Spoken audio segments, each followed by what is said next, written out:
Introduction. Just as the science and technology that has transformed our outer lives has been largely a Western phenomenon, so the East has provided the main source of the science that can transform our inner lives. Today, just like the light bulb, meditation is a universal phenomenon. One helps illuminate our outer world, the other our inner world. But in the process of becoming universal, many misconceptions about meditation have arisen. That it is religious, that it is about sitting in difficult postures, perhaps with your ankle round your neck and a holy look on your face to hide the discomfort, maybe even humming or chanting some esoteric-sounding mantra. If that doesn't appeal to you, then this book is for you. Here, meditation is made simple, ordinary, and the natural component of a contemporary lifestyle. And increasingly, an essential component too. Meditation in its essence is the art of being aware of what is going on inside you and around you. Although meditation itself is not a technique, there are many methods here to help you learn this awareness, and as you acquire this knack, it can be your companion wherever you are, at work, at play, wherever. Most of us have been taught that in order to be successful in life we need to struggle, to fight, to focus, to concentrate. The trouble with this approach is that the more we struggle, the more tense we become. And the more tense we are, the worse we perform. The meditative approach is to understand that in order to be at our best, in order to give each moment our best, and to receive the best from each moment, we need to be as aware as possible. And to be aware we need to be relaxed. Usually we think that in order to relax, we have to go out. Meditation offers another possibility, to go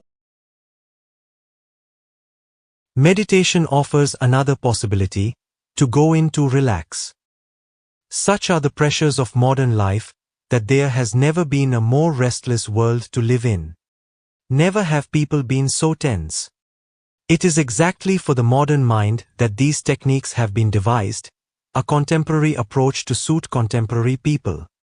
If you are a high-energy individual, for example, for whom just sitting seems impossible, then try the Osho active meditations, Osho dynamic or Osho kundalini.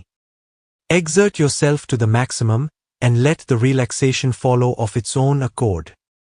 Perhaps your pent-up emotions make it difficult to sit quietly? Or you feel too tired and lethargic to stay awake while trying to sit?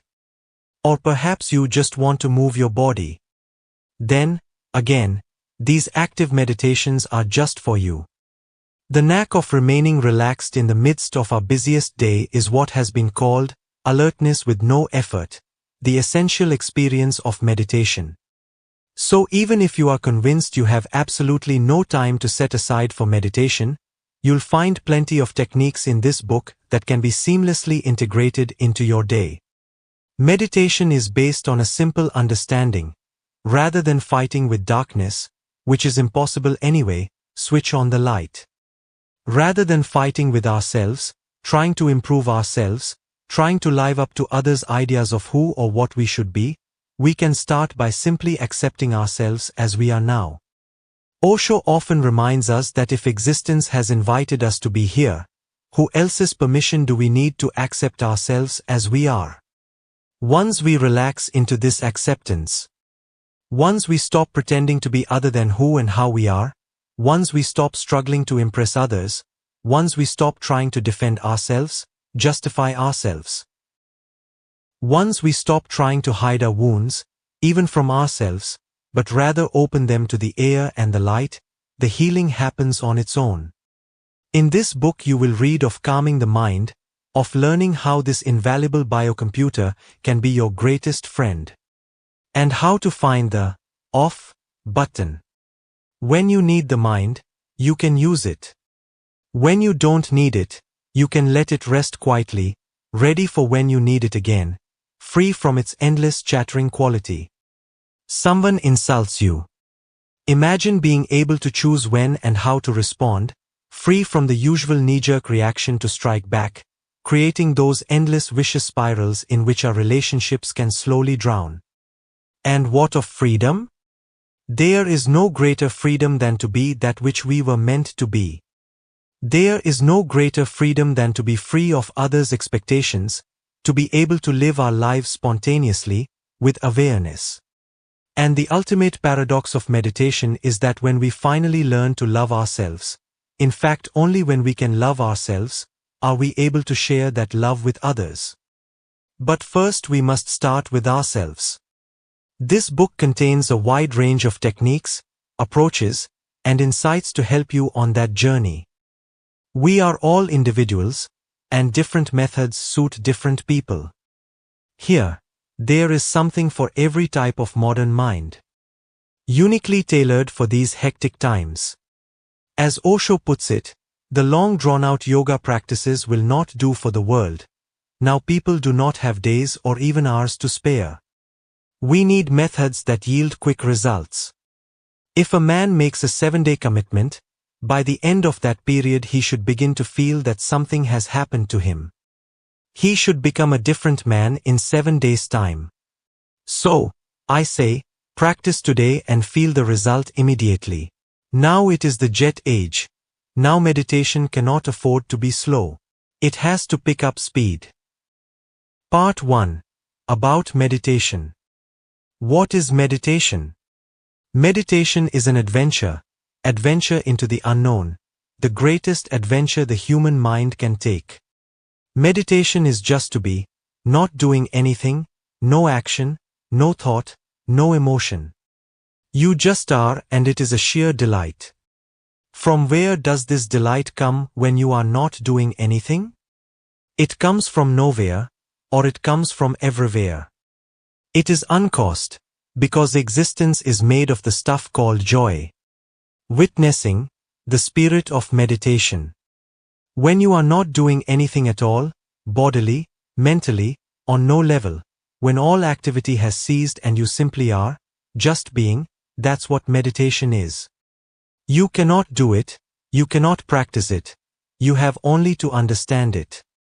Whenever you can find time for just being, drop all doing. Thinking is also doing, concentration is also doing, contemplation is also doing. Even if for a single moment you are not doing anything and you are just at your center, utterly relaxed, that is meditation. And once you have got the knack of it, you can remain in that state as long as you want. Finally you can remain in that state for 24 hours a day. Once you have become aware of the way your being can remain undisturbed, then slowly you can start doing things, keeping alert that your being is not stirred. That is the second part of meditation. First, learning how just to be, and then learning little actions, cleaning the floor, taking a shower, but keeping yourself centered. Then you can do complicated things. For example, I am speaking to you, but my meditation is not disturbed. I can go on speaking, but at my very center there is not even a ripple. It is just silent, utterly silent. So meditation is not against action. It is not that you have to escape from life. It simply teaches you a new way of life. You become the center of the cyclone. Your life goes on. It goes on really more intensely, with more joy, with more clarity, more vision, more creativity, yet you are aloof, just a watcher on the hills, simply seeing all that is happening around you. You are not the doer, you are the watcher. That's the whole secret of meditation, that you become the watcher. Doing continues on its own level. There is no problem, chopping wood, drawing water from the well. You can do small and big things. Only one thing is not allowed, and that is, your centering should not be lost. That awareness, that watchfulness, should remain absolutely unclouded, undisturbed. In Judaism there is a rebellious school of mystery called Hasidism. Its founder, Baal Shem, was a rare being. In the middle of the night he was coming from the river. That was his routine, because at the river in the night it was absolutely calm and quiet. And he used to simply sit there, doing nothing, just watching his own self, watching the watcher. This night when he was coming back, he passed a rich man's house and the watchman was standing by the door. And the watchman was puzzled because every night at exactly this time, this man would come back. He came out and he said, "Forgive me for interrupting, but I cannot contain my curiosity anymore. You are haunting me day and night, every day. What is your business? Why do you go to the river?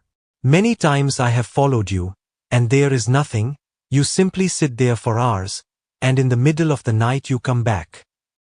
Baal Shem said, "I know that you have followed me many times, because the night is so silent I can hear your footsteps.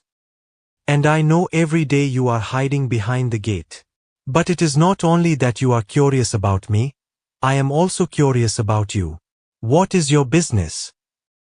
He said, "My business? I am a simple watchman." Baal Shem said, "My God, you have given me the key word. This is my business too." The watchman said, "But I don't understand. If you are a watchman you should be watching some house, some palace. What are you watching there, sitting in the sand?" Baal Shem said, "There is a little difference. You are watching for somebody outside who may enter the palace. I simply watch this watcher." "Who is this watcher?" "This is my whole life's effort. I watch myself." The watchman said, "But this is a strange business. Who is going to pay you?" He said, "It is such bliss, such a joy, such immense benediction, it pays itself. Profoundly. Just a single moment, and all the treasures are nothing in comparison to it." The watchman said, "This is strange. I have been watching my whole life. I never came across such a beautiful experience. Tomorrow night I am coming with you. Just teach me. Because I know how to watch, it seems only a different direction is needed. You are watching in some different direction. There is only one step, and that step is of direction, of dimension. Either we can be focused outside or we can close our eyes to the outside and let our whole consciousness be centered inwards, and you will know, because you are a knower, you are awareness. You have never lost it. You simply got your awareness entangled in 1,001 things. Withdraw your awareness from everywhere and just let it rest within yourself, and you have arrived home. The essential core, the spirit of meditation is to learn how to witness. A crow crowing, you are listening. These are two, object and subject. But can't you see a witness who is seeing both? The crow, the listener, and still there is someone who is watching both. It is such a simple phenomenon. You are seeing a tree. You are there, the tree is there, but can't you find one thing more? That you are seeing the tree, that there is a witness in you which is seeing you seeing the tree. Watching is meditation. What you watch is irrelevant. You can watch the trees, you can watch the river, you can watch the clouds, you can watch children playing around. Watching is meditation. What you watch is not the point, the object is not the point. The quality of observation, the quality of being aware and alert, that's what meditation is. Remember one thing, meditation means awareness. Whatsoever you do with awareness is meditation. Action is not the question, but the quality that you bring to your action. Walking can be a meditation if you walk alert. Sitting can be a meditation if you sit alert. Listening to the birds can be a meditation if you listen with awareness. Just listening to the inner noise of your mind can be a meditation if you remain alert and watchful. The whole point is, one should not move in sleep. Then whatsoever you do is meditation. The first step in awareness is to be very watchful of your body. Slowly one becomes alert about each gesture, each movement. And as you become aware, a miracle starts happening. Many things that you used to do before simply disappear. Your body becomes more relaxed, your body becomes more attuned. A deep peace starts prevailing even in your body. A subtle music pulsates in your body. Then start becoming aware of your thoughts. The same has to be done with thoughts. They are more subtle than the body and, of course, more dangerous too. And when you become aware of your thoughts, you will be surprised what goes on inside you. If you write down whatsoever is going on at any moment, you are in for a great surprise. You will not believe that this is what is going on inside you. And after 10 minutes read it, you will see a mad mind inside. Because we are not aware, this whole madness goes on running like an undercurrent. It affects whatsoever you are doing, it affects whatsoever you are not doing, it affects everything. And the sum total of it is going to be your life. So this madman has to be changed. And the miracle of awareness is that you need not do anything except just become aware. The very phenomenon of watching it changes it. Slowly, slowly the madman disappears. Slowly, slowly the thoughts start falling into a certain pattern. Their chaos is no more, they become more of a cosmos. And then again, a deeper peace prevails. And when your body and your mind are at peace, you will see that they are attuned to each other too. There is a bridge. Now they are not running in different directions, they are not riding different horses.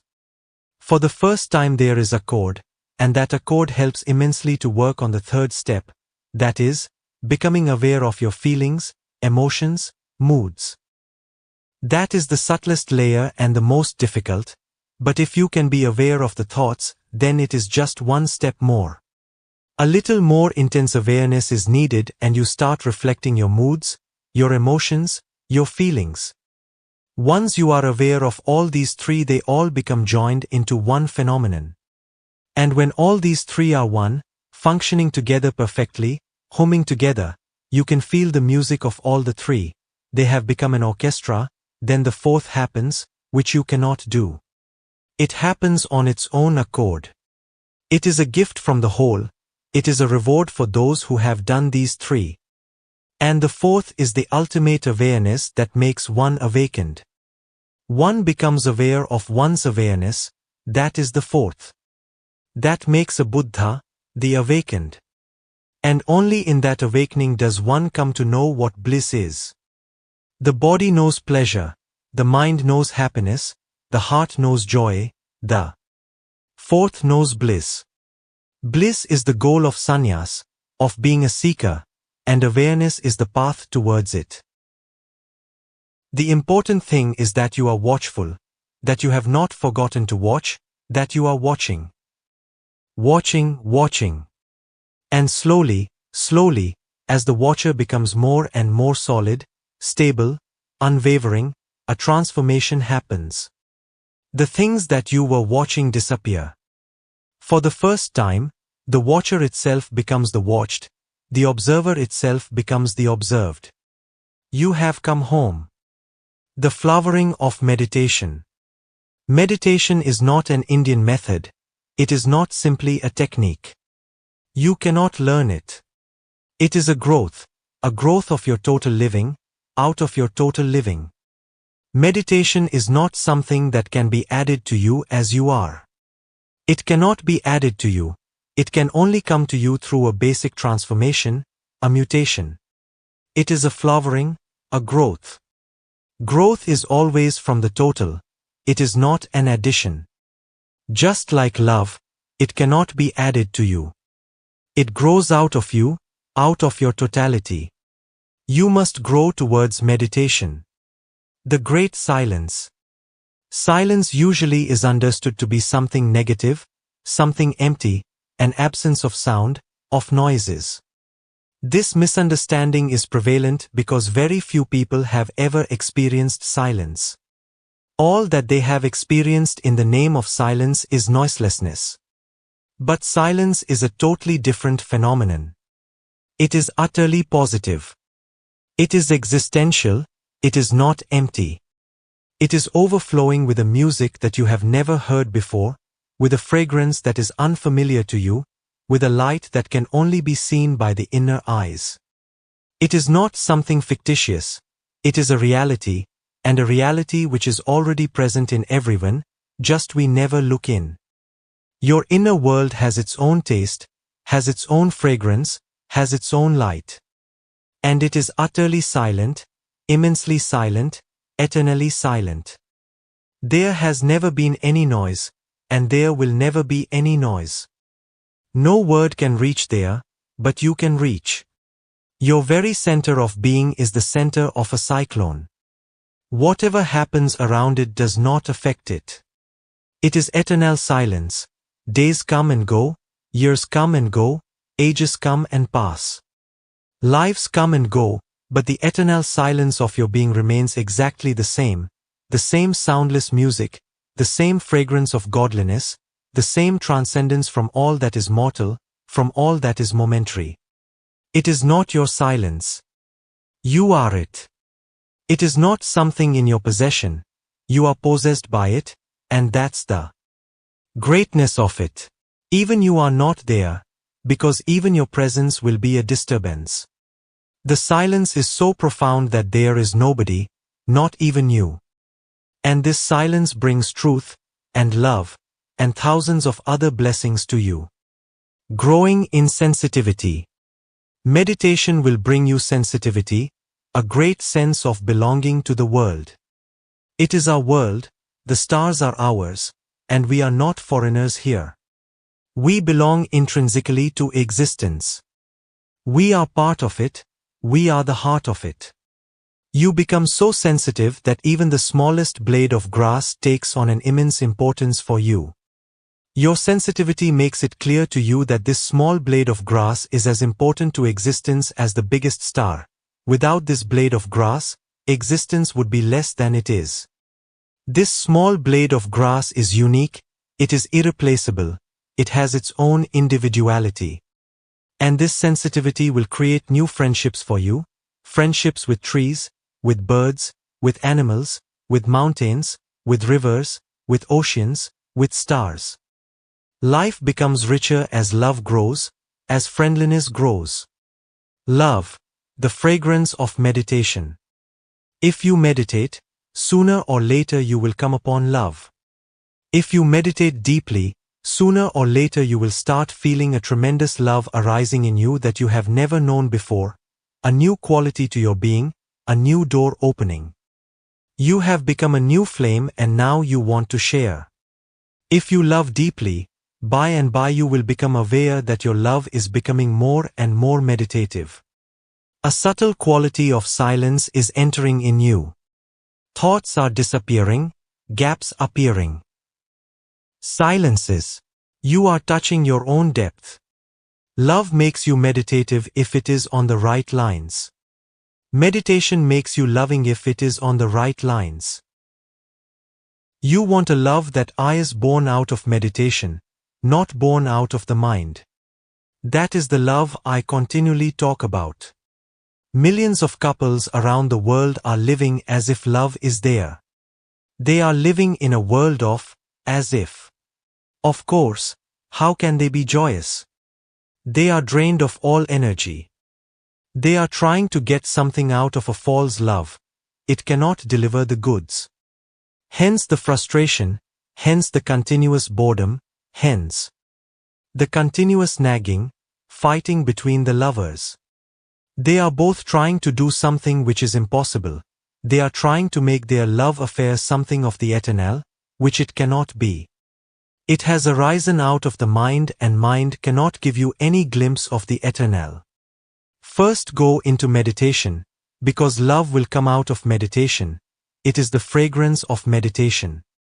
Meditation is the flower, the 1,000-petaled lotus. Let it open. Let it help you to move in the dimension of the vertical, no mind, no time, and then suddenly you will see the fragrance is there. Then it is eternal, then it is unconditional. Then it is not even directed to anybody in particular, it cannot be directed to anybody in particular. It is not a relationship, it is more a quality that surrounds you. It has nothing to do with the other. You are loving, you are love, then it is eternal. It is your fragrance. It has been around a Buddha, around a Zarathustra, around a Jesus. It is a totally different kind of love. It is qualitatively different. Compassion. Buddha has defined compassion as love plus meditation. When your love is not just a desire for the other. When your love is not only a need. When your love is a sharing. When your love is not that of a beggar, but that of an emperor. When your love is not asking for something in return but is ready only to give for the sheer joy of giving, then add meditation to it and the pure fragrance is released, the imprisoned splendor is released. That is compassion. Compassion is the highest phenomenon. Sex is animal, love is human, compassion is divine. Sex is physical, love is psychological, compassion is spiritual. Abiding joy for no reason at all. For no reason at all you suddenly feel yourself joyous. In ordinary life, if there is some reason, you are joyful. You have met a beautiful woman and you are joyous, or you have got the money that you always wanted and you are joyous, or you have purchased the house with a beautiful garden and you are joyous, but these joys cannot last long. They are momentary, they cannot remain continuous and uninterrupted. If your joy is caused by something it will disappear, it will be momentary. It will soon leave you in deep sadness. All joys leave you in deep sadness. But there is a different kind of joy that is a confirmatory sign. You are suddenly joyous for no reason at all. You cannot pinpoint why. If somebody asks, "Why are you so joyous?" you cannot answer. I cannot answer why I am joyous. There is no reason. It's simply so. Now this joy cannot be disturbed. Now whatsoever happens, it will continue.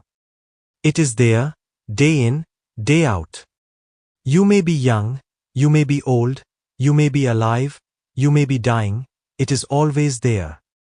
When you have found some joy that remains, circumstances change but it abides, then you are certainly coming closer to Buddhahood.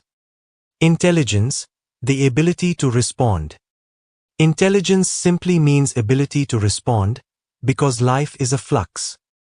You have to be aware and to see what is demanded of you, what is the challenge of the situation. The intelligent person behaves according to the situation, and the stupid behaves according to the ready-made answers. Whether they come from Buddha, Christ or Krishna, it does not matter. He always carries scriptures around himself. He is afraid to depend on himself. The intelligent person depends on his own insight. He trusts his own being. He loves and respects himself. The unintelligent person respects others. Intelligence can be rediscovered. The only method to rediscover it is meditation. Meditation only does one thing. It destroys all the barriers that the society has created to prevent you from being intelligent. It simply removes the blocks. Its function is negative. It removes the rocks that are preventing your waters from flowing, your springs from becoming alive. Everybody is carrying the great potential, but society has put great rocks to prevent it. It has created China walls around you. It has imprisoned you. To come out of all prisons is intelligence, and never to get into another again. Intelligence can be discovered through meditation because all those prisons exist in your mind. They cannot reach your being, fortunately. They cannot pollute your being, they can only pollute your mind, they can only cover your mind.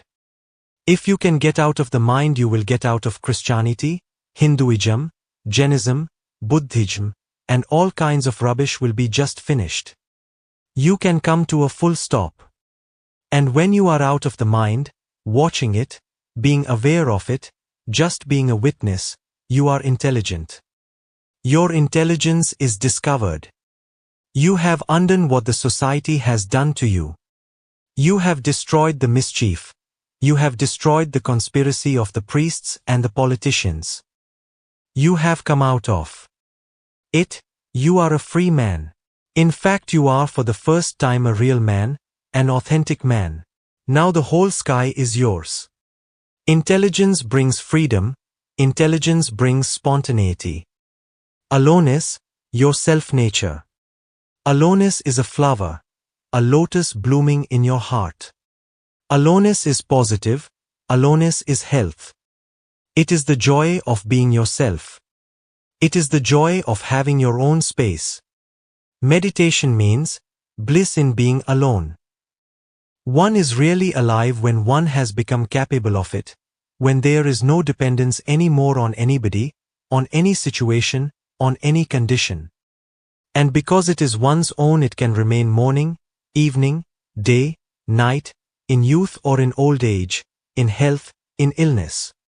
In life, in death too, it can remain because it is not something that is happening to you from the outside. It is something welling up in you. It is your very nature. It is self-nature. An inside journey is a journey towards absolute aloneness. You cannot take anybody there with you. You cannot share your center with anybody, not even with your beloved. It is not in the nature of things. Nothing can be done about it. The moment you go in, all connections with the outside world are broken. All bridges are broken. In fact, the whole world disappears. That's why the mystics have called the world illusory, Maya, not that it does not exist, but for the meditator, one who goes in, it is almost as if the world does not exist. The silence is so profound, no noise penetrates it. The aloneness is so deep that one needs guts. But out of that aloneness explodes bliss.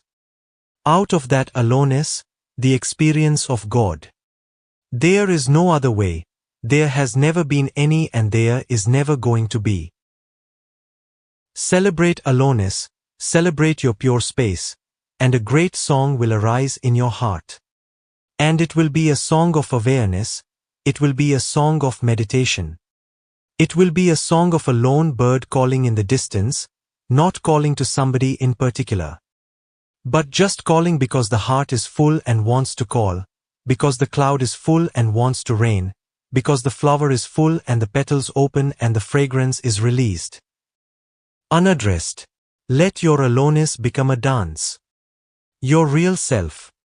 Meditation is nothing but a device to make you aware of your real self, which is not created by you, which need not be created by you, which you already are. You are born with it. You are it. It needs to be discovered. If this is not possible, or if the society does not allow it to happen, and no society allows it to happen, because the real self is dangerous. Dangerous for the established church, dangerous for the state, dangerous for the crowd, dangerous for the tradition, because once a man knows his real self, he becomes an individual. He no longer belongs to the mob psychology, he will not be superstitious, and he cannot be exploited, and he cannot be led like cattle, he cannot be ordered and commanded. He will live according to his light, he will live from his own inwardness. His life will have tremendous beauty, integrity. But that is the fear of the society. Integrated persons become individuals, and the society wants you to be non-individuals. Instead of individuality, the society teaches you to be a personality. The word, personality, has to be understood. It comes from the root, persona. Persona means a mask. The society gives you a false idea of who you are. It gives you just a toy, and you go on clinging to the toy your whole life. As I see it, almost everybody is in the wrong place. The person who would have been a tremendously happy doctor is a painter, and the person who would have been a tremendously happy painter is a doctor. Nobody seems to be in his right place. That's why this whole society is in such a mess. The person is directed by others. He is not directed by his own intuition. Meditation helps you to grow your own intuitive faculty. It becomes very clear what is going to fulfill you, what is going to help you flower. And whatsoever it is It is going to be different for each individual. That is the meaning of the word, individual. Everybody is unique. And to seek and search for your uniqueness is a great thrill, a great adventure. Part 2. The Science of Meditation. Methods and meditations. Techniques are helpful because they are scientific. You are saved from unnecessary wandering, unnecessary groping. If you don't know any techniques, you will take a long time. Techniques are helpful. With a master, with scientific techniques, you can save much time, opportunity and energy. And sometimes within seconds you can grow so much that even within lives you would not have been able to grow that much. If a right technique is used, growth explodes. And these techniques have been used in thousands of years of experiments.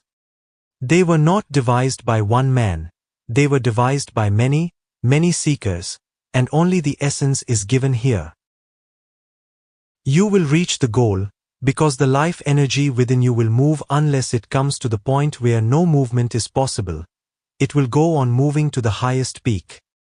And that is the reason why one goes on being born again and again.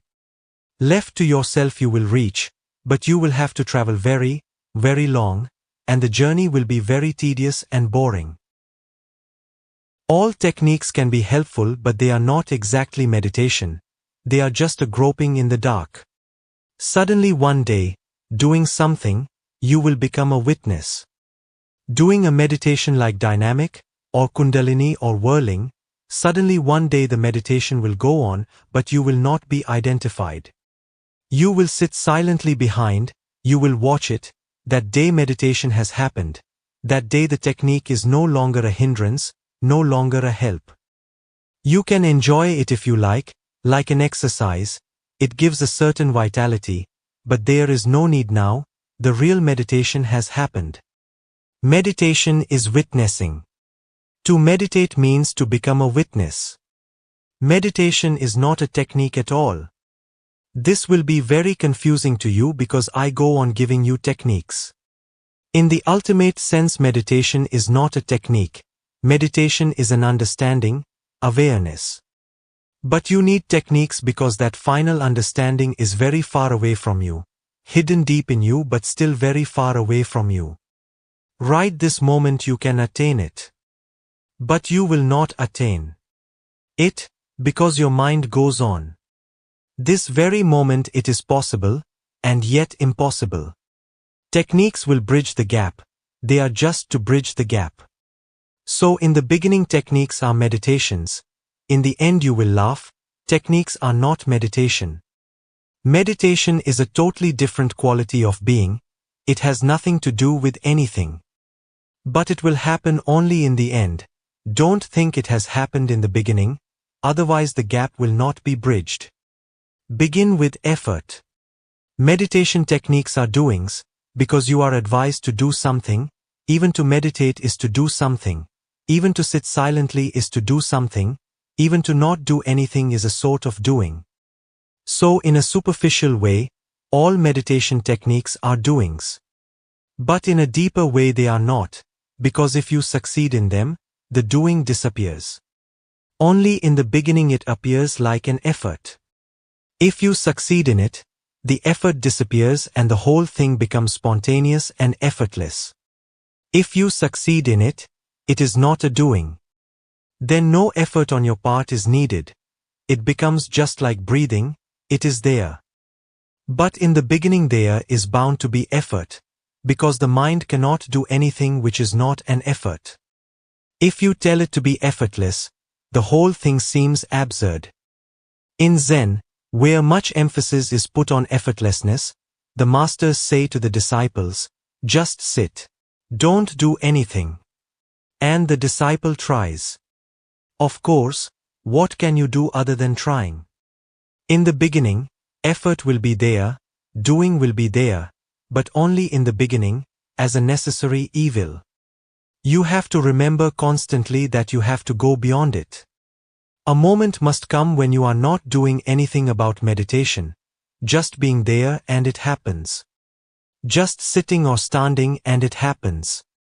Not doing anything, just being aware, it happens. All these techniques are just to help you to come to an effortless moment. The inner transformation, the inner realization, cannot happen through effort, because effort is a sort of tension. With effort you cannot be relaxed totally, the effort will become a barrier. With this background in mind, if you make effort, by and by you will become capable of leaving it also. These methods are simple. Each of these methods which we will be discussing has been told by someone who has achieved. Remember this. They will look too simple, and they are. To our minds, things which are so simple cannot be appealing. Because if techniques are so simple and the abode is so near, if you are already in it, and the home is so near, you will look ridiculous to yourself, then why are you missing it?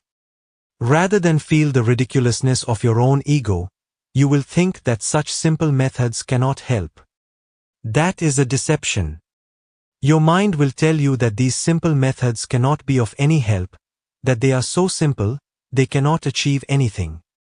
To achieve divine existence, to achieve the absolute and the ultimate, how can such simple methods be used? How can they be of any help? Your ego will say that they cannot be of any help. Remember one thing, ego is always interested in something which is difficult, because when something is difficult, there is a challenge. If you can overcome the difficulty, your ego will feel fulfilled. The ego is never attracted toward anything which is simple, never. If you want to give your ego a challenge, then you have to have something difficult devised. If something is simple, there is no appeal, because even if you can conquer it there will be no fulfillment of the ego. In the first place, there was nothing to be conquered, the thing was so simple. Ego asks for difficulties, some hurdles to be crossed, some peaks to be conquered. And the more difficult the peak, the more at ease your ego will feel. Because these techniques are so simple, they will not have any appeal to your mind. Remember, that which appeals to the ego cannot help your spiritual growth. These techniques are so simple that you can achieve all that is possible to human consciousness to achieve, at any moment that you decide to achieve it. First, understand the technique. I have heard a story about an old doctor. One day his assistant phoned him because he was in very great difficulty. His patient was choking to death. A billiard ball was stuck in his throat, and the assistant was at a loss for what to do. So he asked the old doctor, "What am I supposed to do now?" The old doctor said, "Tickle the patient with a feather." After a few minutes the assistant phoned again, very happy and jubilant, and said, "Your treatment proved wonderful." The patient started laughing and he spat the ball out. "But tell me, from where have you learned this remarkable technique?" The old doctor said, "I just made it up. This has always been my motto. When you don't know what to do, do something." But this will not do as far as meditation is concerned. If you don't know what to do, don't do anything. Mind is very intricate, complex, delicate. If you don't know what to do, it is better not to do anything, because whatsoever you do without knowing is going to create more complexities than it can solve. It may even prove fatal, it may even prove suicidal. If you don't know anything about the mind. And really, you don't know anything about it. Mind is just a word. You don't know the complexity of it. Mind is the most complex thing in existence, there is nothing comparable to it. And it is the most delicate, you can destroy it, you can do something which then cannot be undone. These techniques are based on a very deep knowledge, on a very deep encounter with the human mind. Each technique is based on long experimentation. So remember this, don't do anything on your own, and don't mix two techniques, because their functioning is different, their ways are different, their bases are different. They lead to the same end, but as means they are totally different. Sometimes they may even be diametrically opposite. So don't mix two techniques. Really, don't mix anything. Use the technique as it is given. Don't change it, don't improve it, because you cannot improve it, and any change you bring to it will be fatal. And before you start doing a technique, be fully alert that you have understood it. If you feel confused and you don't really know what the technique is, it is better not to do it, because each technique is for bringing about a revolution in you. First, try to understand the technique absolutely rightly. When you have understood it, then try it. And don't use this old doctor's motto that when you don't know what to do something. No, don't do anything. Non-doing will be more beneficial. The right method will click. Really, when you try the right method, it clicks immediately. So I will go on talking about methods here every day. You try them. Just play with them, go home and try. The right method, whenever you happen upon it, just clicks. Something explodes in you, and you know that this is the right method for me. But effort is needed, and you may be surprised that suddenly one day one method has gripped you. I have found that while you are playing, your mind is more open. While you are serious, your mind is not so open, it is closed. So just play. Do not be too serious, just play. And these methods are simple. You can just play with them. Take one method, play with it for at least 3 days. If it gives you a certain feeling of affinity, if it gives you a certain feeling of well-being, if it gives you a certain feeling that this is for you, then be serious about it. Then forget the others. Do not play with other methods. Stick to it, at least for 3 months. Miracles are possible. The only thing is that the technique must be for you. If the technique is not for you, then nothing happens. Then you may go on with it for lives together, but nothing will happen. If the method is for you, then even 3 minutes are enough. When to drop the method? All the great masters say this, that one day you have to drop the method. And the sooner you drop it, the better. The moment you attain, the moment awareness is released in you, immediately drop the method. Buddha used to tell a story again and again. 5 idiots passed through a village. Seeing them, people were surprised, because they were carrying a boat on their heads. The boat was really big, they were almost dying under the weight of it. And people asked, "What are you doing?" They said, "We cannot leave this boat. This is the boat that helped us to come from the other shore to this shore. How can we leave it? It is because of it that we have been able to come here. Without it we would have died on the other shore." The night was coming close, and there were wild animals on the other shore. It was as sure as anything that by the morning we would have been dead. We will never leave this boat. We are indebted forever. We will carry it on our heads in sheer gratitude. Methods are dangerous only if you are unaware, otherwise they can be used beautifully.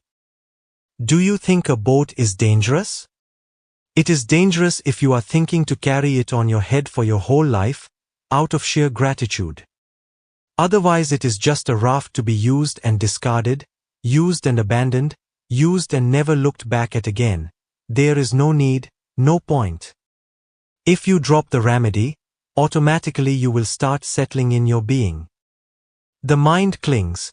It never allows you to settle in your being. It keeps you interested in something that you are not, the boats. When you don't cling to anything, there is nowhere to go. All boats have been abandoned, you cannot go anywhere. All paths have been dropped, you cannot go anywhere. All dreams and desires have disappeared, there is no way to move. Relaxation happens of its own accord. Just think of the word relax. Be, settle, you have come home. One moment all is fragrance, and the next moment you are searching for it and you cannot find it, where it has gone. Only glimpses will happen in the beginning. Slowly, slowly, they become more and more solid, they abide more and more. Slowly, slowly, slowly, slowly, very slowly, they settle forever. Before that, you cannot be allowed to take it for granted. That will be a mistake. When you are sitting in meditation, a session of meditation, this will happen. But it will go. So what are you supposed to do between sessions? Between sessions, continue to use the method. Drop the method when you are deep in meditation. The moment comes, as awareness is getting purer and purer, when suddenly it is utterly pure. Drop the method, abandon the method, forget all about the remedy, just settle and be. But this will happen only for moments in the beginning. Sometimes it happens here listening to me. Just for a moment, like a breeze, you are transported into another world, the world of no mind. Just for a moment, you know that you know, but only for a moment. And again the darkness gathers and the mind is back with all its dreams, with all its desires and all its stupidities. For a moment the clouds had separated, and you had seen the sun. Now the clouds are there again. It is all dark and the sun has disappeared. Now even to believe that the sun exists will be difficult. Now to believe that what you had experienced a moment before was true will be difficult. It may have been a fantasy. The mind may say it might have been just imagination. It is so incredible, it looks so impossible that it could have happened to you. With all this stupidity in the mind, with all these clouds and darknesses, it happened to you. You saw the sun for a moment. It doesn't look probable, you must have imagined it. Maybe you had fallen into a dream and seen it.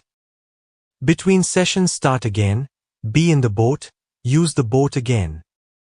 Suggestions for beginners. Enough space. When you are trying to meditate, put the phone off the hook, disengage yourself. Put a notice on the door that for 1 hour nobody should knock, that you are meditating. And when you move into the meditation room, take your shoes off, because you are walking on sacred ground. Not only take your shoes off, but everything that you are preoccupied with. Consciously, leave everything with the shoes. Go inside unoccupied. One can take 1 hour out of 24 hours. Give 23 hours for your occupations, desires, thoughts, ambitions, projections. Take 1 hour out of all this, and in the end you will find that only that 1 hour has been the real hour of your life. Those 23 hours have been a sheer wastage. Only that 1 hour has been saved and all else has gone down the drain. The right place. You should find a place which enhances meditation. For example, sitting under a tree will help. Rather than going and sitting in front of a movie house or going to the railway station and sitting on the platform, go to nature, to the mountains, to the trees, to the rivers where Tao is still flowing, vibrating, pulsating, streaming all around. Trees are in constant meditation. Silent, unconscious, is that meditation. I'm not saying to become a tree, you have to become a Buddha. But Buddha has one thing in common with the tree. He's as green as a tree, as full of juice as a tree, as celebrating as a tree, of course with a difference. He is conscious, the tree is unconscious. The tree is unconsciously in Tao, a Buddha is consciously in Tao. And that is a great difference, the difference between the earth and the sky. But if you sit by the side of a tree surrounded by beautiful birds singing, or a peacock dancing, or just a river flowing, and the sound of running water, or by the side of a waterfall, and the great music of it. Find a place where nature has not yet been disturbed, polluted. If you cannot find such a place, then just close your doors and sit in your own room. If it is possible, have a special room for meditation in your house. Just a small corner will do, but especially for meditation. Why especially for meditation? Because every kind of act creates its own vibration. If you simply meditate in that place becomes meditative. Every day you meditate, it absorbs your vibration when you are in meditation. Next day when you come, those vibrations start falling back on you. They help, they reciprocate, they respond. When a person has really become a meditator, he can meditate sitting before a movie house, he can meditate on the railway platform. For 15 years I was continuously traveling around the country, continuously traveling, day in, day out, day in, day out, year out, always on a train, on a plane, in a car. That makes no difference. Once you have become really rooted in your being, nothing makes a difference. But this is not for the beginner. When the tree has become rooted, let winds come and let rains come and let clouds thunder. It is all good. It gives integrity to the tree. But when the tree is small, tender, then even a small child is dangerous enough, or just a cow passing by, that is enough to destroy it. Be comfortable. A posture should be such that you can forget your body. What is comfort? When you forget your body, you are comfortable.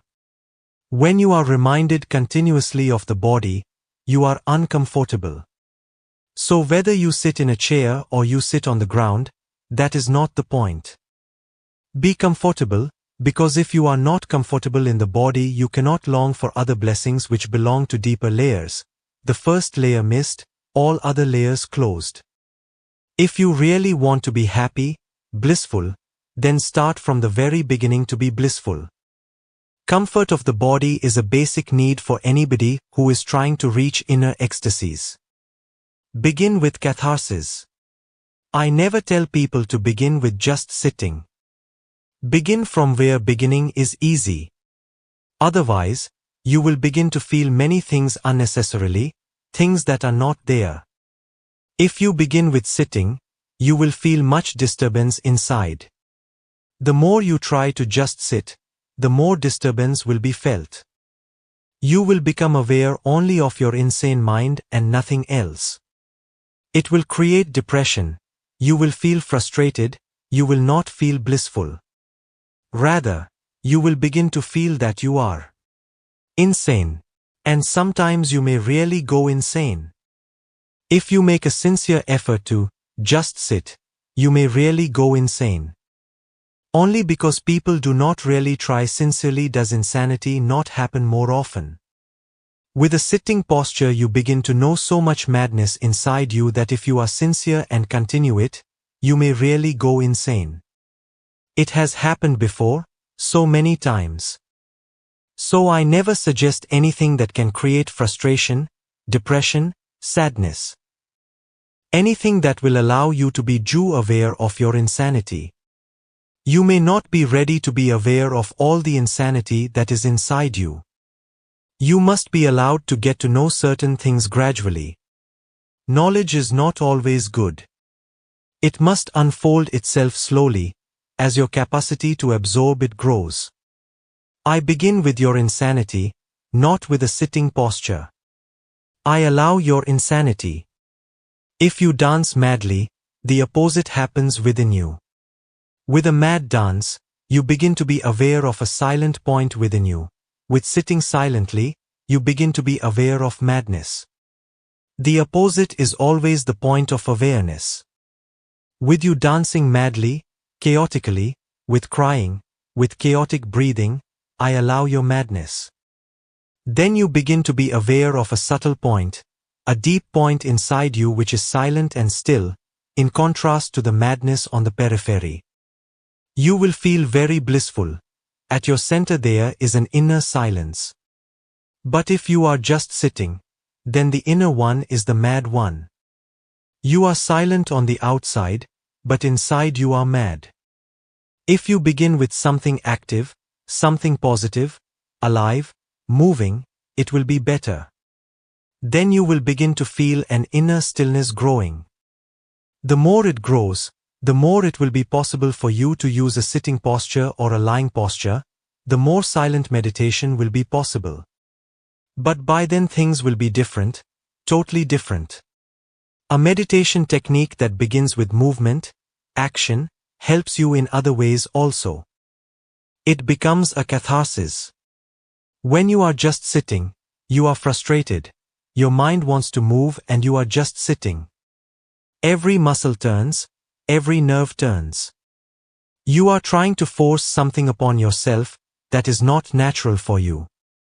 Then you have divided yourself into the one who is forcing and the one who is being forced.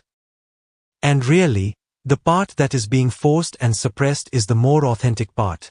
It is a more major part of your mind than the part that is suppressing, and the major part is bound to win. That which you are suppressing is really to be thrown, not suppressed.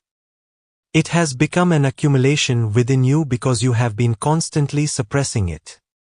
The whole upbringing, the civilization, the education, is suppressive. You have been suppressing much that could have been thrown very easily with a different education, with a more conscious education, with a more aware parenthood. With a better awareness of the inner mechanism of the mind, the culture could have allowed you to throw many things. For example, when a child is angry we tell him, "Do not be angry." He begins to suppress anger. By and by, what was a momentary happening becomes permanent. Now he will not act angry, but he will remain angry. We have accumulated so much anger from what were just momentary things. No one can be angry continuously unless anger has been suppressed. Anger is a momentary thing that comes and goes. If it is expressed, then you are no longer angry. So with me, I would allow the child to be angry more authentically. Be angry, but be deep in it. Do not suppress it. Of course, there will be problems. If we say, be angry, then you are going to be angry at someone. But a child can be molded. He can be given a pillow and told, be angry with the pillow. Be violent with the pillow. From the very beginning, a child can be brought up in a way in which the anger is just deviated. Some object can be given to him. He can go on throwing the object until his anger goes. Within minutes, within seconds, he will have dissipated his anger and there will be no accumulation of it. You have accumulated anger, sex, violence, greed, everything. Now this accumulation is a madness within you. It is there, inside you. If you begin with any suppressive meditation, for example, with just sitting, you are suppressing all of this, you are not allowing it to be released. So I begin with a catharsis. First, let the suppressions be thrown into the air. And when you can throw your anger into the air, you have become mature. If I cannot be loving alone, if I can be loving only with someone I love, then I am not really mature yet. Then I am depending on someone even to be loving. Someone must be there, only then can I be loving. That loving can be only a very superficial thing. It is not my nature. If I am alone in the room I am not loving at all, so the loving quality has not gone deep. It has not become a part of my being. You become more and more mature when you are less and less dependent. If you can be angry alone, you are more mature. You do not need any object to be angry. So I make a catharsis in the beginning a must. You must throw everything into the sky, into the open space, without being conscious of any object. Be angry without the person with whom you would like to be angry. Weep without finding any cause. Laugh, just laugh, without anything to laugh at. Then, you can just throw the whole accumulated thing. You can just throw it. And once you know the way, you are unburdened of the whole past. Within moments you can be unburdened of the whole life, of lives even. If you are ready to throw everything, if you can allow your madness to come out, within moments there is a deep cleansing. Now you are cleansed, fresh, innocent. You are a child again.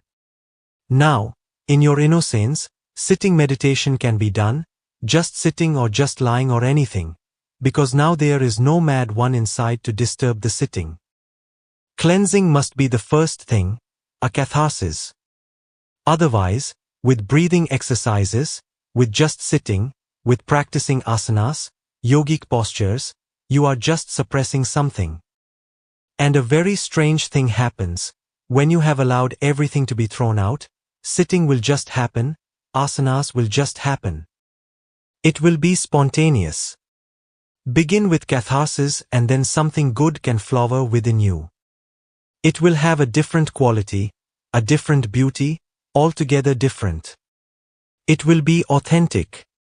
When silence comes to you, when it descends on you, it is not a false thing. You have not been cultivating it. It comes to you, it happens to you. You begin to feel it growing inside you just like a mother begins to feel a child growing. When I used to lead meditation camps myself, there was one method where every afternoon all the participants in the camp used to sit together and everybody was allowed to do whatsoever he wanted, no restriction, just he was not to interfere in anybody else's work. Whatever he wants to say, he can say. If he wants to cry, he can cry. If he wants to laugh, he can laugh, and 1,000 people. It was such a hilarious scene.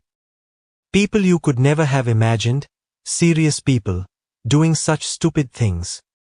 Somebody was making faces, putting out his tongue as far as he can, and you know that this man is a police commissioner.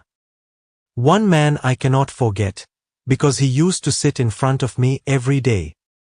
He was a very rich man from Ahmedabad, and because his whole business was the share market, he was just continually on the phone. Whenever this 1-hour meditation would begin, within 2 or 3 minutes, he would take up the phone. He would start dialing the numbers, hello. And he would say, it looked from his face as if he was getting the answer, purchase it. This would continue for 1 hour, and he was again and again phoning to this place, to that place, and once in a while he would look at me and smile. What nonsense I'm doing. But I had to keep absolutely serious. I never smiled at him. So he would again start phoning. Nobody is taking any notice, everybody is engaged in his own work. 1,000 people doing so many things. And these things were continuously going on in their minds. This was a great chance for them to bring them out. It was such a drama. Jayanti Bhai used to be in charge of the camp in Mount Abu, and one of his closest friends took off all his clothes. That was a surprise. Jayanti Bhai was standing by my side, and he could not believe it. That man was a very serious man, very rich. What was he doing, taking off his clothes in front of 1,000 people? And then he started pushing the car in which I had come to the place. It was Jayanti Bhai's car. We were in the mountains, and just ahead there was a 1,000-foot drop, and he was naked, pushing the car. Jayanti Bhai asked me, what has to be done? He is going to destroy the car. And I had never thought that this man was against my car. We are close friends. So I told him, you push it from the other side. Otherwise he is going to destroy it. So Jayanti Bhai was stopping the car, and his friend was jumping around and shouting, get out of my way. I have always hated this car, because he did not have an imported car, and this was an imported car, which Jayanti Bhai was keeping for me. I was going to Mount Abu 3 or 4 times a year, so he was keeping that car just for me. His friend must have been feeling jealous inside, that he did not have an imported car. Then a few people, seeing the situation, rushed to help. When the man saw that so many people were preventing him, just out of protest he climbed a tree in front of me. Naked, he sat in the top of the tree and he started shaking the branches. There was every danger that he would fall, with the tree, on top of all those people. Jayanti Bhai asked me, what has to be done now? I said, he is your friend. Let him be, don't be worried. Just move the people to this side and that, and let him do whatsoever he is doing. Now at least he is not destroying the car. At the most he will have multiple fractures. As people moved away, the man also stopped. Silently he sat in the tree. After the meditation was over, he was still sitting in the tree, and Jayanti Bhai said, now get down. The meditation is over. As if he woke up from a sleep, he looked all around and saw that he was naked. He jumped out of the tree, rushed to his clothes, and said, what happened to me? In the night he came to see me and he said, this was a very dangerous meditation. I could have killed myself or somebody else. I could have destroyed the car. And I am a great friend of Jayanti Bhai's, I had never thought. But certainly there must have been this idea in me. I hated the idea that you always come in his car, and I hated the idea that he has an imported car, but it was not at all conscious in me. And what was I doing in the tree? I must have been carrying so much violence in me, I wanted to kill people. That meditation was immensely helpful. It relaxed people so much in one that, they told me, it seems a heavy load has disappeared from the head. We were not aware what we were carrying in the mind. But to become aware of it, there was no other way except an unlimited expression. It was only a small experiment. I told people to continue it. Soon you will come to many more things, and one day you will come to a point where all is exhausted. Remember only not to interfere with anybody, not to be destructive. Say anything you want to say, shout abuse, whatever you want, and exhaust all that you have been collecting. But this is a strange world. The government of Rajasthan passed a resolution in their assembly that I could not have meditation camps in Mount Abu. Because they had heard all these things were happening there, people who are perfectly all right become almost mad, start doing all kinds of things. Now, the politicians in the assembly don't have any idea of the human mind, its inhibitions and how to exhaust them, how to burn them. I had to stop that meditation because otherwise they were not going to allow me to have camps in Mount Abu. Guidelines to freedom. The 3 essentials. Meditation has a few essential things in it, whatever the method, but those few essentials are necessary in every method. The first is a relaxed state. No fight with the mind, no control of the mind, no concentration. Second, just watch with a relaxed awareness whatever is going on, without any interference, just watching the mind, silently, without any judgment, evaluation. These are the 3 things: relaxation, watching, no judgment, and slowly a great silence descends over you. All movement within you ceases. You are, but there is no sense of, I am, just a pure space. There are 112 methods of meditation. I have talked on all those methods. They differ in their constitution, but the fundamentals remain the same: relaxation, watchfulness, a non-judgmental attitude. Be playful. Millions of people miss meditation because meditation has taken on a wrong connotation. It looks very serious, looks gloomy, has something of the church in it. It looks as if it is only for people who are dead, or almost dead, those who are gloomy, serious, have long faces, who have lost festivity, fun, playfulness, celebration. These are the qualities of meditation. A really meditative person is playful. Life is fun for him, life is a leela, a play. He enjoys it tremendously. He is not serious. He is relaxed. Be patient. Don't be in a hurry. So often, hurrying causes delay. As you thirst, wait patiently. The deeper the waiting, the sooner it comes. You have sown the seed, now sit in the shade and watch what happens. The seed will break, it will blossom, but you cannot speed the process. Doesn't everything need time? Work you must, but leave the results to God. Nothing in life is ever wasted, especially steps taken towards truth. But at times impatience comes with thirst, but this is an obstacle. Keep the thirst and throw the impatience. Do not confuse impatience with thirst. With thirst there is yearning but no struggle. With impatience there is struggle but no yearning. With longing there is waiting but no demanding.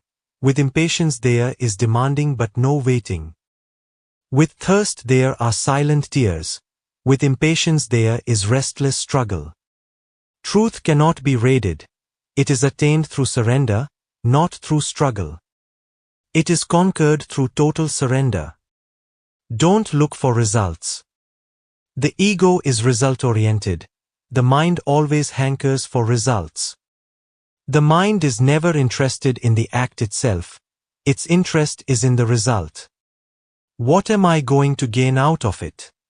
If the mind can manage to gain without going through any action, then it will choose the shortcut. That's why educated people become very cunning, because they are able to find shortcuts. If you earn money through a legal way, it may take your whole life. But if you can earn money by smuggling, by gambling, or by something else, by becoming a political leader, a prime minister, a president, then you have all the shortcuts available to you. The educated person becomes cunning. He does not become wise, he simply becomes clever. He becomes so cunning that he wants to have everything without doing anything for it. Meditation happens only to those who are not result-oriented. Meditation is a non-goal-oriented state. Appreciate unawareness. While aware, enjoy awareness, and while unaware, enjoy unawareness. Nothing is wrong, because unawareness is like a rest. Otherwise awareness would become a tension. If you are awake 24 hours, how many days do you think you can be alive? Without food a man can lie for 3 months, without sleep, within 3 weeks he will go mad, and he will try to commit suicide. In the day you are alert, in the night you relax, and that relaxation helps you in the day to be more alert, fresh again. Energies have passed through a rest period, so they are more alive in the morning again. The same will happen in meditation. For a few moments you are perfectly aware, at the peak, and for a few moments you are in the valley, resting. Awareness has disappeared, you have forgotten. But what is wrong in it? It is simple. Through unawareness, awareness will arise again, fresh, young, and this will go on. If you can enjoy both, you become the third, and that is the point to be understood. If you can enjoy both, it means that you are neither awareness nor unawareness. You are the one who enjoys both. Something of the beyond enters. In fact, this is the real witness. Happiness you enjoy, what is wrong with it? When happiness has gone and you have become sad, what is wrong with sadness? Enjoy it. Once you become capable of enjoying sadness, then you are neither. And this I tell you, if you enjoy sadness, it has its own beauties. Happiness is a little shallow. Sadness is very deep, it has a depth to it. A man who has never been sad will be shallow, just on the surface. Sadness is like a dark night, very deep. Darkness has a silence to it, and sadness also. Happiness bubbles, there is a sound in it. It is like a river in the mountains, sound is created. But in the mountains, a river can never be very deep, it is always shallow. When the river comes to the plain it becomes deep, but the sound stops. It moves as if not moving. Sadness has a depth. Why create trouble? While happy, be happy, enjoy it. Don't get identified with it. When I say be happy, I mean enjoy it. Let it be a climate which will move and change. The morning changes into noon, noon changes into evening, and then comes night. Let happiness be a climate around you. Enjoy it, and then when sadness comes, enjoy that too. I teach you enjoyment whatsoever is the case. Sit silently and enjoy sadness, and suddenly sadness is no longer sadness. It has become a silent, peaceful moment, beautiful in itself. Nothing is wrong in it. And then comes the ultimate alchemy, the point where suddenly you realize that you are neither happiness nor sadness. You are the watcher, you watch peaks, you watch valleys, but you are neither. Once this point is attained, you can go on celebrating everything. You celebrate life, you celebrate death. Machines help, but don't create meditation. So many machines are being developed around the world, pretending that they can give you meditation. You just have to put on earphones and relax, and within 10 minutes you will reach the state of meditation. This is utter stupidity, but there is a reason why such an idea has come to the minds of technical people. Mind functions on a certain wavelength when it is awake. When it is dreaming, it functions on another wavelength. When it is fast asleep, it functions on a different wavelength. But none of these are meditation. For thousands of years we have called meditation Turiya, the fourth. When you go beyond the deepest sleep and still you are aware, that awareness is meditation. It is not an experience, it is you, your very being. But these high-tech mechanisms can be of tremendous use in the right hands. They can help to create the kind of waves in your mind so that you start feeling relaxed, as if half asleep. Thoughts are disappearing and a moment comes that everything becomes silent in you. That is the moment when the waves are those of deep sleep. You will not be aware of this deep sleep, but after 10 minutes, when you are unplugged from the machine, you will see the effects. You are calm, quiet, peaceful, no worry, no tension. Life seems to be more playful and joyous. One feels as if one has had an inner bath. Your whole being is calm and cool. But if you think this is meditation, then you are wrong. I will say this is a good experience, and while you are in that moment of deep sleep, if you can also be aware from the very beginning, as the mind starts changing its waves. You have to be more alert, more awake, more watchful, what is happening. And you will see that mind is by and by falling asleep. And if you can see the mind falling asleep, the one who is seeing the mind falling asleep is your being, and that is the purpose of all authentic meditation. These machines cannot create that awareness.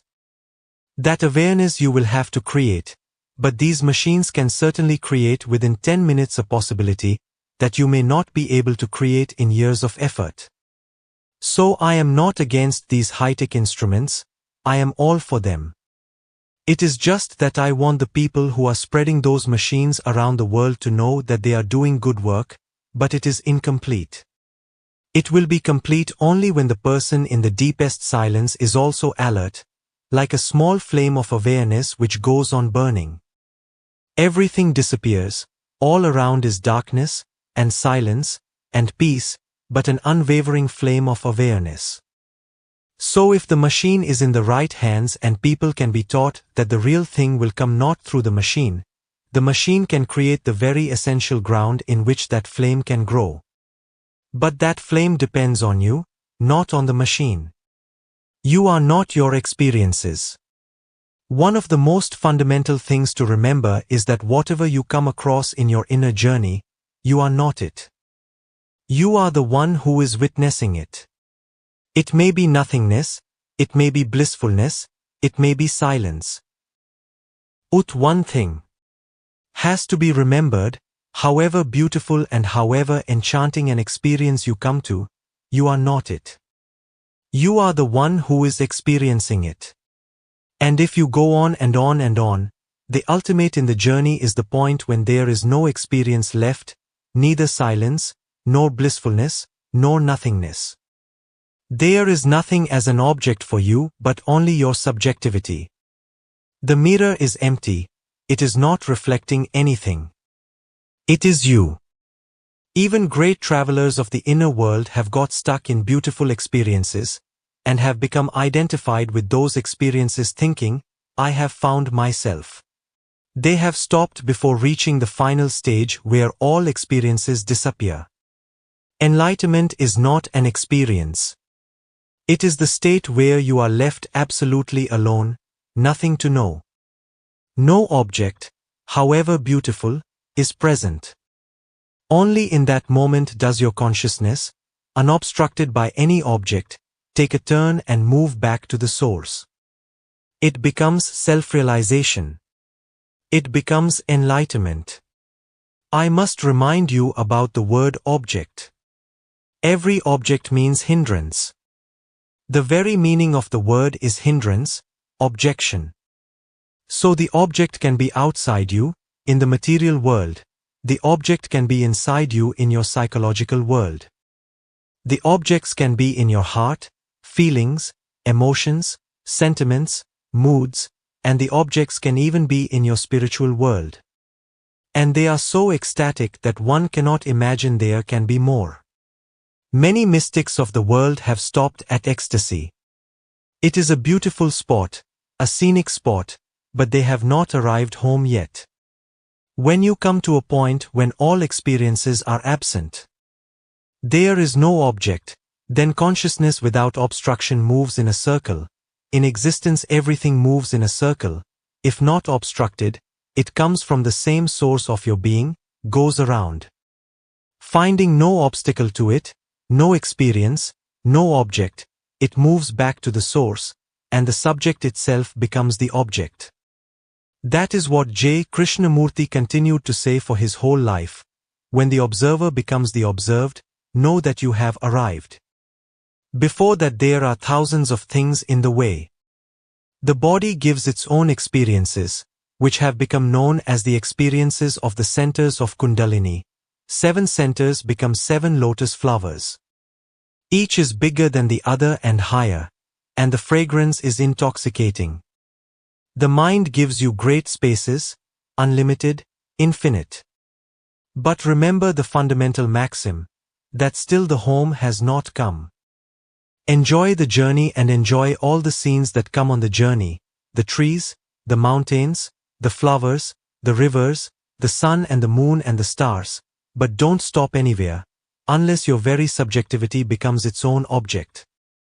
When the observer is the observed, when the knower is the known, when the seer is the seen, the home has arrived. This home is the real temple we have been searching for lives together, but we always go astray. We become satisfied with beautiful experiences. A courageous seeker has to leave all those beautiful experiences behind and go on moving. When all experiences are exhausted, and only he himself remains in his aloneness. No ecstasy is bigger than that, no blissfulness is more blissful, no truth is truer. You have entered what I call godliness, you have become a god. An old man went to his doctor. I have got toilet problems, he complained. Well, let us see. How is your urination? Every morning at 7 o'clock, like a baby. Good. How about your bowel movement? 8 o'clock each morning, like clockwork. So, what is the problem? The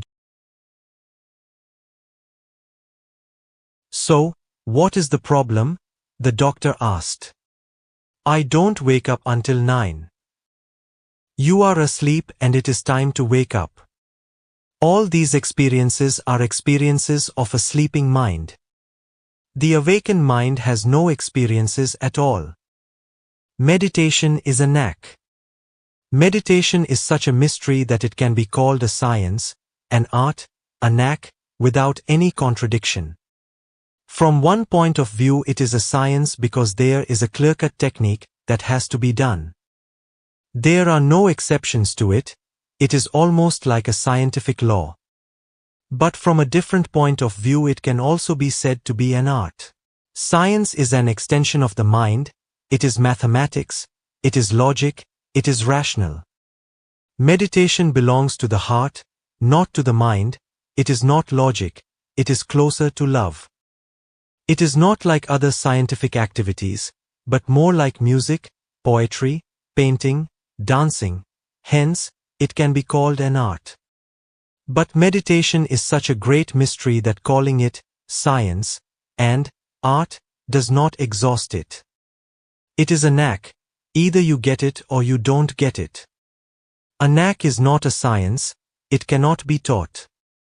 A knack is not an art. A knack is the most mysterious thing in human understanding. In my childhood, I was sent to a master swimmer. He was the best swimmer in the town, and I have never come across a man who has been so tremendously in love with water. Water was God to him, he worshipped it, and the river was his home. Early, at 3 o'clock in the morning, you would find him on the river.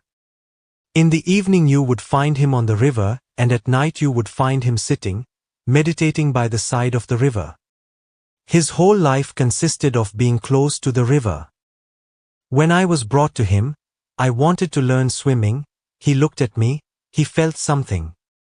He said, "But there is no way to learn swimming. I can just throw you in the water and then swimming comes of its own accord. There is no way to learn it, it cannot be taught. It is a knack, not knowledge."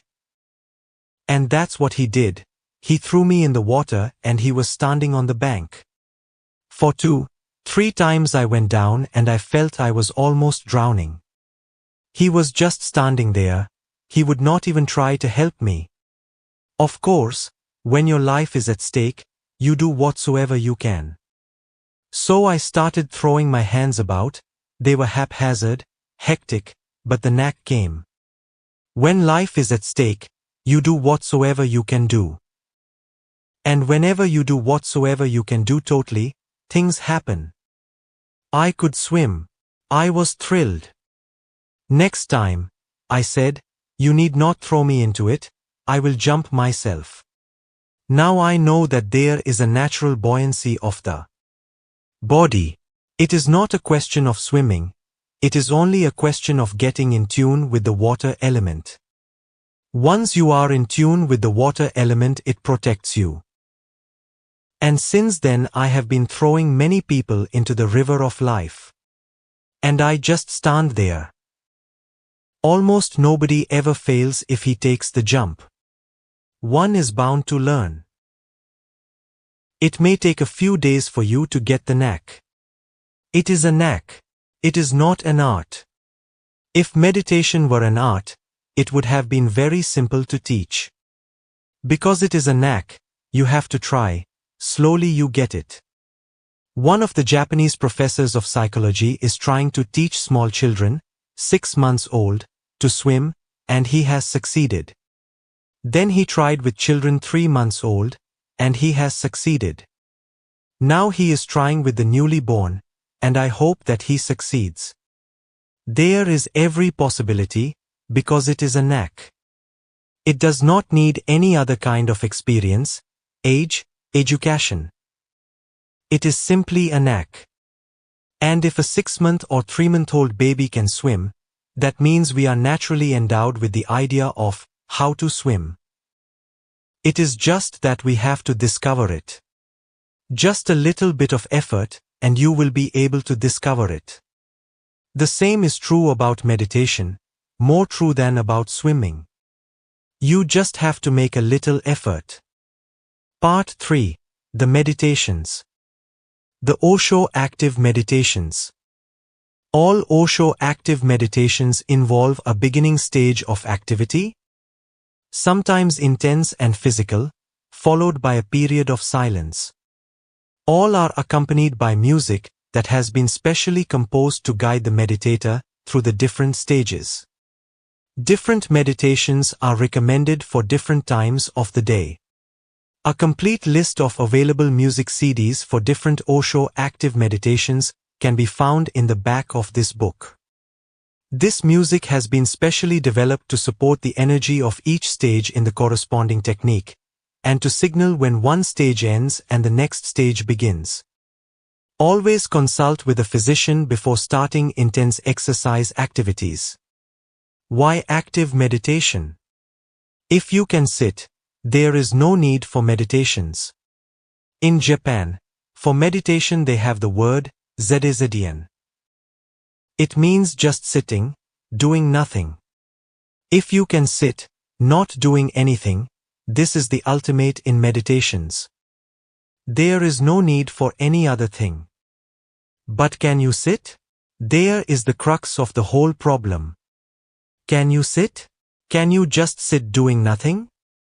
If that is possible, just sit, do nothing, everything settles by itself, everything simply flows by itself. You are not needed to do anything. But the problem is, can you sit? People come and ask me why I teach active meditations, because that is the only way to find inaction. Dance to the uttermost, dance in a frenzy, dance madly, and if your whole energy is involved in it, a moment comes when suddenly you see the dance is happening on its own, there is no effort in it. It is action without action. You can move into passivity only when all that is there like junk has been thrown out. Anger has been thrown out, greed has been thrown out. Layer upon layer, these things are there. But once you have thrown them out, you can easily slip in. There is nothing to hinder you. Suddenly the bright light of the Buddha land. And suddenly you are in a totally different world, the world of the lotus law, the world of dharma, the world of Tao. Powerful methods for awakening. These are not really meditations. You are just getting in tune. If you have seen Indian classical musicians playing, you will notice that for half an hour, or sometimes even more, they simply go on adjusting their instruments. They will move the knobs, they will make the strings tight or loose, and the drum player will go on checking his drum, whether it is perfect or not. For half an hour they go on doing this. This is not music, this is just preparation. The first part of one of the active meditations, for example, is not really meditation. It is just preparation. You are preparing your instrument. When it is ready, then you stand in silence, then meditation starts. Then you are utterly there. You have woken yourself up by jumping, by dancing, by breathing, by shouting. These are all devices to make you a little more alert than you ordinarily are. Once you are alert, then the waiting. Waiting is meditation. Waiting with full awareness. And then it comes, it descends on you, it surrounds you, it plays around you, it dances around you, it cleanses you, it purifies you, it transforms you. An energy phenomenon. Meditation is an energy phenomenon. One very basic thing has to be understood about all types of energies, and this is the basic law to be understood: energy moves in a dual polarity. That is the only way it moves. There is no other way for its movement. It moves in a dual polarity. For any energy to become dynamic, the antipole is needed. It is just like electricity moving with negative and positive polarities. If there is only negative polarity, electricity will not happen, or if there is only positive polarity, electricity will not happen. Both poles are needed. And when both poles meet, they create electricity, then the spark comes up. And this is so for all types of phenomena. Life goes on, between man and woman, the polarity. The woman is the negative life energy, man is the positive pole. They are electrical, hence so much attraction. With man alone, life would disappear. With woman alone there could be no life, only death. Between man and woman there exists a balance. Between man and woman, these two poles, these two banks, flows the river of life. Wherever you look you will find the same energy moving in polarities, balancing itself. This polarity is very meaningful for meditation because mind is logical, and life is dialectical. When I say mind is logical, it means mind moves in a line. When I say life is dialectical, it means life moves with the opposite, not in a line. It zigzags from negative to positive, positive to negative, negative to positive. It zigzags, it uses the opposites. Mind moves in a line, a simple straight line. It never moves to the opposite, it denies the opposite. It believes in one, and life believes in two. So whatsoever mind creates, it always chooses the one. If mind chooses silence, if mind has become fed up with all the noise that is created in life and it decides to be silent, then the mind goes to the Himalayas. It wants to be silent, it doesn't want anything to do with any type of noise. Even the song of the birds will disturb it, the breeze blowing through the trees will be a disturbance. The mind wants silence, it has chosen the line. Now the opposite has to be denied completely. But this man living in the Himalayas, seeking silence, avoiding the other, the opposite, will become dead. He will certainly become dull.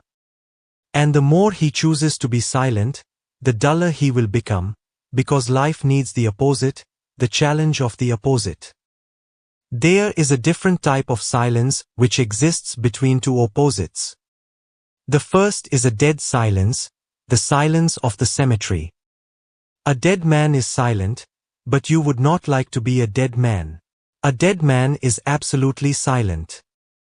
Nobody can disturb him, his concentration is perfect. You cannot do anything to distract his mind is absolutely fixed. Even if the whole world goes mad all around, he will remain in his concentration. But still, you would not like to be a dead man. Silence, concentration, or whatever it is called. You would not like to be dead, because if you are silent and dead the silence is meaningless.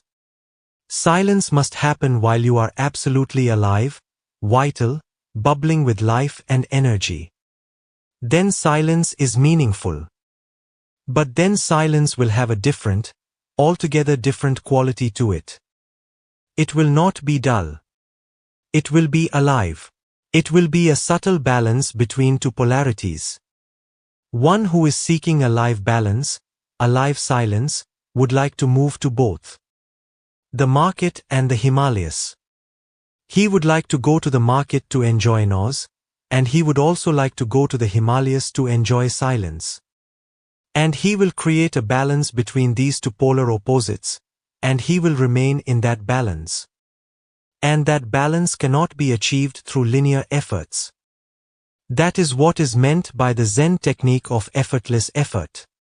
It uses contradictory terms, effortless effort, or gateless gate, or pathless path. Zen always uses the contradictory term immediately, just to give you the hint that the process is going to be dialectical, not linear. The opposite is not to be denied but absorbed. The opposite is not to be left aside, it has to be used. Left aside, it will always be a burden on you. Left aside, it will hang with you. Unused, you will miss much. The energy can be converted and used. And then, using it, you will be more vital, more alive. The opposite has to be absorbed, then the process becomes dialectical. Effortlessness means not doing anything, inactivity, akarma. Effort means doing much, activity, karma. Both have to be there. Do much, but don't be a doer, then you achieve both. Move in the world, but don't be a part of it. Live in the world, but don't let the world live in you. Then the contradiction has been absorbed. And that's what I'm doing. Dynamic meditation is a contradiction. Dynamic means effort, much effort, absolute effort. And meditation means silence, no effort, no activity. You can call it a dialectical meditation. When the sleep is broken, the whole of nature becomes alive. The night has gone, the darkness is no more, the sun is coming up, and everything becomes conscious and alert. So this first meditation is a meditation in which you have to be continuously alert, conscious, aware, whatsoever you do. Remain a witness. Don't get lost. It is easy to get lost. While you are breathing, you can forget. You can become one with the breathing so much that you can forget the witness. But then you miss the point. Breathe as fast, as deep as possible, bring your total energy to it, but still remain a witness. Observe what is happening as if you are just a spectator, as if the whole thing is happening to somebody else, as if the whole thing is happening in the body and the consciousness is just centered and looking. This witnessing has to be carried in all the 3 steps. And when everything stops, and in the 4th step you have become completely inactive, frozen, then this alertness will come to its peak. Osho. Instructions. The Osho dynamic meditation lasts 1 hour and is in 5 stages. It can be done alone, but the energy will be more powerful if it is done in a group. It is an individual experience, so you should remain oblivious of others around you and keep your eyes closed throughout, preferably using a blindfold. It is best to have an empty stomach and wear loose, comfortable clothing. First stage, 10 minutes. Breathe chaotically through the nose, concentrating always on exhalation. The body will take care of the inhalation. Do this as fast and as hard as you possibly can, and then a little harder, until you literally become the breathing. Use your natural body movements to help you to build up your energy. Feel it building up, but don't let go during the first stage. Second stage, 10 minutes. Explode. Let go of everything that needs to be thrown out. Go totally mad. Scream, shout, cry, jump, shake, dance, sing, laugh, throw yourself around. Hold nothing back, keep your whole body moving. A little acting often helps to get you started. Never allow your mind to interfere with what is happening. Be total. Third stage, 10 minutes. With raised arms, jump up and down shouting the mantra, ho, ho, ho, as deeply as possible. Each time you land, on the flats of your feet, let the sound hammer deep into the sex center. Give all you have, exhaust yourself totally. Fourth stage, 15 minutes. Stop. Freeze wherever you are, in whatever position you find yourself. Don't arrange the body in any way. A cough, a movement, anything will dissipate the energy flow and the effort will be lost. Be a witness to everything that is happening to you. Fifth stage, 15 minutes. Celebrate and rejoice with music and dance, expressing your gratitude towards the whole. Carry your happiness with you throughout the day.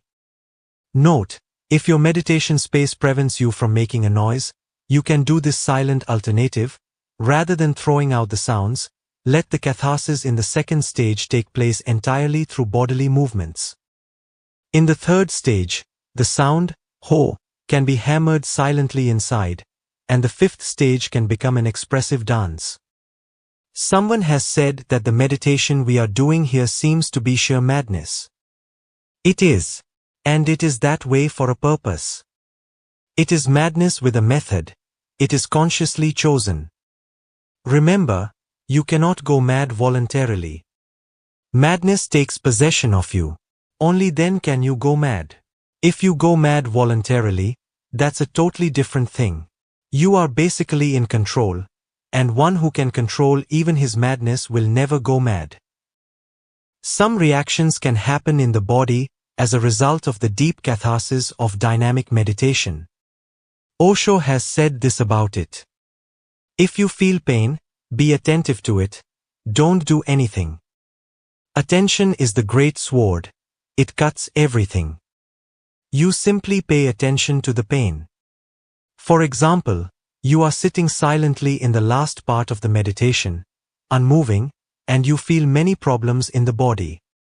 You feel the leg is going numb, there is some itching in the hand, you feel ants are creeping on the body, and many times you have looked but there are no ants.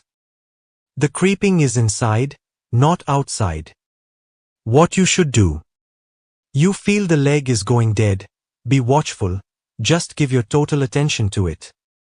You feel itching, don't scratch, that will not help. You just give it your attention. Don't even open your eyes. Just give your attention inwardly, just wait and watch, and within seconds the itching has disappeared. Whatsoever happens, even if you feel pain, severe pain in the stomach or in the head. It is possible, because in meditation the whole body changes. It changes its chemistry.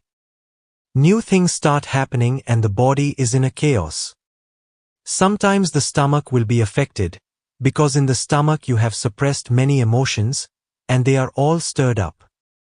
Sometimes you will feel like vomiting, nausea.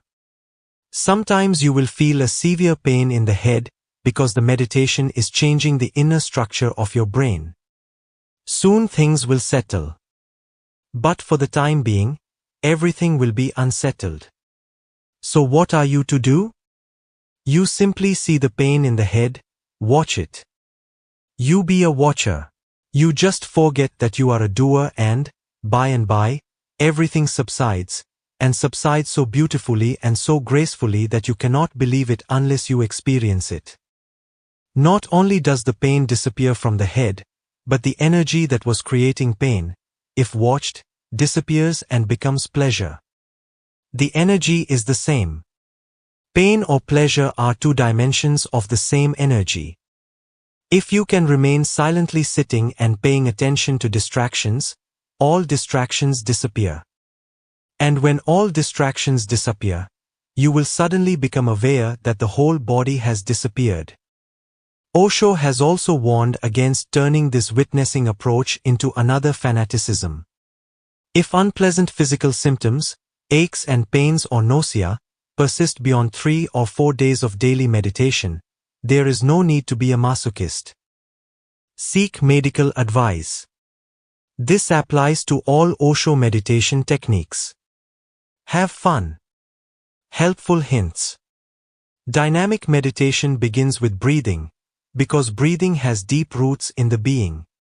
You may not have observed it, but if you can change your breathing, you can change many things. If you observe your breathing carefully, you will see that when you are angry you have a particular rhythm of breathing. When you are in love, a totally different rhythm comes to you. When you are relaxed you breathe differently, when you are tense you breathe differently. You cannot breathe the way you do when you are relaxed and be angry at the same time. It is impossible. When you are sexually aroused, your breathing changes.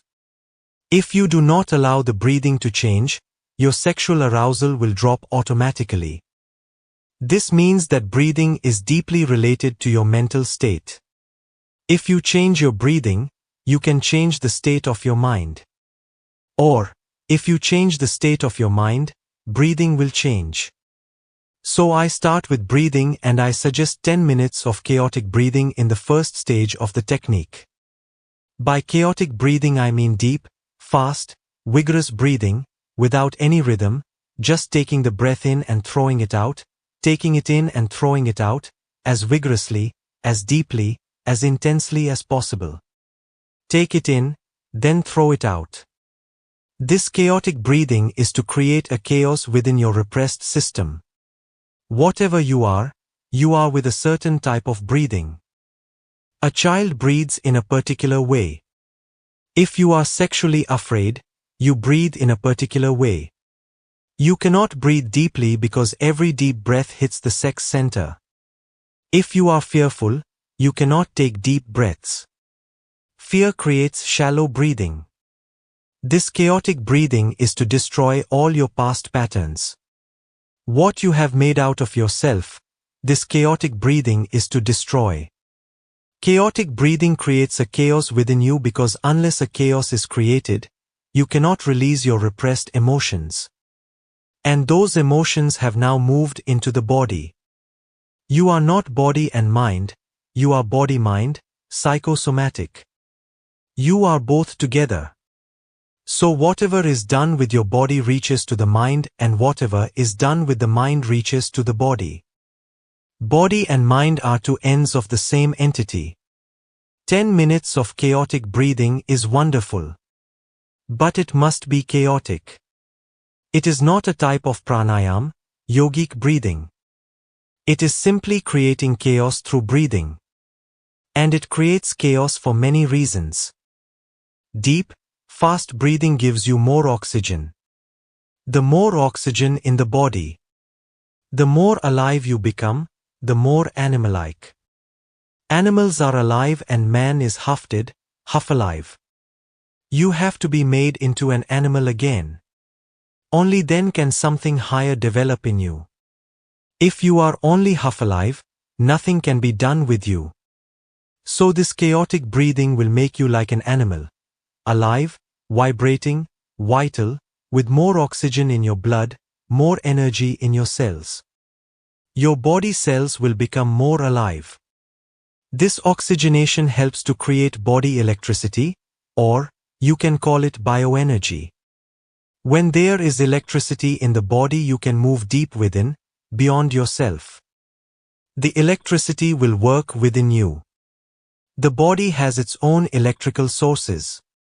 If you hammer them with more breathing and more oxygen, they begin to flow. And if you become really alive, then you are no longer a body. The more alive you become, the more energy flows in your system, and the less you will feel yourself physically. You will feel more like energy and less like matter. And whenever it happens that you are more alive, in those moments you are not body-oriented. If sex has so much appeal, one of the reasons is this, that if you are really in the act, totally moving, totally alive, then you are no longer a body, just energy. To feel this energy, to be alive with this energy, is very necessary if you are to move beyond. The second step in my technique of dynamic meditation is a catharsis. I tell you to be consciously insane. Whatever comes to your mind, whatever, allow it to express itself. Cooperate with it. No resistance, just a flow of emotions. If you want to scream, then scream. Cooperate with it. A deep scream, a total scream in which your whole being becomes involved, is very therapeutic, deeply therapeutic. Many things, many diseases, will be released just by the scream. If the scream is total, your whole being will be in it. So allow your self-expression through crying, dancing, screaming, weeping, jumping, laughing, freaking out, as they say. Within a few days, you will come to feel what it is. In the beginning it may be forced, an effort, or it may even be just acting. We have become so false that nothing real or authentic can be done by us. We have not laughed, we have not cried, we have not screamed authentically. Everything is just a facade, a mask. So when you begin to do this technique, in the beginning, it may be forced. It may need effort, there may be just acting.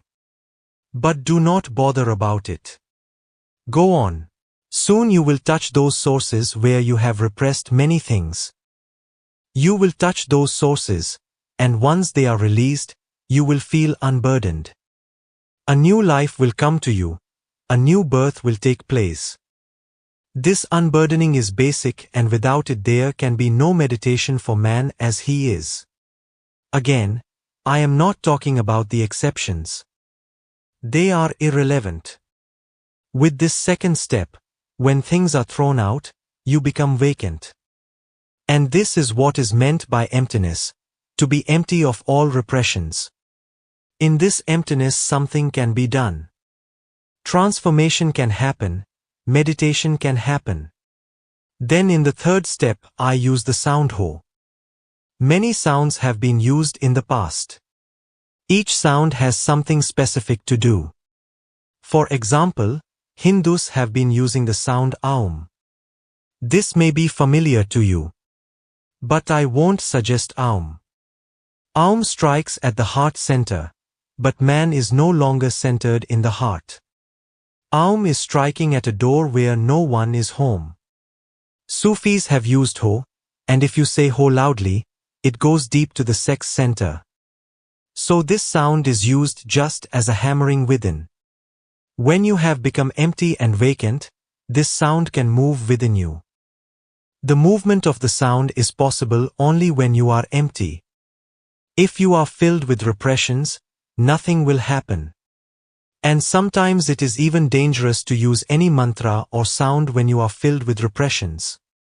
Each layer of repression will change the path of the sound, and the ultimate result may be something of which you never dreamed, never expected, never wished. You need a vacant mind, only then can a mantra be used. So I never suggest a mantra to anyone as he is. First there must be a catharsis. This mantra Ho should never be done without doing the first two steps. It should never be done without them. Only in the third step is this Ho to be used as loudly as possible, bringing your total energy to it.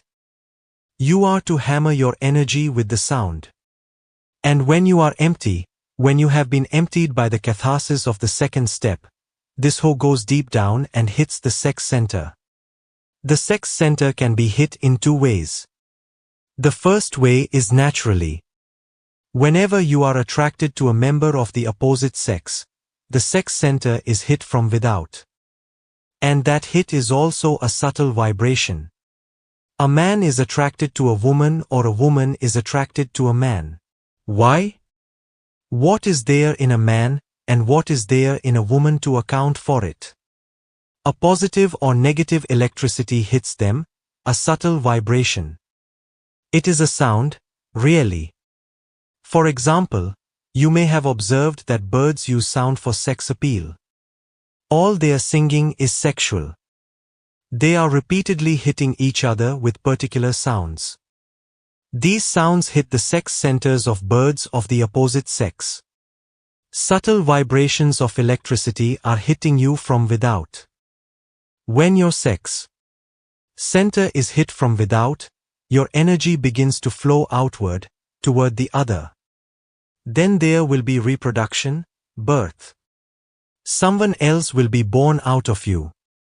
Ho is hitting the same center of energy, but from within. And when the sex center is hit from within, the energy starts to flow within. This inner flow of energy changes you completely. You become transformed, you give birth to yourself. You are transformed only when your energy moves in a totally opposite direction. Right now it is flowing out, but then it begins to flow within. Now it is flowing down, but then it flows upward. This upward flow of energy is what is known as Kundalini. You will feel it actually flowing in your spine, and the higher it moves, the higher you will move with it. When this energy reaches the Brahmarandra, the last center in you, the seventh center, located at the top of the head, you are the highest man possible. In the third step, I use Ho as a vehicle to bring your energy upward. These first three steps are cathartic. They are not meditation, but just preparation for it. They are a getting ready to take the jump, not the jump itself. The fourth step is the jump. In the fourth step, I tell you to stop. When I say, stop, stop completely. Don't do anything at all because anything you do can become a diversion, and you will miss the point. Anything, just a cough or a sneeze, and you may miss the whole thing because the mind has become diverted. Then the upward flow will stop immediately because your attention has moved. Don't do anything. You are not going to die. Even if a sneeze is coming and you do not sneeze for 10 minutes, you will not die. If you feel like coughing, if you feel an irritation in the throat and you do not do anything, you are not going to die. Just let your body remain dead so that the energy can move in one upward flow. When the energy moves upward, you become more and more silent. Silence is the byproduct of energy moving upward and tension is the byproduct of energy moving downward. Now your whole body will become so silent as if it has disappeared. You will not be able to feel it.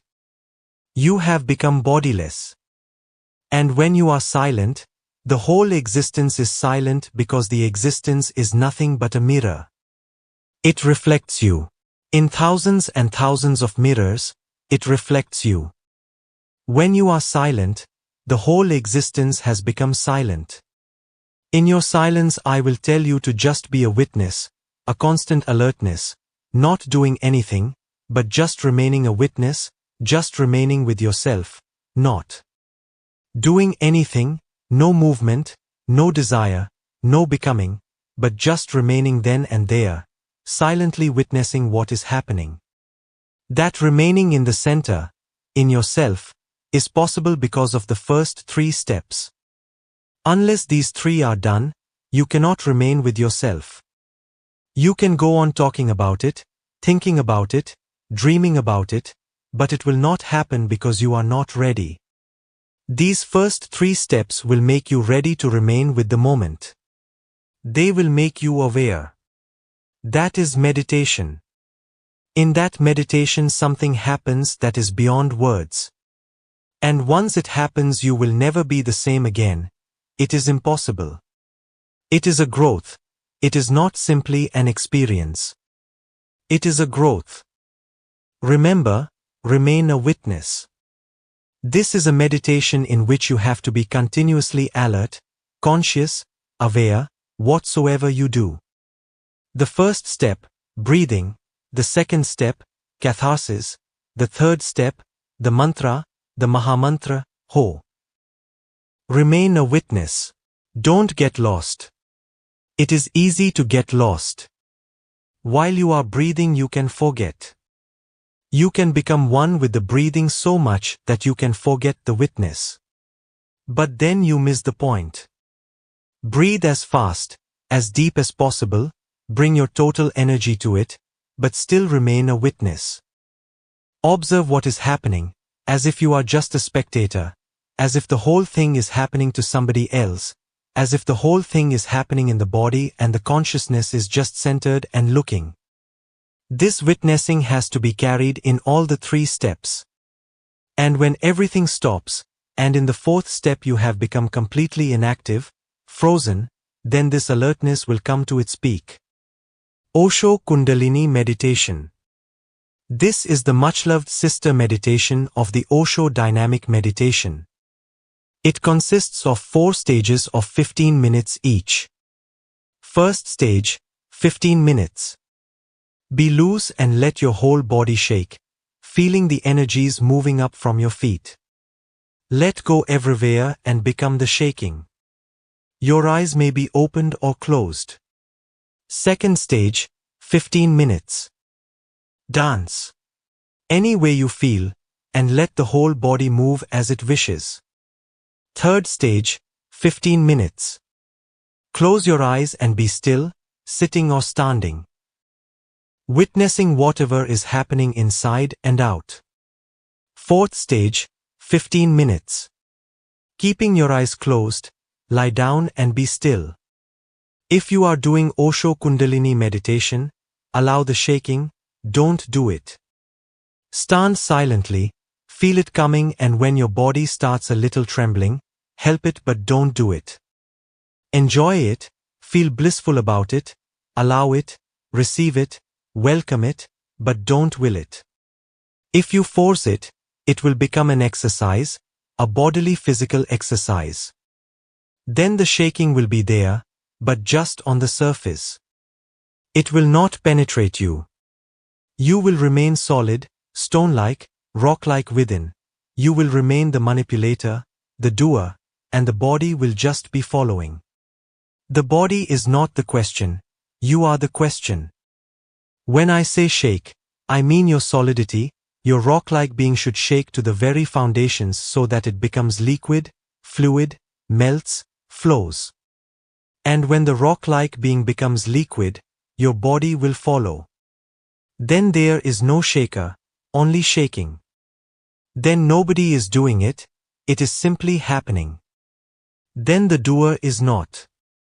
Osho Nataraj meditation. Disappear in the dance. Forget the dancer, the center of the ego, become the dance. That is the meditation. Dance so deeply that you forget completely that you are dancing and begin to feel that you are the dance. The division must disappear, then it becomes a meditation. If the division is there, then it is an exercise, good, healthy, but it cannot be said to be spiritual. It is just a simple dance. Dance is good in itself, as far as it goes, it is good. After it, you will feel fresh, young. But it is not meditation yet. The dancer must go, until only the dance remains. So what to do? Be totally in the dance, because division can exist only if you are not total in it. If you are standing aside and looking at your own dance, the division will remain. You are the dancer and you are dancing. Then dancing is just an act, something you are doing. It is not your being. So get involved totally, be merged in it. Don't stand aside, don't be an observer. Participate. Instructions. Nataraj is dance as a total meditation. There are 3 stages, lasting a total of 65 minutes. Let the dance flow in its own way, don't force it. Rather, follow it, allow it to happen. It is not a doing but a happening. Remain in the mood of festivity. You are not doing something very serious. You are just playing with your life energy, playing with your bioenergy, allowing it to move in its own way. Just like the wind blows and the river flows, you are flowing and blowing. Feel it. And be playful. Remember this word, playful, always. With me, it is very basic. In India we call creation God's Leela, God's play. God has not created the world, it is His play. First stage, 40 minutes. With eyes closed, dance as if possessed. Let your unconscious take over completely. Do not control your movements or be a witness to what is happening. Just be totally in the dance. Second stage, 20 minutes. Keeping your eyes closed, lie down immediately. Be silent and still. Third stage, 5 minutes. Dance in celebration and enjoy. Nadabraham is based on Tibetan techniques done in the early hours of the morning. It can be done at any time of the day, alone or with others, but have an empty stomach and remain inactive for at least 15 minutes afterwards.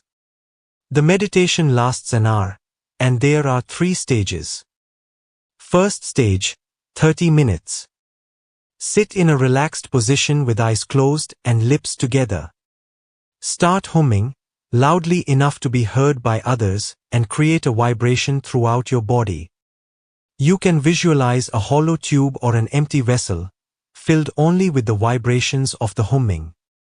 A point will come when the humming continues by itself, and you become the listener. There is no special breathing and you can alter the pitch or move your body smoothly and slowly if you feel it. Second stage, 15 minutes. The second stage is divided into 2 7.5-minute sections.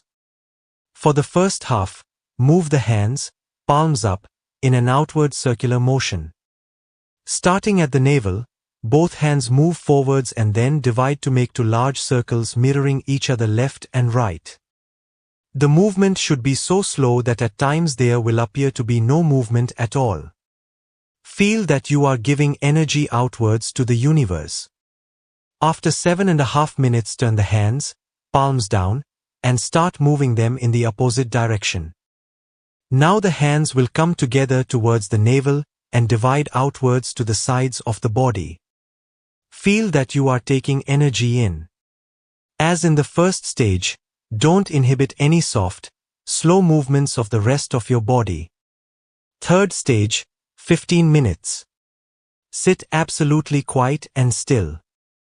Nada Brahma for couples. Osho has given a beautiful variation of this technique for couples.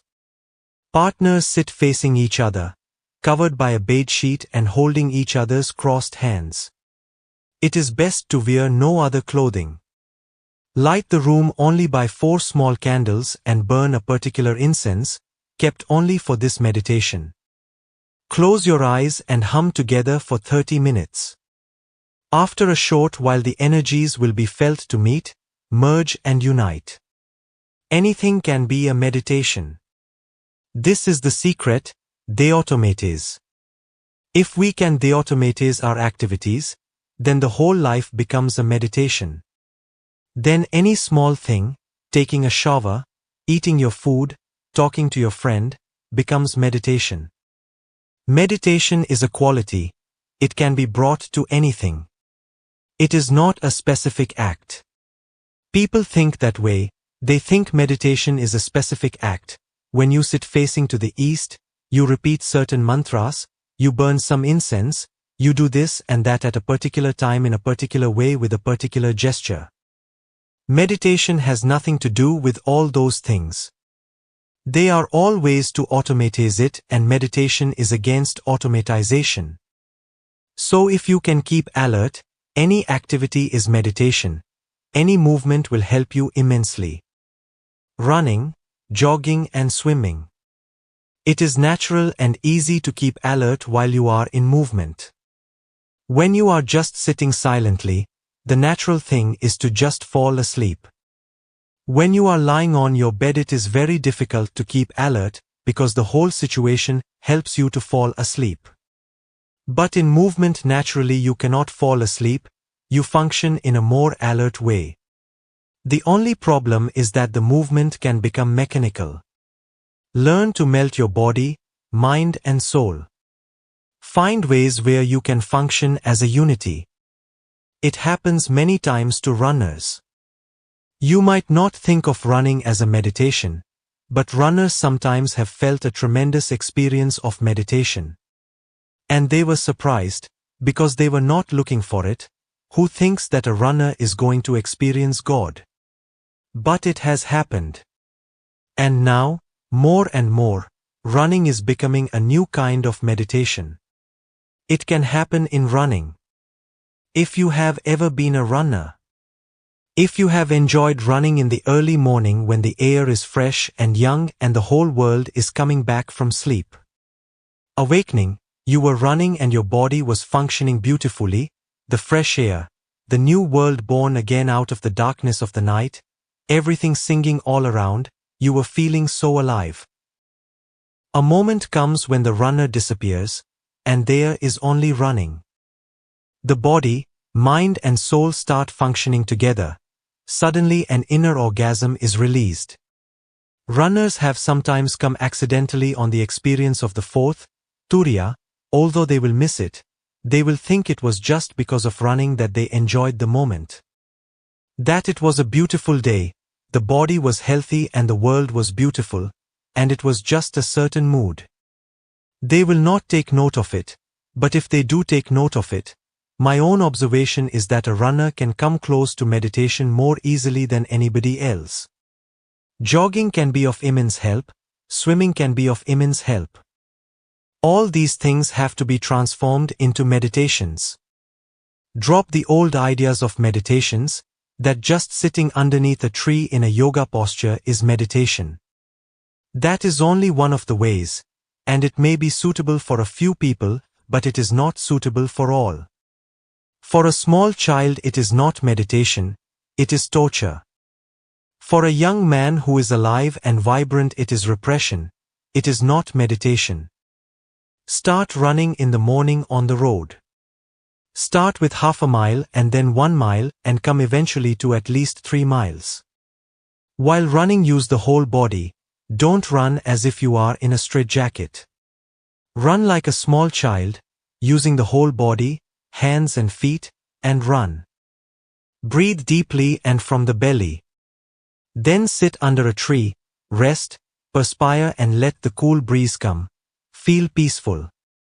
This will help very deeply. Sometimes just stand on the earth without shoes and feel the coolness, the softness, the warmth. Whatsoever the earth is ready to give in that moment, just feel it and let it flow through you. And allow your energy to flow into the earth. Be connected with the earth. If you are connected with the earth, you are connected with life. If you are connected with the earth, you are connected with your body. If you are connected with the earth, you will become very sensitive and centered, and that's what is needed. Never become an expert in running. Remain an amateur so that alertness may be kept. If you feel sometimes that running has become automatic, drop it. Try swimming. If that becomes automatic, then try dancing. The point to remember is that the movement is just a situation to create awareness. While it creates awareness, it is good. If it stops creating awareness, then it is no more of any use. Change to another movement where you will have to be alert again. Never allow any activity to become automatic. Laughing meditation. Laughter brings some energy from your inner source to your surface. Energy starts flowing, follows laughter like a shadow. Have you watched it? When you really laugh, for those few moments you are in a deep meditative state. Thinking stops. It is impossible to laugh and think together. They are diametrically opposite. Either you can laugh or you can think. If you really laugh, thinking stops. If you are still thinking, laughter will be just so-so, lagging behind. It will be a crippled laughter. When you really laugh, suddenly mind disappears. As far as I know, dancing and laughter are the best, natural, easily approachable doors. If you really dance, thinking stops. You go on, you whirl and you become a whirlpool, all boundaries, all divisions are lost. You don't even know where your body ends and where existence begins. You melt into existence and existence melts into you. There is an overlapping of boundaries. And if you are really dancing, not managing it but allowing it to manage you, allowing it to possess you, if you are possessed by dance, thinking stops. The same happens with laughter. If you are possessed by laughter, thinking stops. Laughter can be a beautiful introduction to a non-thinking state. Instructions for laughing meditation. Every morning upon waking, before opening your eyes, stretch like a cat. Stretch every fiber of your body. After 3 or 4 minutes, with eyes still closed, begin to laugh. For 5 minutes just laugh. At first you will be doing it, but soon the sound of your attempt will cause genuine laughter. Lose yourself in laughter. It may take several days before it really happens, for we are so unaccustomed to the phenomenon. But before long it will be spontaneous, and will change the whole nature of your day. Gibberish meditation. This is a cathartic technique, which encourages expressive body movements. It should be distinguished from the gentle Devani meditation. Instructions. First stage, 15 minutes. Either alone or in a group, close your eyes and begin to say nonsense sounds, gibberish. Allow yourself to express whatever needs to be expressed within you. Throw everything out. The mind always thinks in terms of words. Gibberish helps to break this pattern of continual verbalization. Without suppressing any of your thoughts, you can throw them out, in gibberish. Likewise, let your body be expressive. Second stage, 15 minutes. Then for 15 minutes, lie down on your stomach and feel as if you are merging with the earth. With each exhalation, feel yourself merging with the ground beneath you. Smoking meditation. A man came to me. He had been suffering from chain smoking for 30 years. He was ill and the doctors said, "You will never be healthy if you don't stop smoking." But he was a chronic smoker. He could not help it. He had tried, not that he had not tried, he had tried hard, and he had suffered much in trying, but only for 1 day or 2 days, and then again the urge would come so tremendously, it would simply take him away. Again he would fall into the same pattern. Because of this smoking he had lost all self-confidence. He knew he could not do a small thing, he could not stop smoking. He had become worthless in his own eyes. He thought himself just the most worthless person in the world. He had no respect for himself. He came to me. He said, "What can I do? How can I stop smoking?" I said, "Nobody can stop smoking. You have to understand. Smoking is not only a question of your decision now. It has entered into your world of habits. It has taken roots. 30 years is a long time. It has taken roots in your body, in your chemistry. It has spread all over. It is not just a question of your head deciding.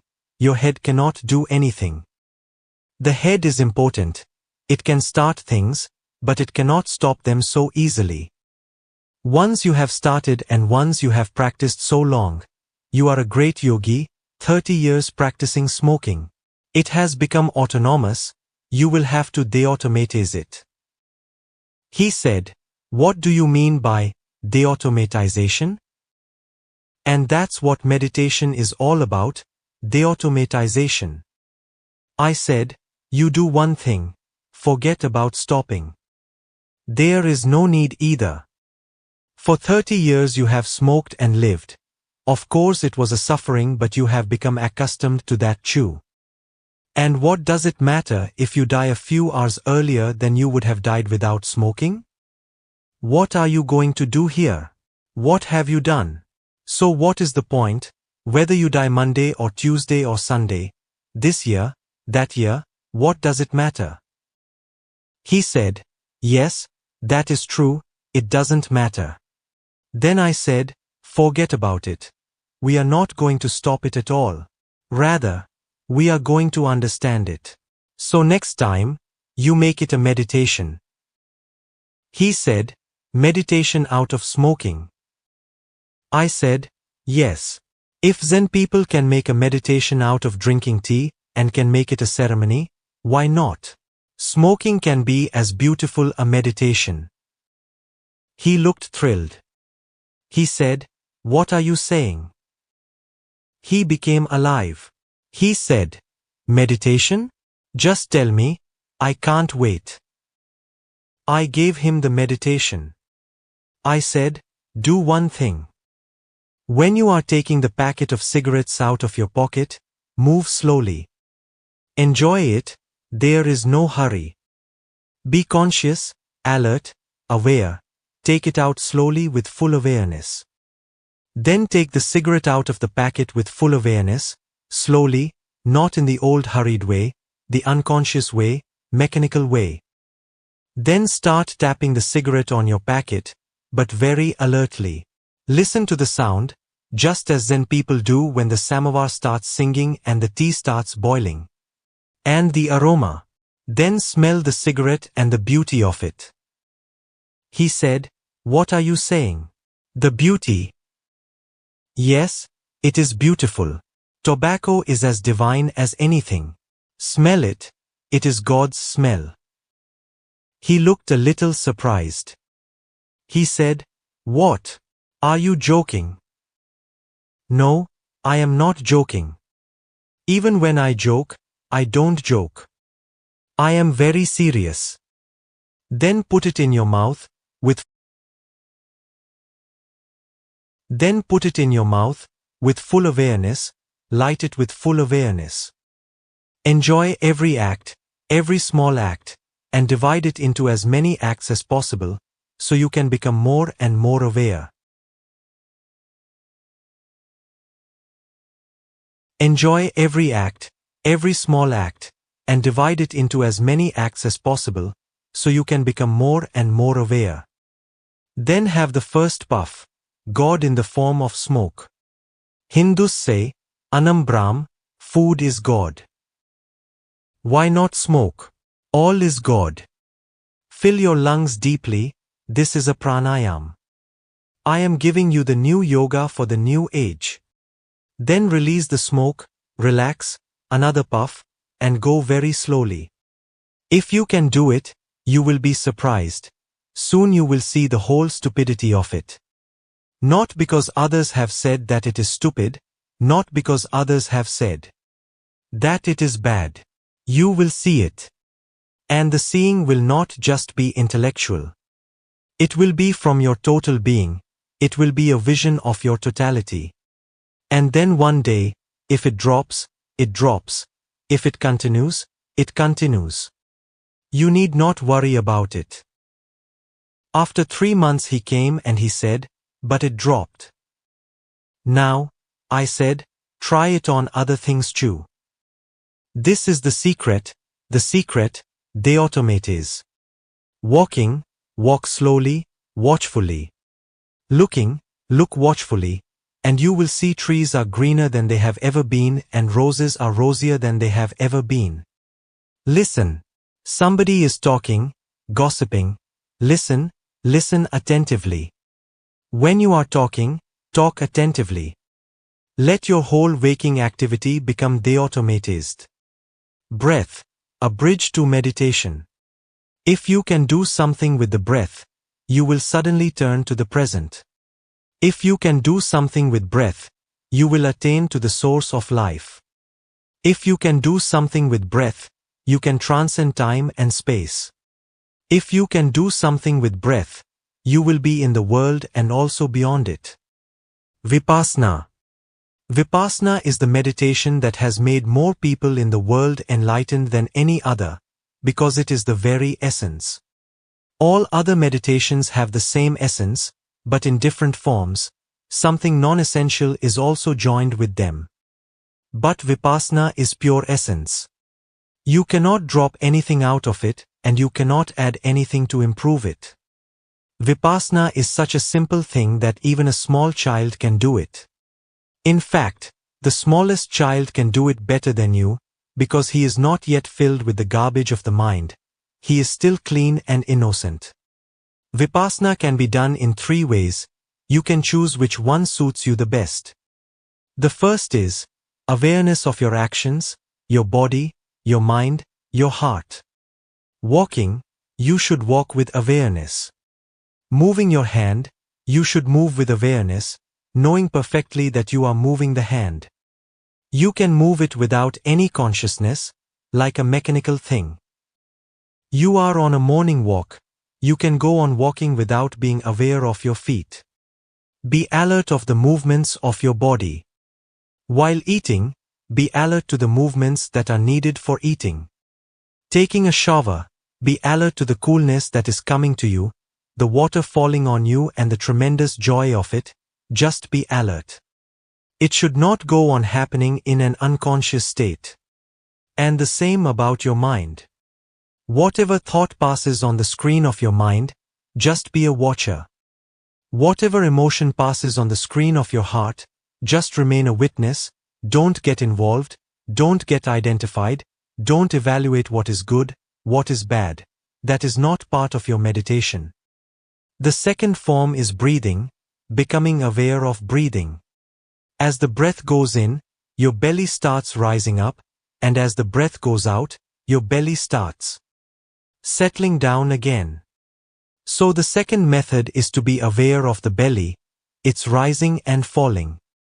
Just the very awareness of the belly rising and falling. And the belly is very close to the life sources because the child is joined with the mother's life through the navel. Behind the navel is his life's source.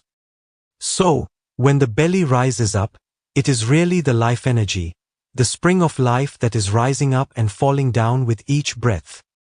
That too is not difficult, and perhaps maybe even easier because it is a single technique.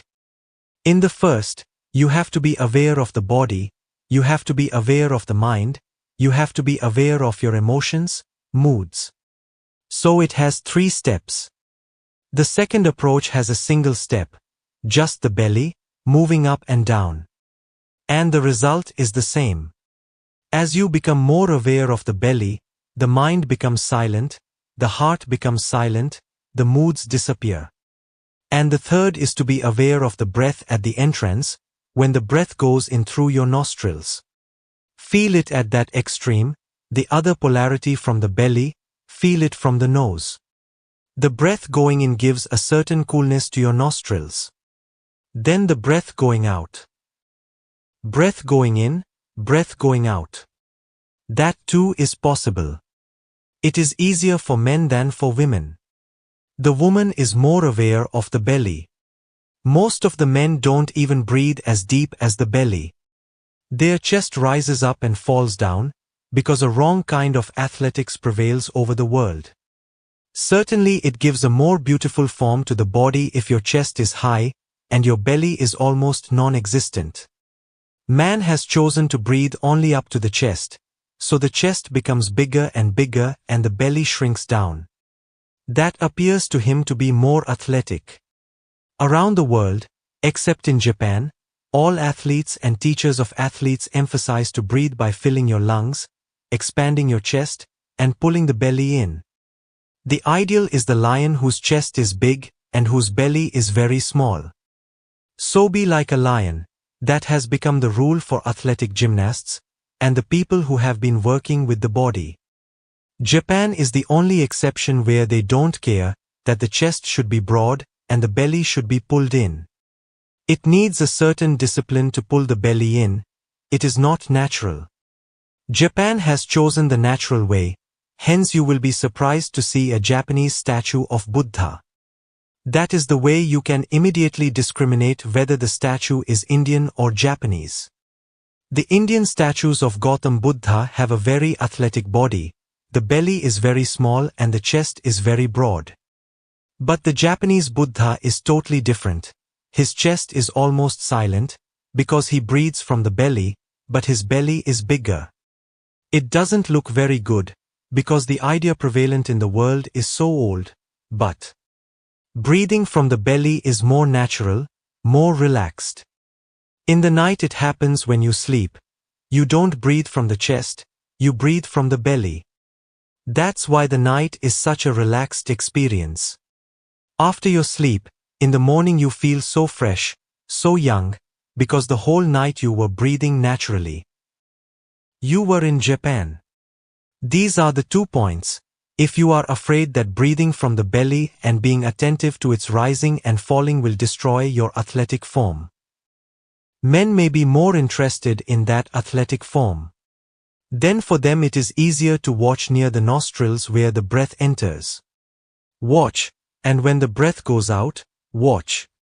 These are the 3 forms. Any one will do. And if you want to do 2 forms together, you can do 2 forms together, then the effort will become more intense. If you want to do all 3 forms together, you can do all 3 forms together. Then the possibilities will be quicker. But it all depends on you, whatever feels easy. Remember, easy is right. As meditation becomes settled and mind silent, the ego will disappear. You will be there, but there will be no feeling of I. Then the doors are open. Just wait with a loving longing, with a welcome in the heart for that great moment, the greatest moment in anybody's life, of enlightenment. It comes. It certainly comes. It has never delayed for a single moment. Once you are in the right tuning, it suddenly explodes in you, transforms you. The old man is dead and the new man has arrived. Sitting. Find a reasonably comfortable and alert position to sit for 40 to 60 minutes. Back and head should be straight, eyes closed and breathing normal. Stay as still as possible, only changing position if it is really necessary. While sitting, the primary object is to be watching the rise and fall of the belly, slightly above the navel, caused by breathing in and out. It is not a concentration technique, so while watching the breath, many other things will take your attention away. Nothing is a distraction in Vipassana, so when something else comes up, stop watching the breath, pay attention to whatever is happening until it's possible to go back to your breath. This may include thoughts, feelings, judgments, body sensations, impressions from the outside world, etc. It is the process of watching that is significant, not so much what you are watching, so remember not to become identified with whatever comes up. Questions or problems may just be seen as mysteries to be enjoyed. Vipassana walk. This is a slow, ordinary walk based on the awareness of the feet touching the ground. You can walk in a circle or a line of 10 to 15 steps going back and forth, inside or out of doors. Eyes should be lowered to the ground a few steps ahead. While walking, the attention should go to the contact of each foot as it touches the ground. If other things arise, stop paying attention to the feet, notice what else took your attention and then return to the feet. It is the same technique as in sitting, but watching a different primary object. You can walk for 20 to 30 minutes. Throwing things out. Whenever you feel that the mind is not tranquil, tense, worried, chattering, anxious, constantly dreaming, do one thing. First exhale deeply. Always start by exhaling. Exhale deeply. As much as you can, throw the air out. Throwing out the air, the mood will be thrown out too, because breathing is everything. And then expel the breath as far as possible. Pull the belly in and retain for a few seconds, don't inhale. Let the air be out, and don't inhale for a few seconds. Then allow the body to inhale. Inhale deeply, as much as you can. Again stop for a few seconds. The gap should be the same as when you retain the breath out. If you retain it out for 3 seconds, retain the breath in for 3 seconds. Throw it out and hold for 3 seconds. Take it in and hold for 3 seconds. But it has to be thrown out completely. Exhale totally and inhale totally, and make a rhythm. Breathe in, hold, breathe out, hold. Breathe in, hold, breathe out, hold. Immediately you will feel a change coming into your whole being. The mood will go. A new climate will enter into you. Opening the heart. The heart is the gateless gate to reality. Move from the head to the heart. We are all hung up in the head. That is our only problem, the only one problem. And there is only one solution. Get down from the head into the heart and all problems disappear. They are created by the head. And suddenly everything is so clear and so transparent that one is surprised how one was continuously inventing problems. Mysteries remain but problems disappear. Mysteries abound but problems evaporate. And mysteries are beautiful. They are not to be solved. They have to be lived. From head to heart. The first point, try to be headless. Visualize yourself as headless, move headlessly. It sounds absurd, but it is one of the most important exercises.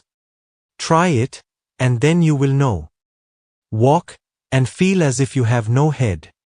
In the beginning it will be only, as if. It will be very weird.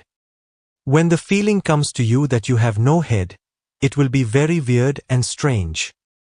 But by and by you will settle down at the heart. There is a law. You may have seen that someone who is blind has keener ears, more musical ears. Blind men are more musical. Their feeling for music is deeper. Why? The energy that ordinarily moves through the eyes now cannot move through them, so it chooses a different path, it moves through the ears. Blind men have a deeper sensitivity of touch. If a blind man touches you, you will feel the difference, because we ordinarily do much work with touch through our eyes. We are touching each other through our eyes. A blind man cannot touch through the eyes, so the energy moves through his hands. A blind man is more sensitive than anyone who has eyes. Sometimes it may not be so, but generally it is so. Energy starts moving from another center if one center is not there. So try this exercise I am talking about, the exercise in headlessness, and suddenly you will feel a strange thing. It will be as if for the first time you are at the heart. Walk headlessly. Sit down to meditate, close your eyes and simply feel that there is no head. Feel, my head has disappeared. In the beginning it will be just, as if. But by and by you will feel that the head has really disappeared. And when you feel that your head has disappeared, your center will fall down to the heart, immediately. You will be looking at the world through the heart and not through the head. When for the first time Westerners reached Japan, they couldn't believe that the Japanese traditionally have been thinking for centuries that they think through the belly. If you ask a Japanese child, if he is not educated in Western ways, where is your thinking? He will point to his belly. Centuries and centuries have passed, and Japan has been living without the head. It is just a concept. If I ask you, where is your thinking going on, you will point toward the head, but a Japanese person will point to the belly, not to the head, one of the reasons why the Japanese mind is more calm, quiet and collected. Now this is disturbed because the West has spread over everything. Now there exists no East. Only in some individuals who are like islands here and there does the East exist. Geographically, the East has disappeared. Now the whole world is Western. Try headlessness. Meditate standing before your mirror in the bathroom. Look deep into your eyes and feel that you are looking from the heart. By and by the heart center will begin to function. And when the heart functions, it changes your total personality, the total structure, the whole pattern, because the heart has its own way. So the first thing, try headlessness. Secondly, be more loving, because love cannot function through the head. Be more loving. That is why, when someone is in love, he loses his head. People say that he has gone mad. If you are not in love and mad, then you are not really in love. The head must be lost. If the head is there unaffected, functioning ordinarily, then love is not possible, because for love you need the heart to function, not the head. It is a function of the heart. It happens that when a very rational person falls in love, he becomes stupid. He himself feels what stupidity he is doing, what silliness. What is he doing? Then he makes two parts of his life, he creates a division. The heart becomes a silent, intimate affair. When he moves out of his house, he moves out of his heart. He lives in the world with the head and only comes down to the heart when he is loving. But it is very difficult. It is very difficult, and ordinarily it never happens. I was staying in Calcutta at a friend's house, and the friend was a justice of the High Court. His wife told me, I have only one problem to tell you. Can you help me? So I said, what is the problem? She said, my husband is your friend. He loves you and respects you, so if you say something to him it may be helpful. So I asked her, what is to be said? Tell me. She said, he remains a high court judge even in bed. I have not known a lover, a friend or a husband. He is a high court judge 24 hours a day. It is difficult. It is difficult to come down from your pedestal. It becomes a fixed attitude. If you are a businessman, you will remain a businessman in bed also. It is difficult to accommodate to persons within, and it is not easy to change your pattern completely, immediately, anytime you like. It is difficult, But if you are in love, you will have to come down from the head.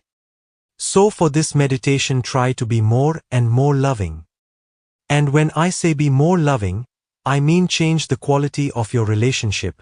Let it be based on love. Not only with your wife or with your child or with your friend, but toward life as such, become more loving. That is why Mahavir and Buddha have talked about non-violence. It was just to create a loving attitude toward life. When Mahavir moves, walks, he remains aware not even to kill an ant. Why? Really, the ant is not concerned. Mahavir is coming down from the head to the heart, creating a loving attitude toward life as such. The more your relationship is based on love, all relationships, the more your heart center will function. It will start working. You will look at the world through different eyes, because the heart has its own way of looking at the world. The mind can never look in that way. That is impossible for the mind. The mind can only analyze. The heart synthesize. The mind can only dissect, divide. It is a divider. Only the heart gives unity. When you can look through the heart, the whole universe looks like one unity. When you approach through the mind, the whole world becomes atomic. There is no unity, only atoms and atoms and atoms. The heart gives a unitary experience. It joins together and the ultimate synthesis is God. If you can look through the heart, the whole universe looks like one. That oneness is God. That is why science can never find God. It is impossible, because the method applied can never reach to the ultimate unity. The very method of science is reason, analysis, division. So science comes to molecules, atoms, electrons, and they will go on dividing. They can never come to the organic unity of the whole. The whole is impossible to look at through the head. The heart of peacefulness. A very simple method, but it works miraculously. Try it. And anyone can try it. There is no danger. In an easy position, the first thing is to be in a relaxed position, easy, whatsoever is easy for you. So don't try some particular position or asana. Buddha sits in a particular posture. It is easy for him. It can also become easy for you if you practice it for a time, but in the very beginning it will not be easy for you. And there is no need to practice it. Start from any posture that comes easy to you right now. Don't struggle with posture. You can sit in an easy chair and relax. The only thing is your body must be in a relaxed state. Just close your eyes and feel all over the body. Start from the legs, feeling whether there is some tension. If you feel somewhere there is some tension, do one thing, make it more tense. If you feel that in the leg, in the right leg, there is tension, then make that tension as intense as possible. Bring it to a peak and then suddenly relax so that you can feel how relaxation settles there. Then go all over the body, just finding if there is some tension somewhere. Wherever you feel the tension, make it more, because it is easy to relax it when it is intense. In just a mid-state it is very difficult because you cannot feel it. It is easy to move from one extreme to another, very easy, because the very extreme creates the situation to move to the other. So if you feel some tension in the face, then strain all the face muscles as much as possible, create tension and bring it to a peak. Bring it to a point where you feel that now no more is possible, then suddenly relax. So see that all parts of the body, all the limbs, are relaxed. Be particular about the face muscles, because they carry 90% of the tensions, the rest of the body carries only 10%, because all your tensions are in the mind and the face becomes the storage. So strain your face as much as possible, don't be shy about it. Intensely make it in anguish, anxiety, and then suddenly relax. Do it for 5 minutes so you can feel now the whole body, every limb, is relaxed. You can do it lying on the bed, you can do it sitting also, however you feel is easy for you. The second thing, when you feel that the body has come to an easy posture, don't make much fuss about it. Just feel that the body is relaxed, then forget the body. Because really, remembering the body is a sort of tension. So that's why I say don't make much fuss about it. Relax it and forget it. Forgetting is relaxation, because whenever you remember too much, that very remembering brings attention to the body.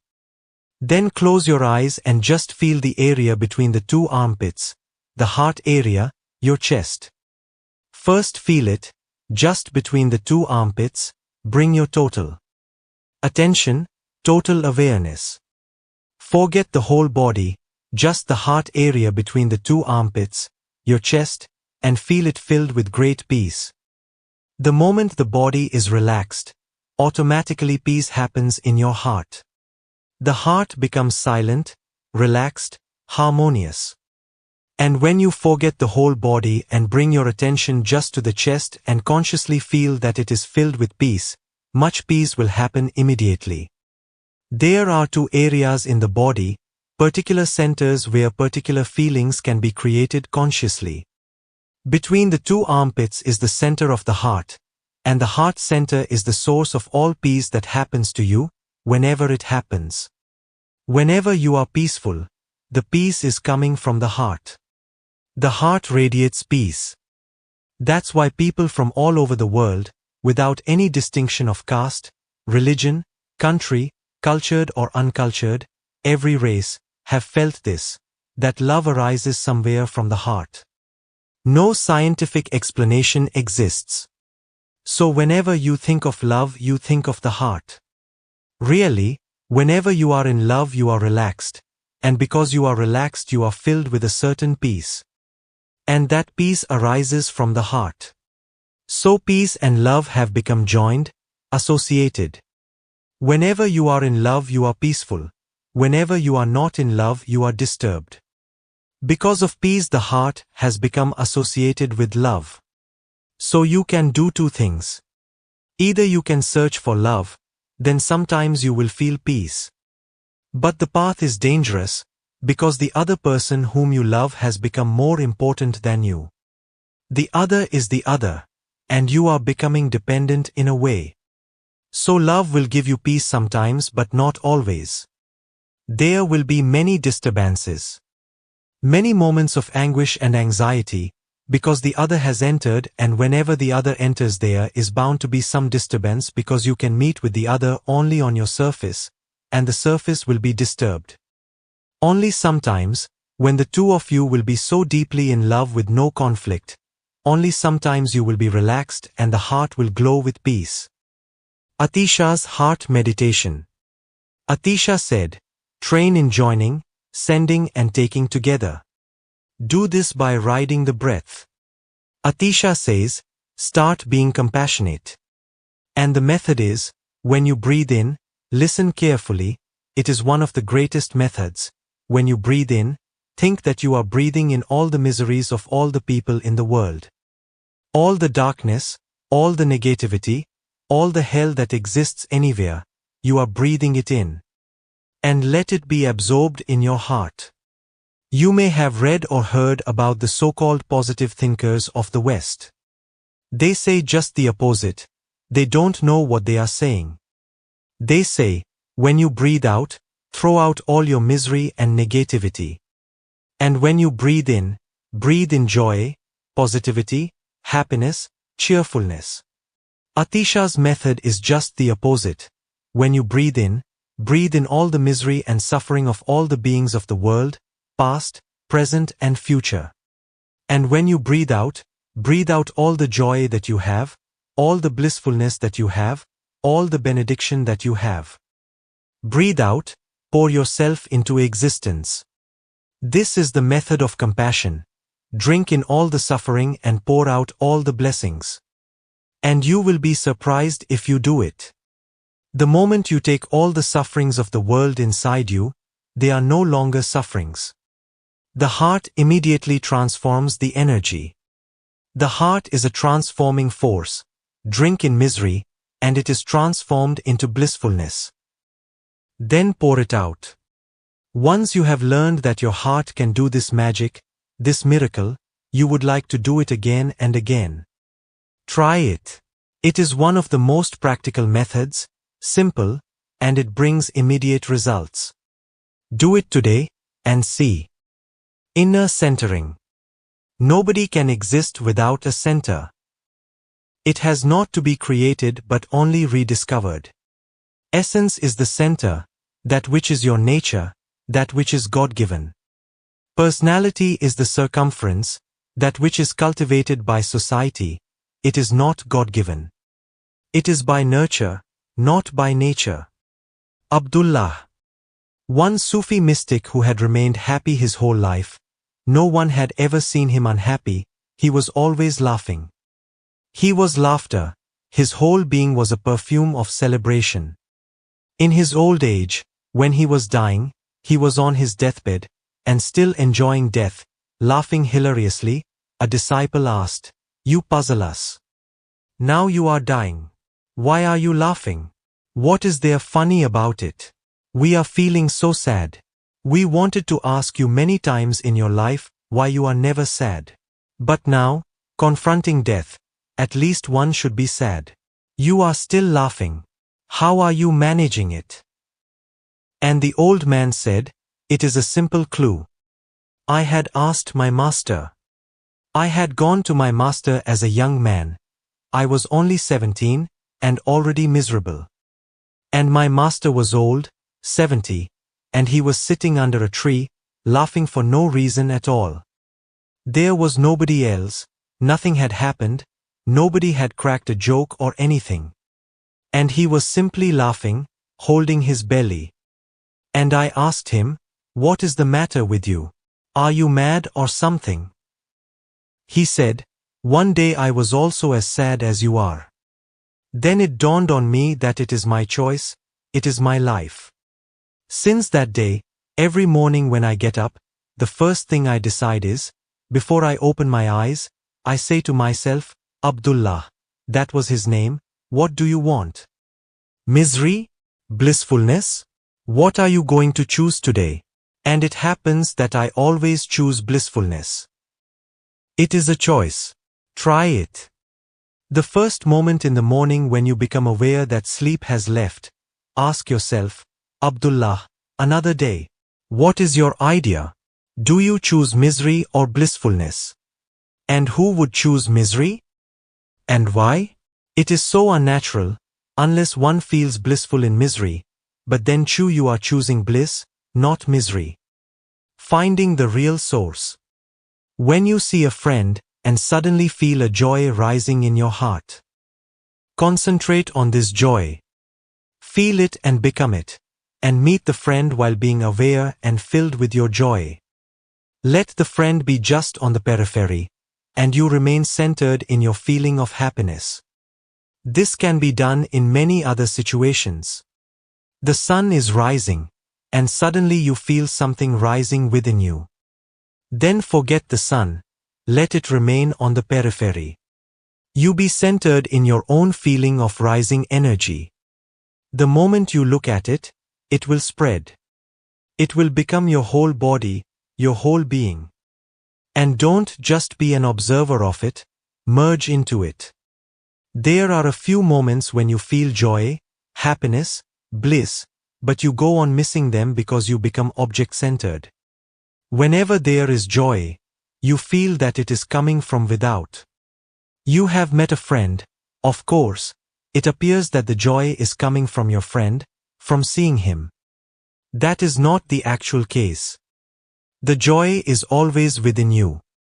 The friend has just become a situation. The friend has helped it to come out, has helped you to see that it is there. And this is not only with joy, but with everything, with anger, with sadness, with misery, with happiness, with everything, it is so. Others are only situations in which things that are hidden in you are expressed. They are not causes, they are not causing something in you. Whatsoever is happening, it is happening to you. It has always been there, It is only that meeting with this friend has become a situation in which whatsoever was hidden has come out in the open, has come out from the hidden sources, it has become apparent, manifest. Whenever this happens, remain centered in the inner feeling, and then you will have a different attitude about everything in life. Even with negative emotions, do this. When you are angry, do not be centered on the person who has aroused it. Let him be on the periphery. You just become anger. Feel anger in its totality, allow it to happen within. Don't rationalize, don't say that this man has created it. Do not condemn the man. He has just become the situation.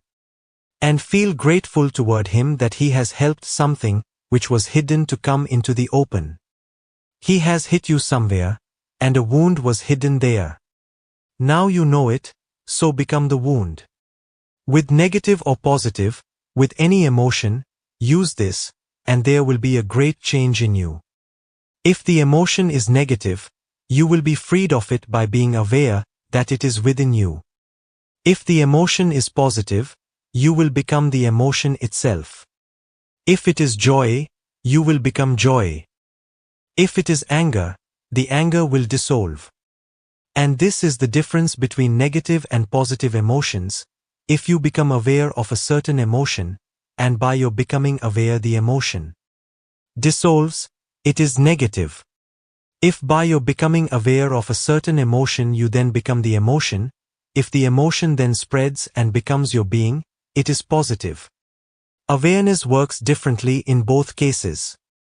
If it is a poisonous emotion, you are relieved of it through awareness. If it is good, blissful, ecstatic, you become one with it. Awareness deepens it. Center of the cyclone. When desire grips you, you are disturbed. Of course, that is natural. Desire grips you, then your mind starts wavering and many ripples go on the surface. The desire pulls you somewhere into the future. The past pushes you somewhere into the future. You are disturbed, you are not at ease. Desire is, therefore, a disease. This sutra says, in moods of extreme desire be undisturbed. But how to be undisturbed? Desire means disturbance, so how to be undisturbed, and in extreme moments of desire? You will have to do certain experiments, only then will you understand what it means. You are in anger. Anger grips you. You are temporarily mad, possessed. You are no longer in your senses. Suddenly remember to be undisturbed, as if you are undressing. Inside, become naked, naked from the anger, undressed. Anger will be there, but now you have a point within you which is not disturbed. You will know that anger is there on the periphery. Like fever, it is there. The periphery is wavering, the periphery is disturbed, but you can look at it. If you can look at it, you will be undisturbed. Become a witness to it, and you will be undisturbed. This undisturbed point is your original mind. The original mind cannot be disturbed, it is never disturbed. But you have never looked at it. When anger is there, you become identified with the anger. You forget that anger is something other than you. You become one with it, and you start acting through it, you start doing something through it. Two things can be done.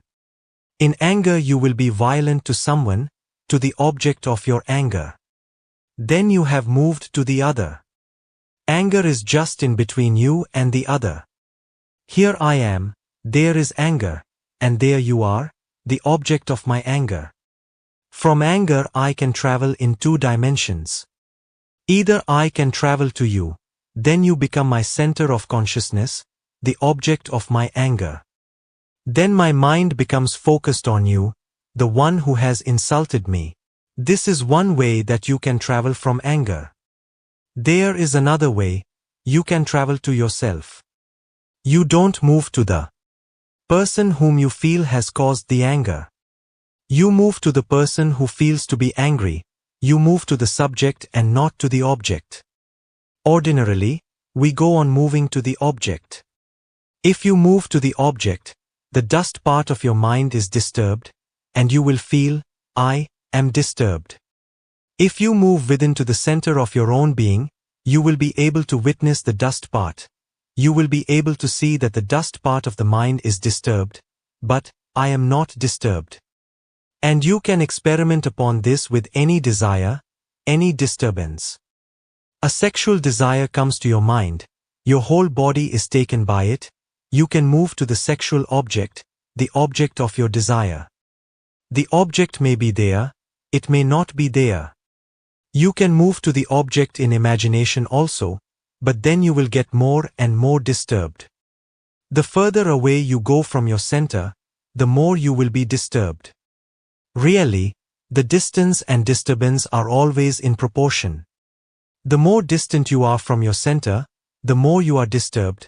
The nearer you are to the center, the less you are disturbed. If you are just at the center, there is no disturbance. In a cyclone, there is a center which is undisturbed. In the cyclone of anger, the cyclone of sex, the cyclone of any desire. Just in the center there is no cyclone, and a cyclone cannot exist without a silent center. The anger also cannot exist without something within you which is beyond anger. Remember this, nothing can exist without its opposite. The opposite is needed there. Without it, there is no possibility of it existing. If there were no center within you which remains unmoved, no movement would be possible there. If there were no center within you which remains undisturbed, no disturbance could happen to you. Analyze this and observe this. If there were no center of absolute undisturbance in you, how could you feel that you are disturbed? You need a comparison. You need 2 points to compare. Suppose a person is ill. He feels illness because somewhere within him, a point, a center of absolute health exists. That is why he can compare. You say that your head is aching. How is it that you know about this ache, this headache? If you were the headache, you could not know it. You must be someone else, something else, the observer, the witness, who can say, my head is aching. In the Book of Secrets, Shiva says, in moods of extreme desire, be undisturbed. What can you do? This technique is not for suppression. This technique is not saying that when there is anger, suppress it and remain undisturbed. No. If you suppress, you will create more disturbance. If the anger is there and an effort to suppress is there, it will double the disturbance. When anger is there, close your doors, meditate on the anger, allow the anger to be. You remain undisturbed, and don't suppress it. It is easy to suppress, it is easy to express. We do both. We express if the situation allows, and if it is convenient and not dangerous for you. If you can harm the other and the other cannot harm you, you will express the anger. If it is dangerous, if the other can harm you more, if your boss or whoever you are angry at is more strong, you will suppress it. Expression and suppression are easy, witnessing is difficult. Witnessing is neither. It is not suppressing, it is not expressing. It is not expressing because you are not expressing it to the object of anger. It is not being suppressed either. You are allowing it to be expressed in a vacuum. You are meditating on it. Stand before a mirror and express your anger, and be a witness to it. You are alone, so you can meditate on it. Do whatsoever you want to do, but in a vacuum. If you want to beat someone, beat the empty sky. If you want to be angry, be angry. If you want to scream, scream. But do it alone, and remember yourself as a point which is seeing all this drama. Then it becomes a psychodrama, and you can laugh at it and it will be a deep catharsis for you. Afterwards you will feel relieved of it, and not only relieved of it, you will have gained something through it. You will have matured, a growth will have come to you. And now you will know that even while you were in anger there was a center within you which was undisturbed. Now try to uncover this center more and more, and it is easy to uncover it in desire. This technique can be very useful, and much benefit can happen to you through it. But it will be difficult because when you become disturbed, you forget everything. You may forget that you have to meditate. Then try it in this way. Don't wait for the moment when anger happens to you. Don't wait for that moment. Just close the door to your room, and think of some past experience of anger when you went mad. Remember it, and reenact it. That will be easy for you. Reenact it again, do it again, relive it. Don't just remember it, relive it. Remember that someone had insulted you, and what was said, and how you reacted to him. React again, replay it. This reenacting something from the past will do much. Everyone has scars in his mind, unhealed wounds. If you reenact them, you will be unburdened. If you can go to your past and do something which has remained incomplete, you will be unburdened from your past. Your mind will become fresher. The dust will be thrown away. Remember in your past something which you feel has remained suspended. You wanted to kill someone, you wanted to love someone, you wanted this and that has remained incomplete. That incomplete thing goes on hovering around the mind like a cloud. Gurdjieff used this technique a great deal. He created situations, but to create situations a school is needed. You cannot do that alone. Gurdjieff had a small school in Fontainebleau, and he was a taskmaster. He knew how to create situations. You would enter the room where a group was sitting, and something would be done so that you would get angry. And it would be done so naturally that you would never imagine that some situation was being created for you. But it was a device. Someone would insult you by saying something, and you would get disturbed. Then everyone would help the disturbance and you would become mad. And when you were right at the point where you could explode, Gurdjieff would shout, "Remember, remain undisturbed. You can help. Your family can become a school, you can help each other. Friends can become a school and they can help each other. You can decide with your family. The whole family can decide that now a situation has to be created for the father or for the mother, and then the whole family works to create the situation. When the father or mother goes completely mad, then everyone starts laughing and says, 'Remain completely undisturbed. You can help each other,' and the experience is simply wonderful. Once you know a cool center within you in a hot situation, you cannot forget it. And then in any hot situation you can remember it, reclaim it, regain it. In the West, one therapeutic technique is used. It is called psychodrama. It helps, and it is also based on techniques like this. In psychodrama you just enact, you just play a game. In the beginning it is a game, but sooner or later you become possessed. And when you become possessed your mind starts cooperating, because your mind and your body function automatically. They function automatically. So if you see an actor acting in a psychodrama who, in a situation of anger, really becomes angry, you may think that he is simply acting, but it is not so. He might have really become angry, it may not be acting at all now. He is possessed by the desire, by the disturbance, by the feeling, by the mood, and if he is really possessed, only then does his acting look real. Your body cannot know whether you are playing or you are doing it for real. You may have observed yourself at some time in your life that you were just playing at being angry, and you didn't realize when the anger became real. Or, you were just playing and you were not feeling sexual. You were playing with your wife or with your girlfriend, or with your husband, and then suddenly it became real. The body took over. The body can be deceived.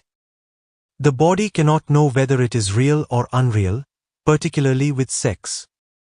If you imagine it, your body thinks it is real.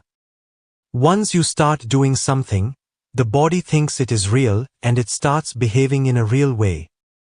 Psychodrama is a technique based on such methods. You are not angry, you are simply acting angry and then you get into it. But psychodrama is beautiful because you know that you are simply acting. And then on the periphery the anger becomes real, and just behind it you are hidden and looking at it.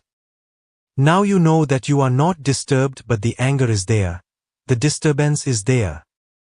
The disturbance is there, and yet the disturbance is not. This feeling of two forces working simultaneously gives you a transcendence, and then in real anger also you can feel it. Once you know how to feel it, you can feel it in real situations also. Use this technique. This will change your life totally. Once you know how to remain undisturbed, the world is not misery for you. Then nothing can create any confusion in you, nothing can hurt you, really. Now there is no suffering for you, and once you know it you can do another thing. Once you can detach your center from the periphery, you can do it. Once the center is detached completely, if you can remain undisturbed in anger, in desire, you can play with desires, with anger, with disturbances. This technique is to create a feeling of two extremes within you. They are there, two polar opposites are there. Once you become aware of this polarity, you become for the first time a master of yourself. Otherwise others are your masters, you are just a slave. Your wife knows, your son knows, your father knows, your friends know that you can be pushed and pulled. You can be disturbed, you can be made happy and unhappy. If someone else can make you happy and unhappy, you are not a master. You are just a slave. The other has a hold. Just by a single gesture, he can make you unhappy. Just by a small smile he can make you happy. So you are just at the mercy of someone else. The other can do anything to you. And if this is the situation, then all your reactions are simply reactions, not actions. This knowledge of the center or this grounding in the center makes you a master. Otherwise you are a slave, and a slave of so many, not only of one master, but of many. Everything is a master, and you are a slave to the whole universe. Obviously, you will be in trouble. With so many masters pulling you in so many directions and dimensions, you are never together, you are not in a unity. And pulled in so many dimensions, you are in anguish. Only a master of oneself can transcend anguish. Who am I? Gurdjieff tried from one angle. He said, just try to remember you are. Ramana Maharshi tried from another angle. He made it a meditation to ask, to inquire, who am I? And don't believe in any answers that the mind can supply. The mind will say, what nonsense are you asking? You are this, you are that, you are a man, you are a woman, you are educated or uneducated, rich or poor. The mind will supply answers, but go on asking. Don't accept any answer because all the answers given by the mind are false. They are from the unreal part of you. They are coming from words, they are coming from scriptures, they are coming from conditioning, they are coming from society, they are coming from others. Go on asking. Let this arrow of, who am I, penetrate deeper and deeper. A moment will come when no answer will come. That is the right moment. Now you are nearing the answer. When no answer comes you are near the answer, because mind is becoming silent, or, you have gone far away from the mind. When there will be no answer and a vacuum will be created all around you, your questioning will look absurd. Whom are you questioning? There is no one to answer you. Suddenly, even your questioning will stop. With the questioning, the last part of the mind has dissolved because this question was also of the mind. Those answers were of the mind and this question was also of the mind. Both have dissolved, so now you are. Try this. There is every possibility, if you persist, that this technique can give you a glimpse of the real, and the real is ever-living.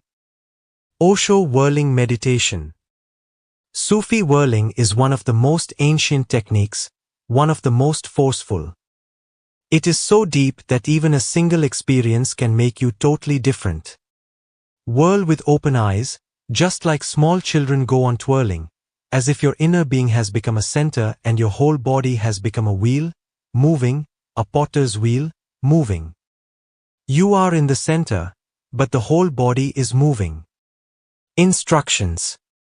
It is recommended that no food or drink be taken for 3 hours before whirling.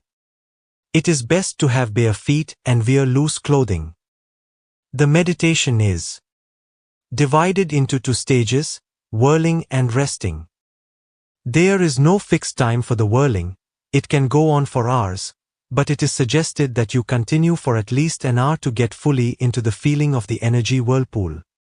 The whirling is done on the spot in an anticlockwise direction, with the right arm held high, palm upwards, and the left arm low, palm downwards. People who feel discomfort from whirling anticlockwise can change to clockwise. Let your body be soft and keep your eyes open, but unfocused so that images become blurred and flowing. Remain silent. For the first 15 minutes, rotate slowly. Then gradually build up speed over the next 30 minutes until the whirling takes over and you become a whirlpool of energy, the periphery a storm of movement but the witness at the center silent and still. When you are whirling so fast that you cannot remain upright, your body will fall by itself. Don't make the fall a decision on your part, nor attempt to arrange the landing in advance. If your body is soft you will land softly and the earth will absorb your energy. Once you have fallen, the second part of the meditation starts. Roll onto your stomach immediately so that your bare navel is in contact with the earth. If anybody feels strong discomfort lying this way, he should lie on his back. Feel your body blending into the earth, like a small child pressed to the mother's breasts. Keep your eyes closed and remain passive and silent for at least 15 minutes. After the meditation be as quiet and inactive as possible. Some people may feel nauseated during the whirling meditation, but this feeling should disappear within 2 or 3 days. Only discontinue the meditation if it persists. Meditations on light. In your heart a flame is burning, and your body is just a light aura around the flame.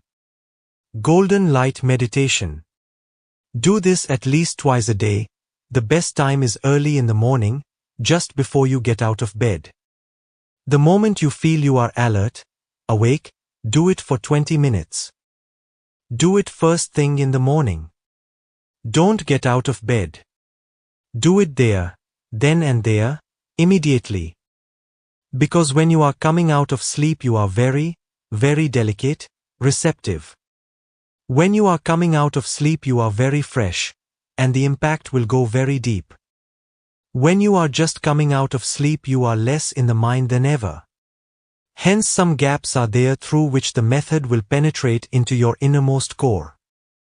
And early in the morning, when you are awakening and the whole earth is awakening, there is a great tide of awakening energy all over the world.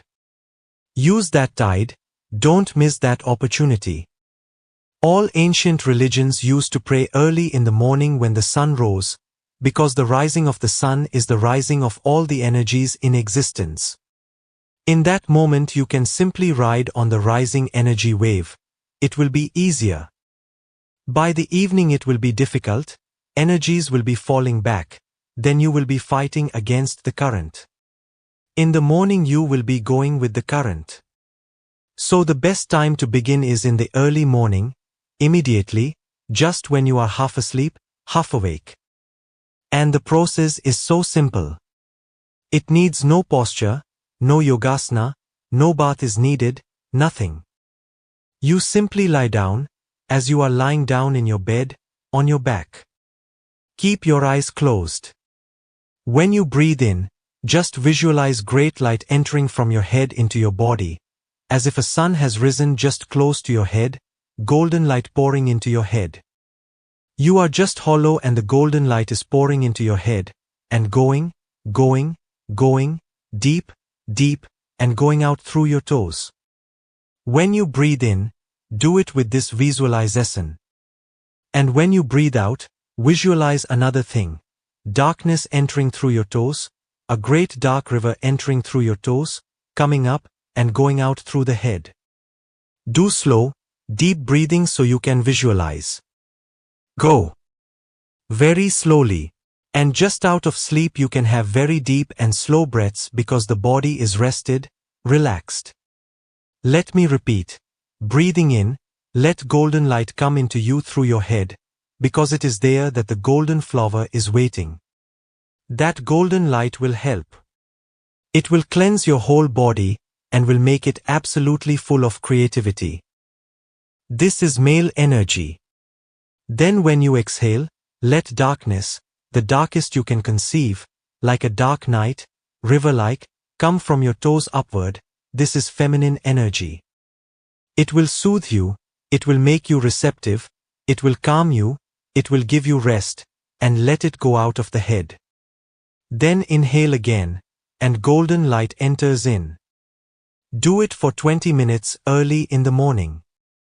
And then the second best time is when you are going back to sleep, in the night. Lie down on the bed, relax for a few minutes. When you start feeling that now you are wavering between sleep and waking, just in that middle, start the process again, and continue for 20 minutes. If you fall asleep doing it, that is the best, because the impact will remain in the subconscious and will go on working.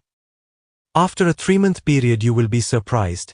The energy that was constantly gathering at the Muladhara, at the lowest, the sex center, is no longer gathering there. It is going upwards. Heart of light. While waking, moving, eating, working, remember yourself as light, as if in your heart a flame is burning, and your body is nothing but the aura around the flame. Imagine it, in your heart a flame is burning, and your body is nothing but a light aura around the flame. Your body is just a light around the flame. Allow it to go deep within your mind and your consciousness. Imbibe it. It will take time, but if you go on thinking about it, feeling it, imagining it, within a certain period you will be able to remember it the whole day. While awake, moving on the street, you are a flame moving. No one else will be aware of it in the beginning, but if you continue it, after 3 months others will also become aware. Only when others become aware can you then be at ease. Don't say anything to anyone.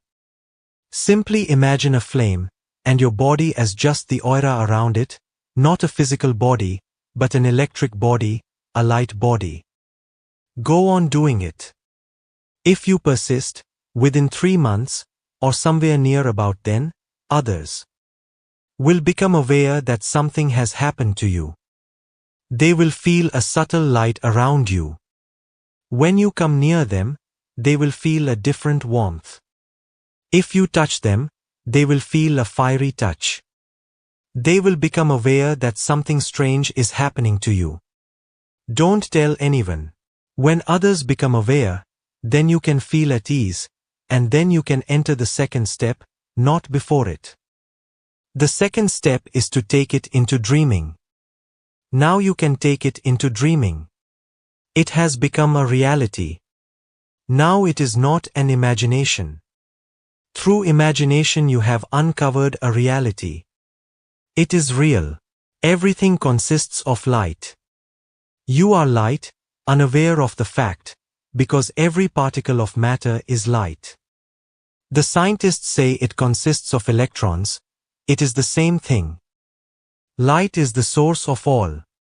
You are also condensed light, Through imagination you are simply uncovering a reality. Imbibe it, and when you have become so filled with it, you can carry it into dreams, not before. Then, while falling asleep, go on thinking of the flame, go on seeing it, feeling you are the light. Remembering it, remembering. Remembering you fall into sleep, and the remembrance continues. In the beginning you will start having some dreams in which you will feel you have a flame within, that you are light.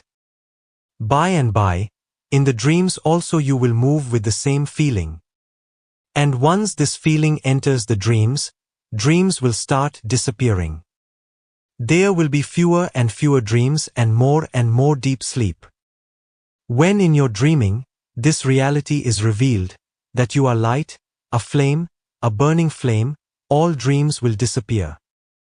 Only when dreams disappear can you carry this feeling into sleep, never before. Now you are at the door.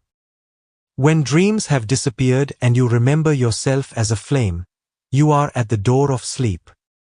Now you can enter with the feeling. And once you enter sleep with the feeling that you are a flame, you will be aware in it, the sleep will now happen only to your body, not to you. Yoga and Tantra divide the life of the human mind into three divisions. The life of the mind, remember. They divide mind into three divisions: waking, sleeping, dreaming. These are not the divisions of your consciousness, these are the divisions of your mind, and consciousness is the fourth. They have not given any name to it in the East, they call it simply the fourth, Turiya. The first three have names. These are the clouds. They can be named a waking cloud, a sleeping cloud, a dreaming cloud. They are all clouds, and the space in which they move, the sky, is unnamed, left simply as the fourth. This technique is to help you go beyond these three states. If you can be aware that you are a flame, a light, that sleep is not happening to you, you are conscious. You are carrying a conscious effort. Now you are crystallized around that flame. The body is asleep, you are not. This is what Krishna says in the Gita, that yogis never sleep. While others are asleep, they are awake. Not that their bodies never sleep, their bodies sleep, but only bodies. Bodies need rest, consciousness needs no rest. Because bodies are mechanisms, consciousness is not a mechanism. Bodies need fuel, they need rest. That's why when they are born, they are young, then they become old, and then they die. Consciousness is never born, never becomes old, never dies. It needs no fuel, it needs no rest. It is pure energy, perpetual eternal energy. If you can carry this image of flame and light through the doors of sleep, you will never sleep again, only the body will rest. And while the body is sleeping, you will know it. Once this happens, you have become the fourth. Now the waking and the dreaming and the sleeping are parts of the mind. They are parts, and you have become the fourth, one who goes through all of them and is none of them. Meditations on darkness. Just like the seed that starts its life in the darkness of the soil, or the child that starts its life in the darkness of the womb, all beginnings are in the dark, because darkness is one of the most essential things for anything to begin. The beginning is mysterious, hence darkness is needed. And the beginning is so delicate, that's also why darkness is needed. The beginning is also very intimate, that's also why darkness is needed. Darkness has depth and a tremendous power to nourish. The day tires you, the night rejuvenates. The morning will come, the day will follow, but if you are afraid of the darkness, then the day will never come. If one wants to skip darkness, then the day is impossible. One has to go through the dark night of the soul to reach to the dawn. Death is first, then life is. In the ordinary sequence of things, birth is first, then is life, but in the inner world, in the inner journey, it is just the opposite. Death is first, then is life. Inner darkness. How can you enter blackness? 3 things. Step 1. Stare into blackness. Difficult. It is easy to stare at a flame, at any source of light, because it is there as an object, pointed. You can direct your attention to it. Darkness is not an object. It is everywhere, it is all around. You cannot see it as an object. Stare into the vacuum. All around it is there, you just look into it. Feel at ease and look into it. It will start entering your eyes. And when the darkness enters your eyes, you are entering into it. Remain with open eyes when doing this technique in the dark night. Don't close your eyes, because with closed eyes you have a different darkness that is your own, mental. It is not real. Really, it is a negative part. It is not positive darkness. Here is light. You close your eyes and you can have a darkness, but that darkness is simply the negative of the light. Just as when you look at the window and then you close your eyes, you have a negative figure of the window. All our experience is of light, so when we close our eyes we have a negative experience of light which we call darkness. It is not real, it won't do. Open your eyes, remain with open eyes in darkness, and you will have a different darkness, the positive darkness that is there. Stare into it. Go on staring into darkness. Your tears will start, your eyes will get sore, they will hurt. Don't get worried, just go on. And the moment the darkness, the real darkness which is there, enters in your eyes, it will give you a very deep soothing feeling. When real darkness enters in you, you will be filled by it. And this entering of darkness will empty you of all negative darkness. This is a very deep phenomenon. The darkness that you have within is a negative thing. It is against the light. It is not the absence of light, it is against the light. It is not the darkness that Shiva is speaking of as the form of all forms, the real darkness that's there. We are so afraid of it that we have created many sources of light just as protection, and we live in a lighted world. Then we close our eyes and the lighted world reflects negatively inside. We have lost contact with the real darkness that is there, the darkness of the Essenes, or the darkness of Shiva. We have no contact with it. We have become so much afraid of it that we have turned ourselves completely away. We are standing with our backs to it. So this will be difficult, but if you can do it, it is miraculous, it is magical. You will have a different being altogether. When darkness enters you, you enter into it. It is always reciprocal, mutual. You cannot enter into any cosmic phenomenon without the cosmic phenomenon entering into you. You cannot rape it, you cannot force any entry. If you are available, open, vulnerable, and if you give way for any cosmic realm to enter in you, then only will you enter into it. It is always mutual. You cannot force it, you can only allow it.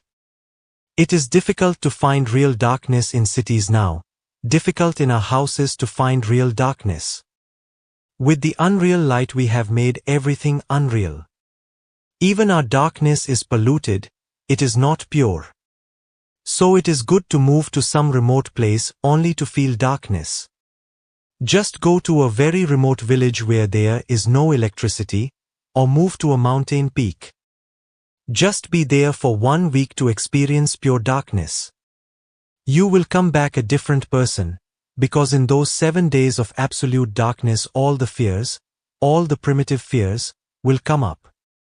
You will have to face monsters, you will have to face your own unconscious. The whole humanity will. It will be as if you are passing through the whole passage that has passed, and deep from your unconscious many things will arise. They will look real.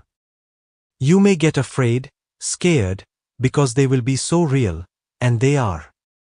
Just your mental creations. You have to come to terms with your unconscious. And this meditation on darkness will absorb all your madness completely. Try it. Even in your home you can try it. Every night, for 1 hour remain with darkness. Don't do anything, just stare into darkness. You will have a melting feeling, and you will feel that something is entering you, and you are entering into something. Living with darkness for 3 months, for 1 hour a day, you will lose all feeling of individuality, of separation. Then you will not be an island, you will become the ocean. You will be one with darkness. And darkness is so oceanic, nothing is so vast, nothing is so eternal. And nothing is so near you, and of nothing are you so scared and afraid. It is just by the corner, always waiting. Step 2. Lie down and feel as if you are near your mother. The darkness is the mother of all. Think, when there was nothing, what was there? You cannot think of anything other than darkness. If everything disappears, what will still be there? Darkness will be there. Darkness is the mother, the womb, so lie down and feel that you are lying in the womb of your mother. And it will become real, it will become warm, and sooner or later you will start feeling that the darkness, the womb, is enveloping you from everywhere, you are in it. Step 3. Moving, going to work, talking, eating, doing whatsoever, carry a patch of darkness within you. The darkness that has entered in you, just carry it. As we were discussing about the method of carrying a flame, carry darkness. As I said to you, if you carry a flame and feel you are light, your body will start radiating a certain strange light, and those who are sensitive will start feeling it. The same will happen with darkness. If you carry darkness within you, your whole body will become so relaxed and calm, so cool, that it will be felt. And as when you carry light within you, some people will become attracted to you, when you carry darkness within you, some people will simply escape from you. They will become afraid and scared. They will not be able to be so silent a being. It will become unbearable to them. Carrying darkness within for the whole day will help you very much, because then when you contemplate and meditate on darkness in the night, the inner darkness that you have carried the whole day will help you to meet, the inner will come to meet the outer. And just by remembering that you are carrying darkness, you are filled with darkness, every pore of the body, every cell of the body is filled with darkness, you will feel so relaxed. Try it. You will feel so relaxed. Everything in you will be slowed down. You will not be able to run, you will walk, and that walk will be slowed down also. You will walk slowly, just as a pregnant woman walks. You will walk slowly, very carefully. You are carrying something. And quite the opposite will happen when you are carrying a flame. Your walk will become faster, rather, you would like to run. There will be more movement, you will become more active. Carrying darkness, you will be relaxed. Others will start feeling that you are lazy. In the days when I was at the university, I was doing this experiment for 2 years. I became so lazy that even to get out of bed in the morning was difficult. My professors became very much disturbed about it, and they thought something had gone wrong with me, either I was ill, or I had become absolutely indifferent. One professor who loved me very much, the head of my department, became so worried that on my examination days, he would come to fetch me from the hostel in the morning just to lead me to the examination hall so that I would be there on time. Every day he would see that I had entered the hall, and only then would he feel okay and go home. Try it. It is one of the most beautiful experiences in life to carry darkness in your womb, to become dark. Walking, eating, sitting, doing whatsoever, remember, the darkness is filled in you. You are filled with it. And then see how things change. You cannot get excited, you cannot be very active, you cannot be tense. Your sleep will become so deep that dreams will disappear, and the whole day you will move as if intoxicated. Meditations in sound. The meditations concerned with your energy are feminine meditations, passive, you have just to listen, not to do anything. Listening to the birds, the wind passing through the pine trees, or to some music, or to the noise of the traffic, just listening, doing nothing, great silence comes in, and great peace starts falling and showering on you. It is easier through the ear than through the eye. It is easier through the ear because the ear is passive, non-aggressive. It cannot do anything to existence, it can only let it happen. The ear is a door, it allows. Aum. Aum is one of the basic sounds. Aum. These three sounds are combined in it. Aum are three basic sounds. All sounds are made of them or derived from them. All sounds are combinations of these three sounds. So these three are basic. They are as basic as the claim of physics that the electron, neutron and proton are basic. This has to be deeply understood.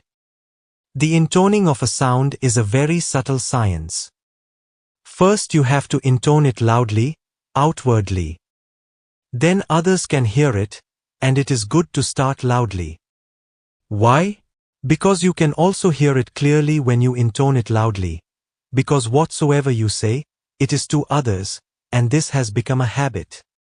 Whenever you are talking to others, and you hear yourself talk only when you are talking to others.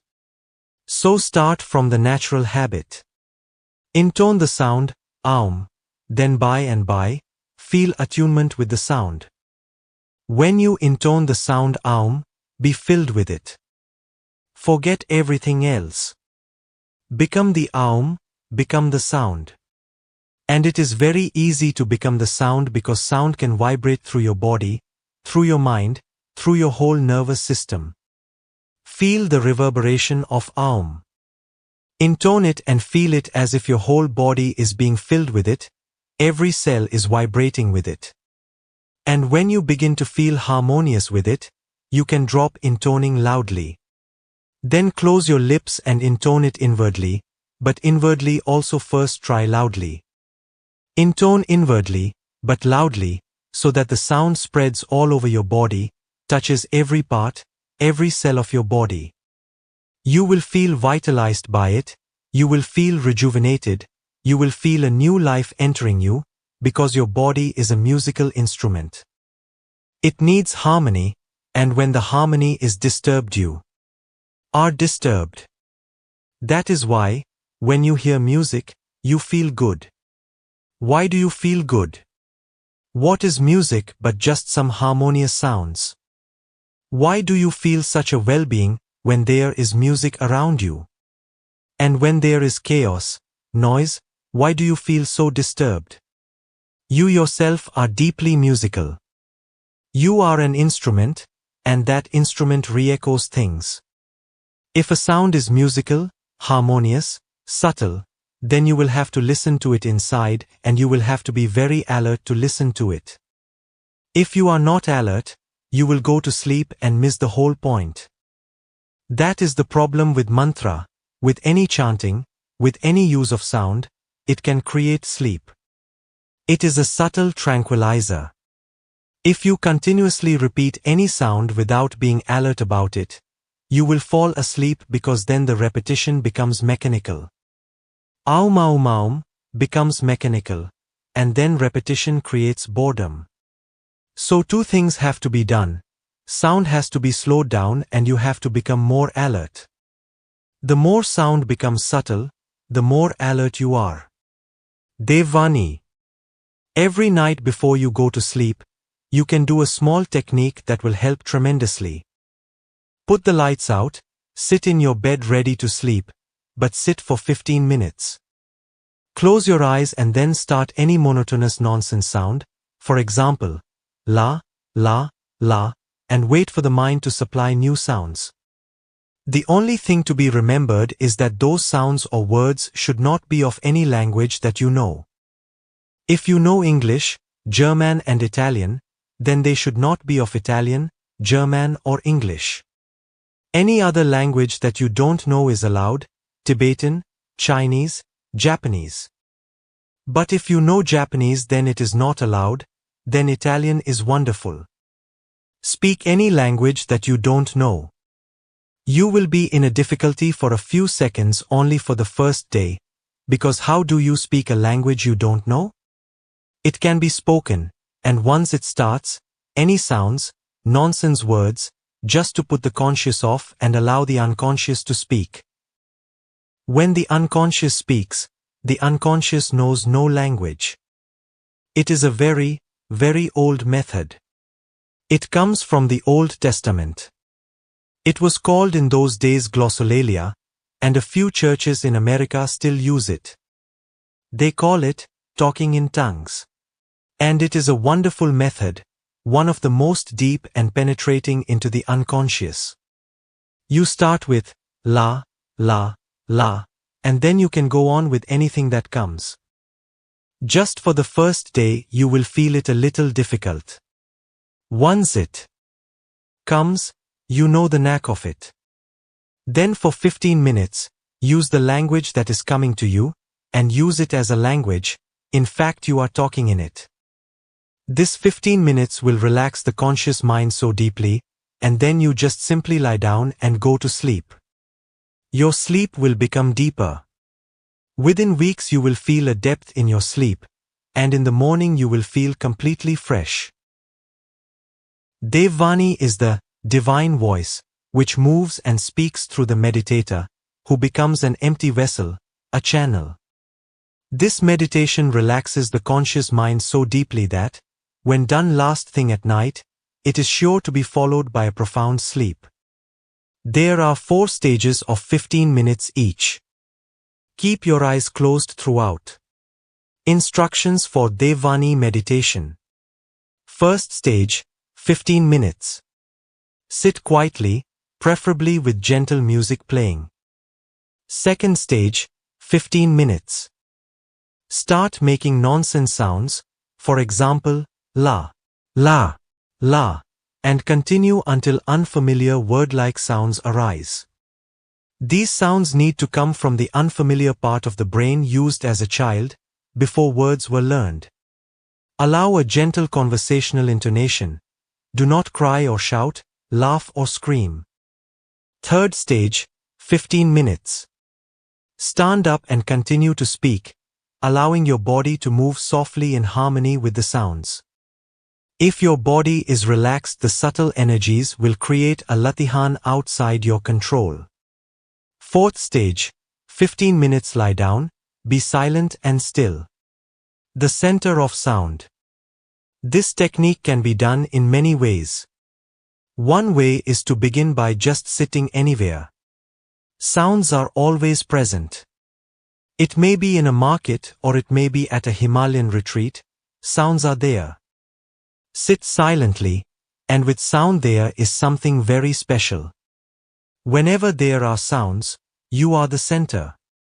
All the sounds come to you from everywhere, from all directions. With sight, with eyes, this is not so. Sight is linear. I see you, then there is a line toward you. Sound is circular, it is not linear. So all sounds come in circles and you are the center. Wherever you are always the center of sound. For sounds, you are always God, the center of the whole universe. Every sound is coming to you, moving toward you, in circles.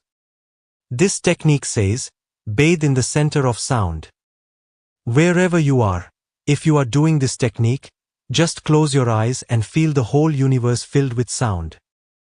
Feel as if every sound is moving toward you, and you are the center. Even this feeling that you are the center will give you a very deep peace. The whole universe becomes the circumference, and you are the center and everything is moving toward you, falling toward you. If you are sitting by the side of a waterfall, close your eyes, and feel the sound all around you, falling on you, from every side, creating a center in you from every side. Why this emphasis on feeling that you are in the center? Because in the center there is no sound. The center is without sound, that is why you can hear sounds. Otherwise, you could not hear them. A sound cannot hear another sound. Because you are soundless at your center, you can hear sounds. The center is absolute silence. That is why you can hear sounds entering you, coming to you, penetrating you, encircling you. If you can find out where the center is, where in you the field is to which every sound is coming, suddenly sounds will disappear and you will enter into soundlessness. If you can feel a center where every sound is being heard, there is a sudden transference of consciousness. One moment you will be hearing the whole world filled with sounds, and another moment your awareness will suddenly turn in and you will hear the soundlessness, the center of life. Once you have heard that, then no sound can disturb you. It comes to you, but it never reaches you. It comes to you, it is always coming to you, but it never reaches you.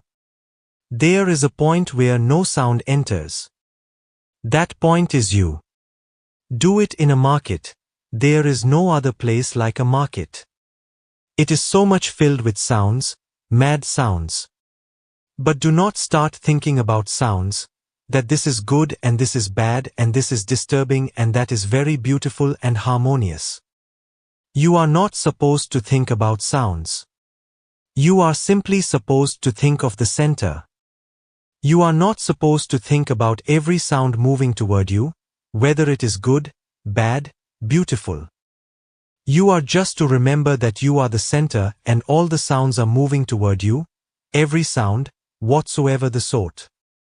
Sounds are not heard in the ears. They are not heard in the ears. Ears cannot hear them.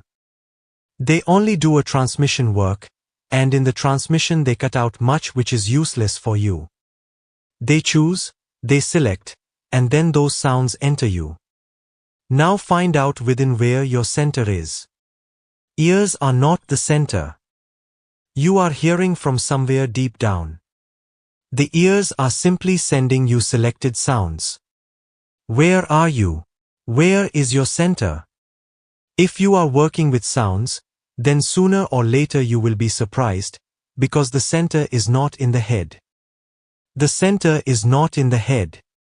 It appears in the head because you have never heard sounds, you have heard words. With words the head is the center, with sounds it is not the center. That is why in Japan they say that man thinks not through the head, but through the belly, because they were working with sounds since a long time. You have seen in every temple a gong. That was placed there to create sounds around a seeker. Someone would be meditating, and the gong would be sounded or a bell would be rung. The very disturbance seems to have been created by the sound of the bell. Someone is meditating, and this bell or gong seems disturbing. This seems disturbing. In a temple, every visitor who comes will hit the gong or ring the bell. With someone meditating there, this would seem to be a constant disturbance. It is not, because the person is waiting for this sound. So every visitor is helping. Again and again the bell is hit, and the sound is created and the meditator again enters himself. He looks at the center where this sound goes deep. There is one hit on the bell, the visitor has done that. Now the second hit will be inside the meditator, somewhere inside. Where is it? The sound always hits at the belly, at the navel, never in the head. If it hits in the head, you can understand well that it is not sound, it is words. Then you have started thinking about the sound. Then the purity is lost. You can also create the sound just by using your fingers, or with anything which closes your ears forcibly. Then a certain sound is heard. What is that sound and why do you hear it when the ears are closed, when the ears are plugged? Just as there are negatives of photographs, there are negative sounds. Not only can the eyes see the negative, the ears can even hear the negative. So when you close your ears, you hear the negative world of sounds. All the sounds have stopped. Suddenly a new sound is heard. This sound is the absence of sound. A gap has come in. You are missing something, and then you hear this absence. That negative sound is known as the sound of sounds, because it is not really a sound, but its absence.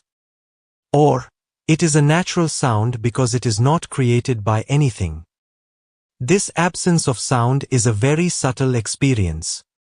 What will it give to you? The moment there are no sounds, you fall back upon yourself.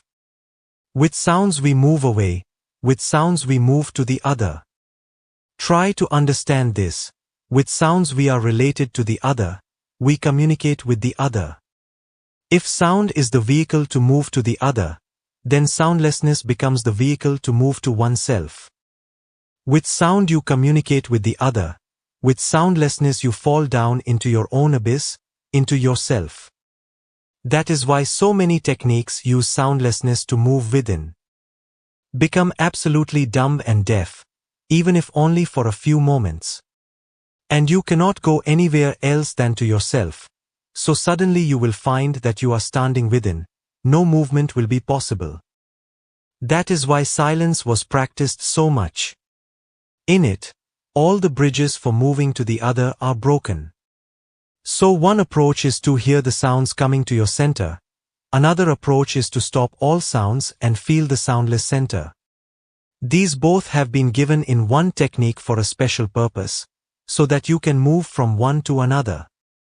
The or is not a choice to do this or that. Do both. That is why both have been given in one technique. First do one for a few months, then do the other for a few months. You will be more alive, and you will know two extremes. And if you can move to the two extremes easily, you can remain young forever. Finding the space within. Emptiness is your innermost center. All activity is on the periphery. The innermost center is just a zero. Enter the clear sky.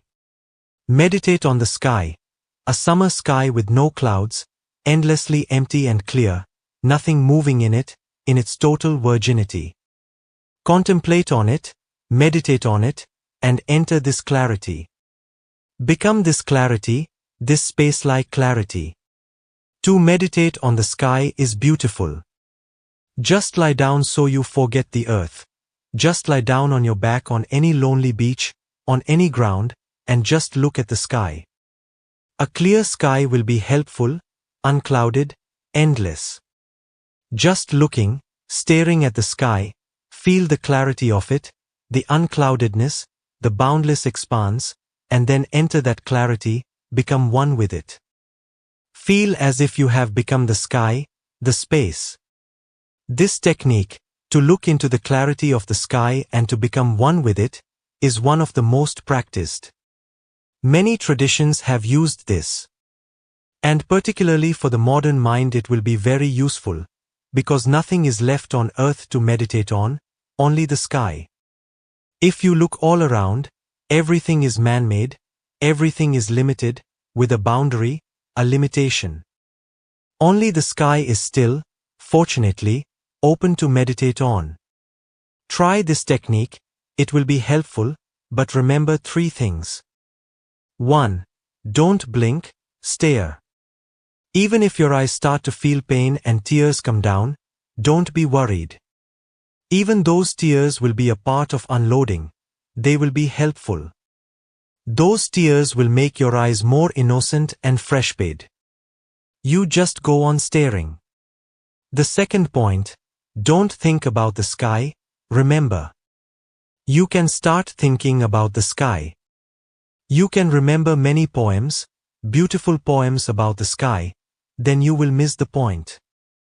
You are not to think about it, you are to enter it, you are to be one with it, because if you start thinking about it, again a barrier is created. You are missing the sky again, and you are enclosed in your own mind again. Don't think about the sky. Be the sky.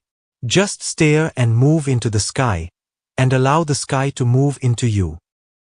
If you move into the sky will move into you immediately. How can you do it? How will you do it, this moving into the sky? Just go on staring further and further away. Go on staring, as if you are trying to find the boundary. Move deep. Move as much as you can. That very movement will break the barrier. And this method should be practiced for at least 40 minutes. Less than that will not be of much help. When you really feel that you have become one, then you can close the eyes. When the sky has entered in you, you can close the eyes. You will be able to see it within also.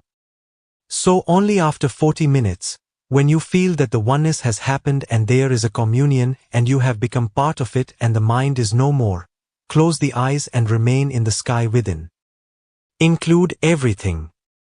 This technique is a little difficult, but if you can do it, then it is very wonderful, beautiful. Sitting, don't divide. Sitting in meditation, be inclusive of all, your body, your mind, your breath, your thinking, your knowing, everything. Be inclusive of all. Don't divide, don't create any fragmentation. Ordinarily we are fragmenting.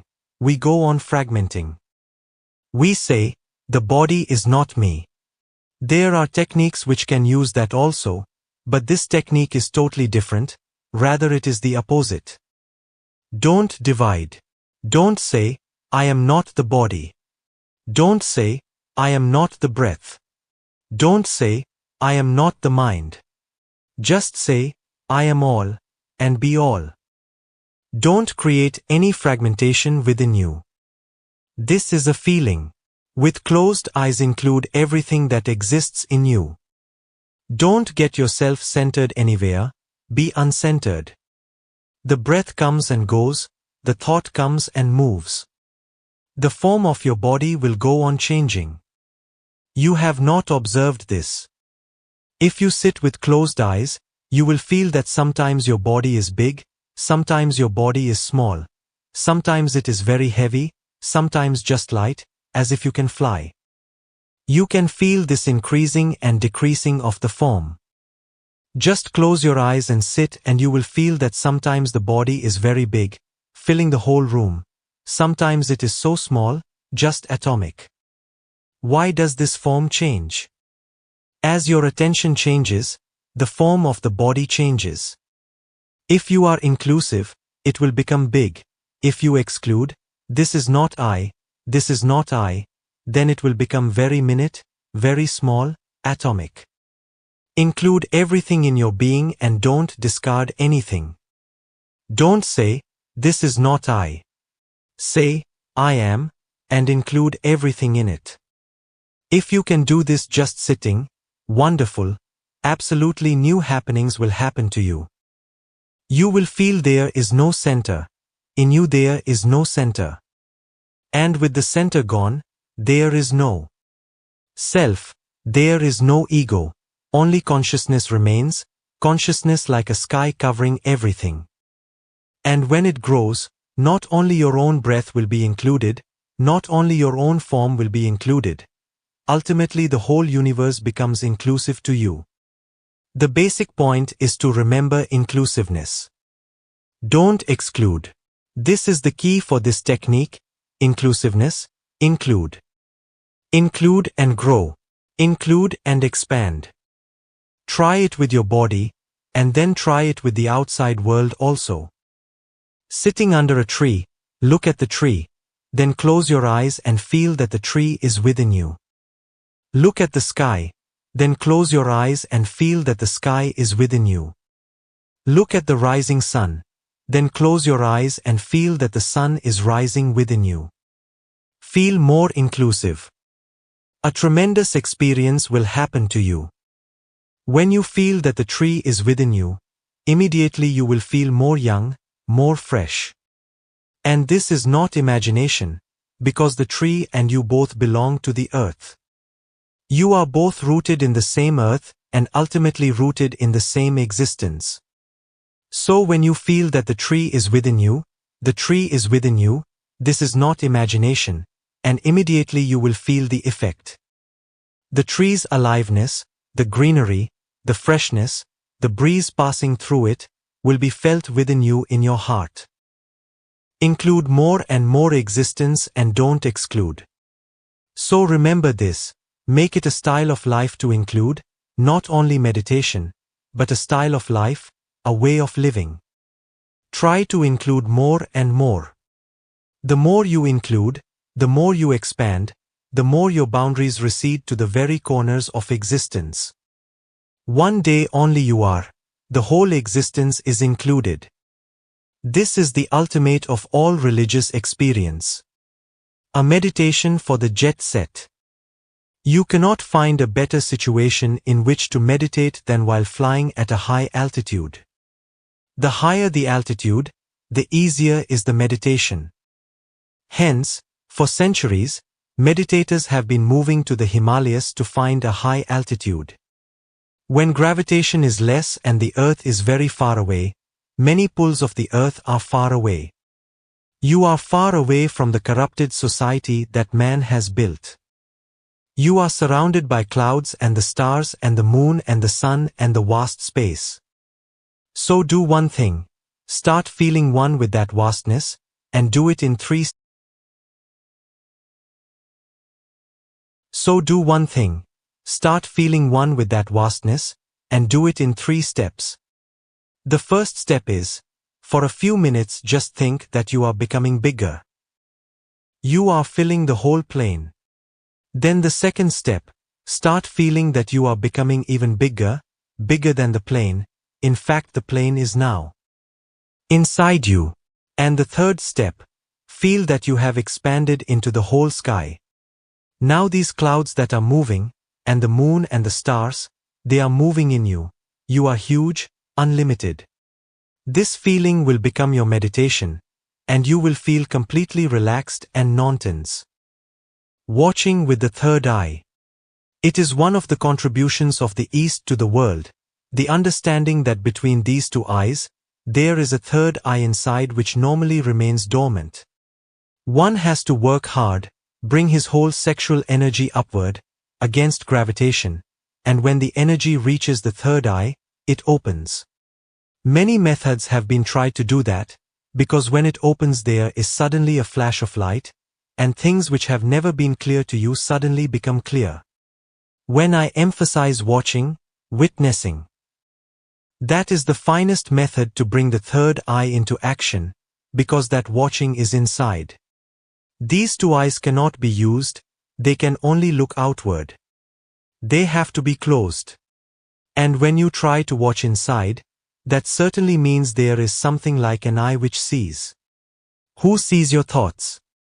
Not these eyes. Who sees that anger is arising in you? That place of seeing is called, symbolically, the third eye. Osho Gaurishankar meditation.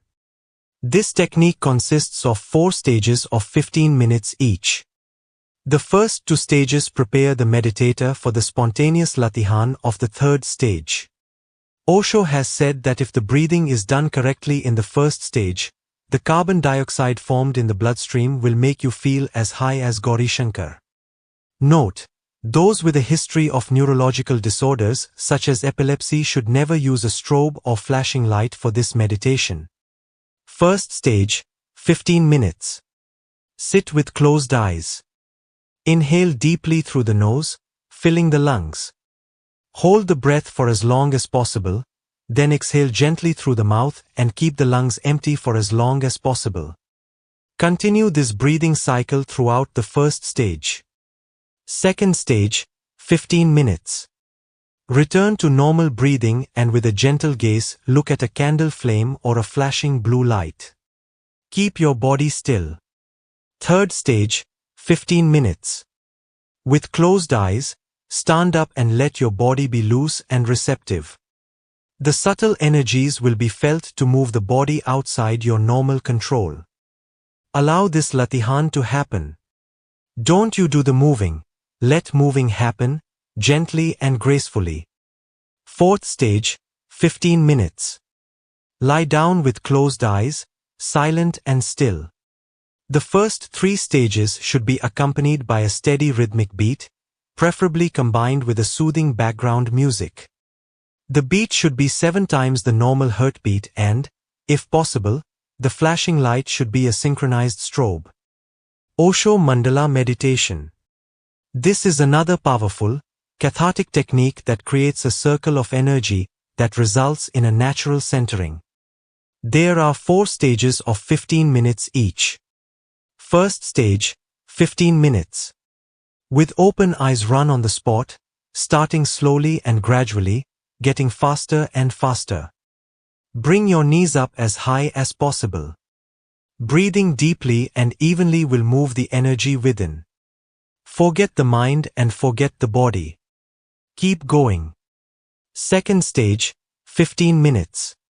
Sit with your eyes closed and mouth open and loose. Gently rotate your body from the waist, like a reed blowing in the wind. Feel the wind blowing you from side to side, back and forth, around and around. This will bring your awakened energies to the navel center. Third stage, 15 minutes. Lie on your back, open your eyes and, with the head still, rotate them in a clockwise direction. Sweep them fully around in the sockets as if you are following the second hand of a vast clock, but as fast as possible. It is important that the mouth remains open and the jaw relaxed, with the breath soft and even. This will bring your centered energies to the third eye. Fourth stage, 15 minutes. Close your eyes and be still. Finding the witness. This was the technique given to Pythagoras. Pythagoras went with this technique to Greece. And, really, he became the fountainhead, the source, of all mysticism in the West. He is the father of all mysticism in the West. This technique is one of the very deep methods. Try to understand it. Modern physiology, scientific research, says that between the 2 eyebrows is the gland which is the most mysterious part in the body. This gland, called the pineal gland, is the third eye of the Tibetans, Shivnetra, the eye of Shiva, of Tantra. Between the 2 eyes there is a third eye existing, but ordinarily it is non-functioning. You have to do something about it to open it. It is not blind. It is simply closed. This technique is to open the third eye. Close your eyes, then focus both of your eyes just in the middle of the 2 eyebrows. Focus just in the middle, with closed eyes, as if you are looking with your 2 eyes. Give total attention to it. This is one of the simplest methods of being attentive. You cannot be attentive to any other part of the body so easily. This gland absorbs attention like anything. If you give attention to it, both your eyes become hypnotized with the third eye. They become fixed, they cannot move. If you are trying to be attentive to any other part of the body, it is difficult. This third eye catches attention, forces attention. It is magnetic for attention. So all the methods all over the world have used it. It is the simplest to train attention because not only are you trying to be attentive, the gland itself helps you, it is magnetic. Your attention is brought to it forcibly. It is absorbed. It is said in the old Tantra scriptures that attention is food for the third eye. It is hungry, it has been hungry for lives and lives. If you pay attention to it, it becomes alive. It becomes alive. The food is given to it. And once you know that attention is food, once you feel that your attention is magnetically drawn, attracted, pulled by the gland itself, attention is not a difficult thing then. One has only to know the right point. So just close your eyes, let your 2 eyes move just in the middle, and feel the point. When you are near the point, suddenly your eyes will become fixed. When it will be difficult to move them, then know you have caught the right point. If the attention is between the eyebrows, for the first time you will come to experience a strange phenomenon. For the first time you will feel thoughts running before you will become the witness. It is just like a film screen, thoughts are running and you are a witness. Once your attention is focused at the third eye center, you become immediately the witness of thoughts. Ordinarily you are not the witness, you are identified with thoughts. If anger is there, you become anger. If a thought moves, you are not the witness, you become one with the thought, identified, and you move with it. You become the thought, you take the form of the thought. When sex is there you become sex, when anger is there you become anger, when greed is there you become greed. Any thought moving becomes identified with you.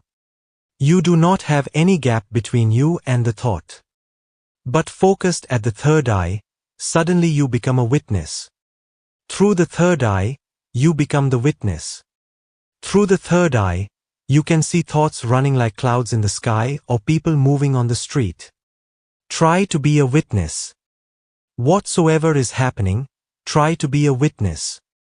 You are ill, the body is aching and painful, you have misery and suffering, whatsoever, be a witness to it. Whatsoever is happening, do not identify yourself with it. Be a witness, an observer. Then if witnessing becomes possible, you will be focused in the third eye.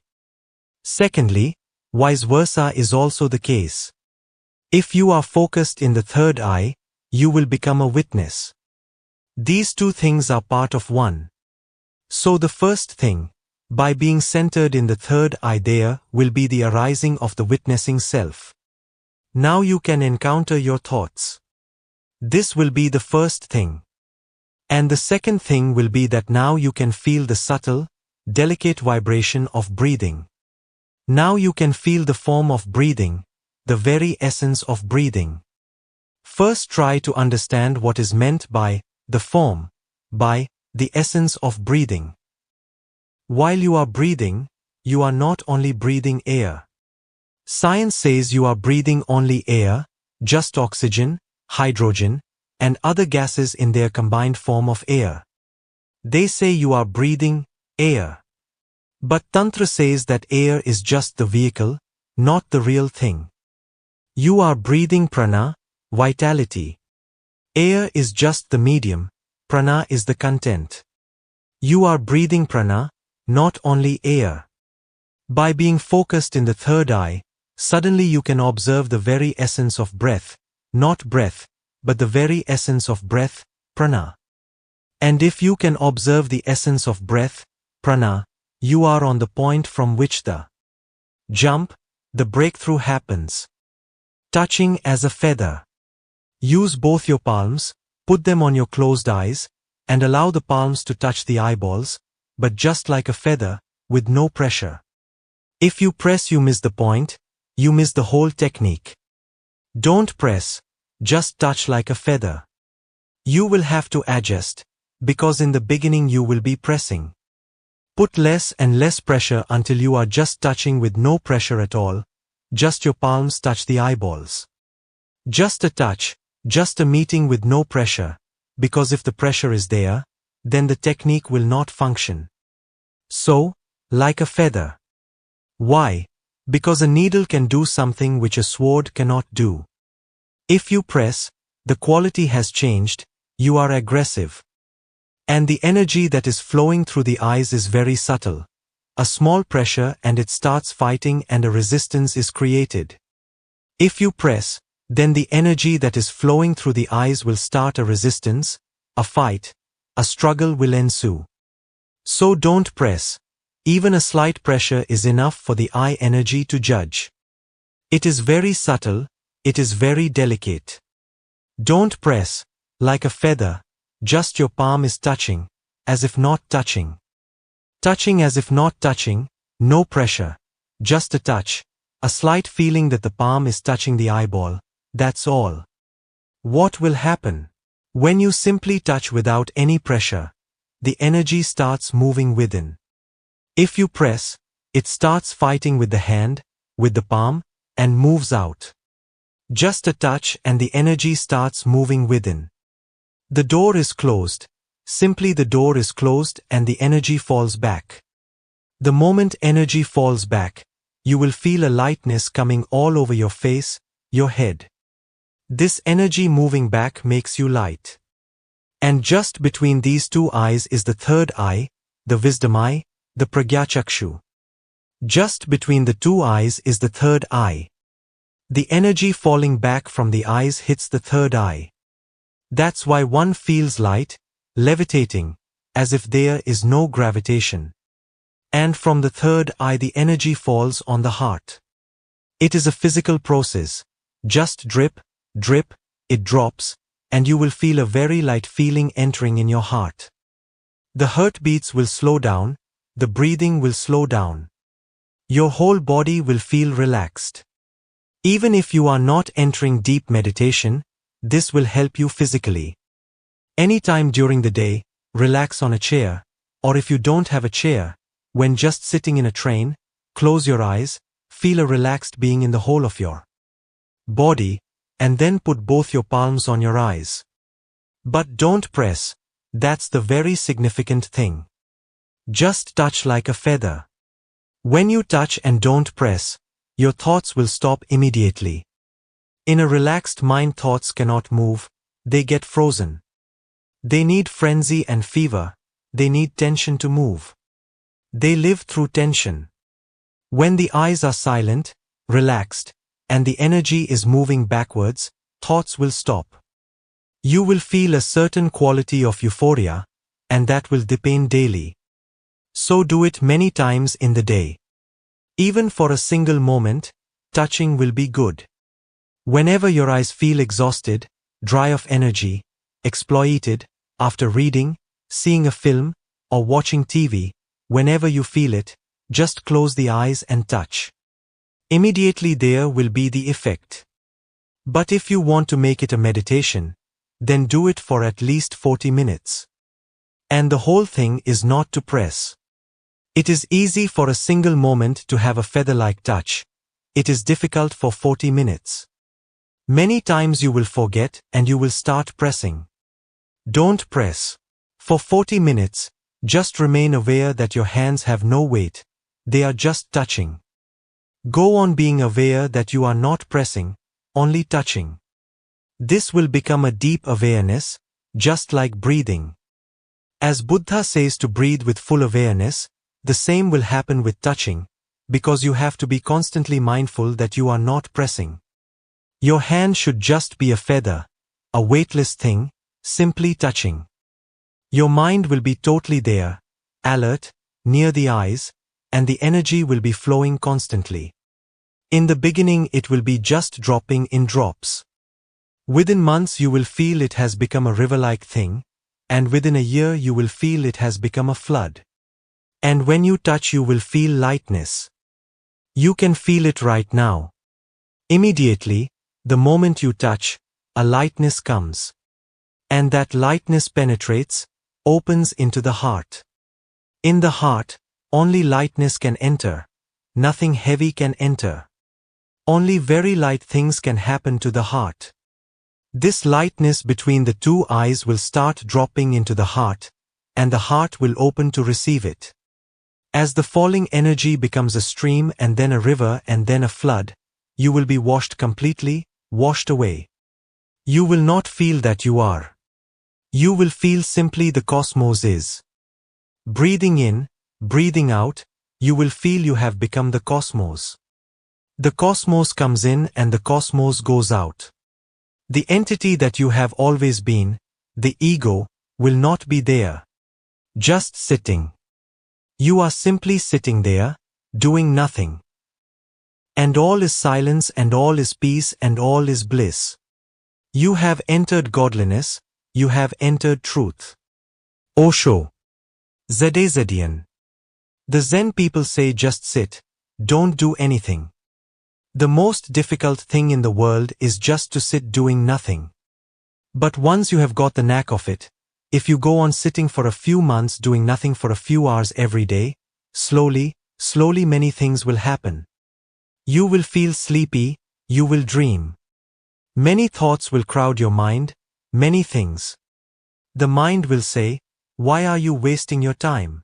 You could have earned a little money. At least you could have gone to a film, entertained yourself, or you could have relaxed and gossiped. You could have watched the TV or listened to the radio, or at least you could have read the newspaper you have not seen. Why are you wasting your time?" Mind will give you 1,001 arguments, but if you just go on listening without being bothered by the mind, it will do all kinds of tricks. It will hallucinate, it will dream, it will become sleepy.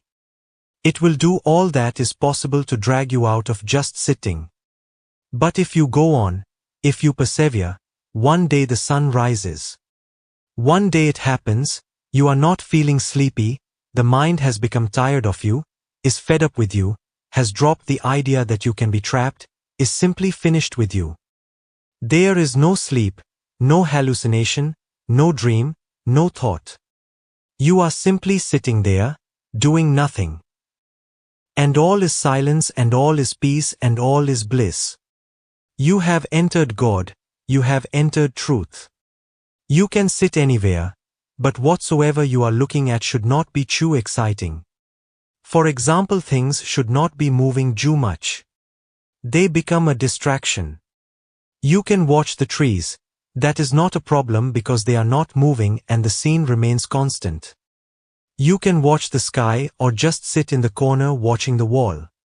The second thing is, don't look at anything in particular, just emptiness, because the eyes are there and one has to look at something, but you are not looking at anything in particular. Don't focus or concentrate on anything, just a diffuse image. That relaxes very much. And the third thing, relax your breathing. Don't do it, let it happen. Let it be natural and that will relax even more. The fourth thing is, let your body remain as immobile as possible. First find a good posture.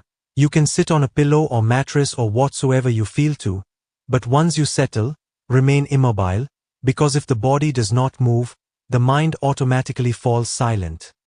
In a moving body, the mind also continues to move, because body-mind are not two things. They are one.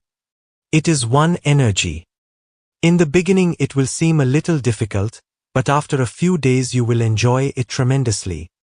You will see, by and by, layer upon layer of the mind starting to drop. A moment comes when you are simply there with no mind. Instructions. Sit facing a plain wall, approximately at your arm's length away. Eyes should be half open, allowing the gaze to rest softly on the wall. Keep your back straight, and rest one hand inside the other with thumbs touching to form an oval. Stay as still as possible for 30 minutes. While sitting, just allow a choiceless awareness, not directing the attention anywhere in particular, but remaining as receptive and alert as possible, moment to moment. Just listening. Hundreds of extemporaneous talks by Osho have been recorded on audio and video. He has suggested that sitting silently and listening to these talks can be used as a daily tool for meditation. Here, he talks about the role of listening in meditation, both in terms of listening to his talks and in terms of just listening. When I am speaking to you, I am not trying to have a communication with your intellectual, rational mind. My purpose is unique. I am using words just to create silent gaps. The words are not important. So I can say anything contradictory, anything absurd, anything unrelated, because my purpose is just to create gaps. The words are secondary. The silences between those words are primary. This is simply a device to give you a glimpse of meditation. And once you know that it is possible for you, you have traveled far in the direction of your own being. Most of the people in the world don't think that it is possible for the mind to be silent. Because they don't think it is possible, they don't try. How to give people a taste of meditation was my basic reason to speak. So I can go on speaking eternally, it does not matter what I am saying. All that matters is that I give you a few chances to be silent, which you find difficult on your own in the beginning. I cannot force you to be silent, but I can create a device in which spontaneously you are bound to be silent. I am speaking, and in the middle of a sentence, when you were expecting another word to follow, nothing follows but a silent gap. And your mind was looking to listen, waiting for something to follow, and does not want to miss it, naturally it becomes silent. What can the poor mind do? If it were known at what points I would be silent, if it were declared to you that at such and such points I will become silent, then you could manage to think. You would not be silent, then you would know, this is the point where he is going to be silent, so now I can have a little chit-chat with myself. But because it comes absolutely suddenly, I don't know myself why at certain points I stop. Something like this happening to any orator in the world will be condemned, because an orator stopping again and again means he is not well prepared, he has not done his homework. It means that his memory is not reliable, that he cannot find, sometimes, what word to use. But because it is not oratory, I am not concerned about that, I am concerned with you. And it is not only here in this assembly, but far away. Anywhere in the world where people will be listening to the video or to the audio, they will come to the same silence. My success is not to convince you, my success is to give you a real taste so that you can become confident that meditation is not a fiction, that the state of no mind is not just a philosophical idea, that it is a reality. That you are capable of it, and that it does not need any special qualifications. When you listen meditatively you understand, when you listen concentratedly you learn. If you listen with concentration, you will gain knowledge, if you listen meditatively, you will lose knowledge. And the difference is very subtle. When you listen with concentration it means you are tense, too eager to learn, to absorb, to know. You are interested in knowledge, concentration is the way towards knowledge. When the mind is focused on one thing, of course, it learns more. Meditation is unfocused mind. You simply listen silently, not with a tension in the mind, not with an urge to know and learn, no, but with total relaxedness, in a let-go, in an opening of your being. You listen not to know, you simply listen to understand. These are different ways of listening. If you are trying to know, then you are trying to memorize what I am saying. Deep down you are repeating it, you are taking notes inside the mind. You are writing it in the world of your memories, you are interested in letting it become deeply rooted in you so you don't forget. Then it will become knowledge. The same seed could have become unlearning, understanding. Then you simply listen, you are not interested in accumulating it, you are not interested in writing it in your memory, in your mind. You simply listen open. As you listen to music. As you listen to birds singing in the trees. As you listen to wind passing through ancient pines. As you listen to the sound of water in a waterfall, there is nothing to remember. Nothing to memorize, you don't listen with a parrot mind, you simply listen without any mind, the listening is beautiful, it is ecstatic, there is no goal in it, in itself it is ecstatic, it is blissful. Listen meditatively, not with concentration. All schools, colleges, universities, teach concentration, because the goal is to memorize. Here the goal is not to memorize, the goal is not to learn at all. The goal is to unlearn. Listen silently, and don't think that you will forget. There is no need to. Remember, only that which is rubbish has to be remembered, because you go on forgetting it. Whenever you hear the truth there is no need to remember it, because it cannot be forgotten.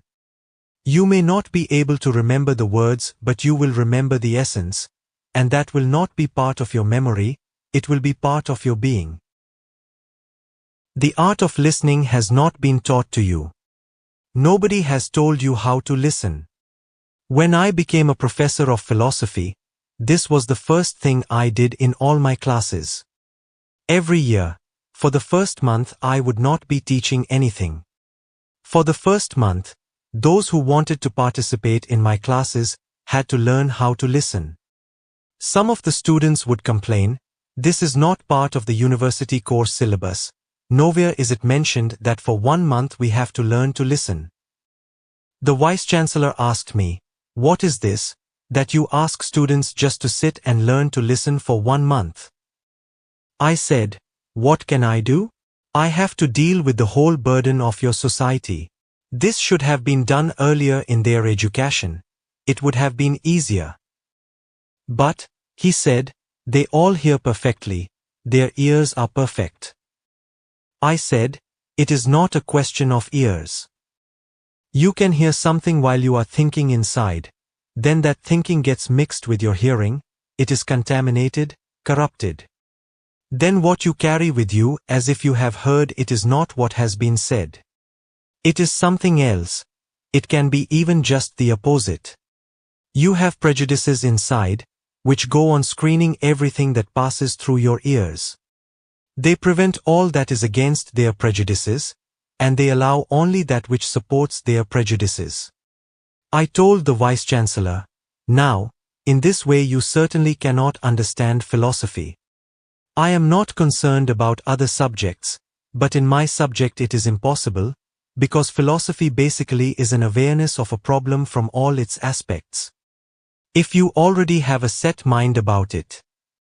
For example, if we are discussing God and you already think that you know God exists, or you know that God does not exist, then you cannot understand all the possible aspects. What will it mean if God exists or not? What will it mean if we simply remain indifferent to the question? What it will mean if we conclude that it is impossible to know whether God exists or not and we remain agnostic? And there are hundreds of other implications. But these are only possible to consider if you don't have a predetermined idea. In the beginning it was very difficult for the students to sit for 1 hour silently listening. The birds outside, any noise. Some professor shouting, some car passing, some airplane zooming by, and you just listen. Nothing has to be done, just pure listening. Many of them left before the month was finished. If 30 started, it was almost certain that only 10 would be left. But those 10 have remained grateful, not for what was taught after that 1 month, but for what they learned in that 1 month.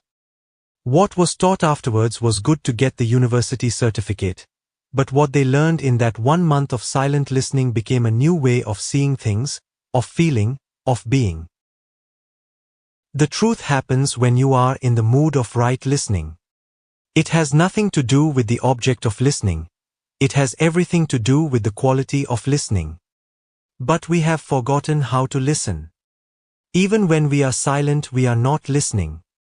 Even when we pretend to show that yes, we are listening, we are not listening. We are doing 1,001 things in the mind. Many thoughts are crowding in. Politely we show that yes, we are listening, politely sometimes we nod also, we are listening, but deep inside us is a madhouse. How can you listen? To listen you will have to drop your thinking. With thoughts, listening is not possible. If you are speaking inside while I am speaking to you, how can you listen to me? Because you are closer to yourself than to me, your thoughts will be closer to you. They will make a ring around you and they will not allow my words to enter. They will allow only those ideas that are in tune with them, they will choose and select. They will not allow anything that is strange, unfamiliar, unknown. Then it is not worth listening because you are simply listening to your own thoughts. And it is dangerous, because you will think that you have heard me. Right listening means to be in a totally receptive, silent mood. In Zen the disciple sits for many months, sometimes years, before he becomes capable of listening.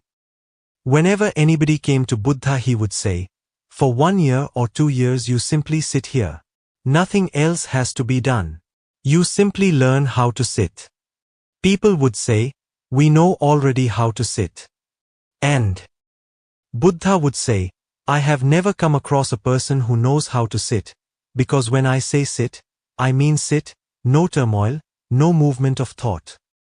Totally silent, utterly silent, no movement in the body, no movement in the mind. A pool of energy with no ripples. Then there comes a moment when you become so silent that the listener disappears. First your thoughts disappear, then your thinker disappears.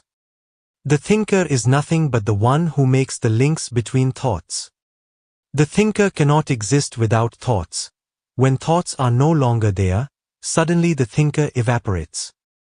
When you are listening so totally that there is no thought arising, passing, coming and going, then the listener also disappears. Note: the meditation of listening to Osho talks takes place every evening at the Osho International Meditation Resort in Pune, India, and is an integral part of the daily meditation program offered there. In addition, there are several distributors of Osho audio and video recordings around the world. For information about where to obtain these recordings, see Osho Meditative Therapies. The ancient methods of meditation were all developed in the East. They never considered the Western man. I am creating techniques which are not only for the Eastern man, but which are simply for every man, Eastern or Western. Osho. Osho has created a series of meditative therapies, the Mystic Rose, No Mind, and Born Again.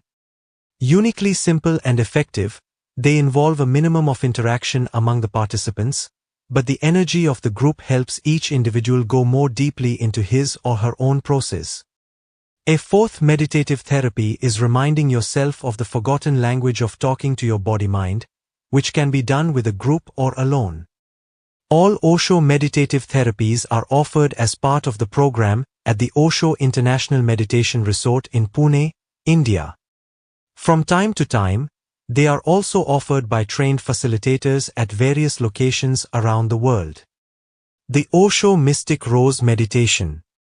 The symbol of the mystic rose is that if a man takes care of the seed he is born with, gives it the right soil, gives it the right atmosphere and the right vibrations, moves on a right path where the seed can start growing, then the ultimate growth is symbolized as the mystic rose, when your being blossoms and opens all its petals and releases its beautiful fragrance. The Mystic Rose Meditative Therapy is a 3-hour-a-day process which lasts for 3 weeks. It is offered monthly as a part of the Multiversity program at the Osho Meditation Resort in Pune, India, and in many Osho meditation centers throughout the world. At Osho's request, the meditative therapies are always led by a facilitator who has been trained in the process at the meditation resort. 3 months of Osho dynamic meditation are recommended before embarking on the Mystic Rose meditative therapy.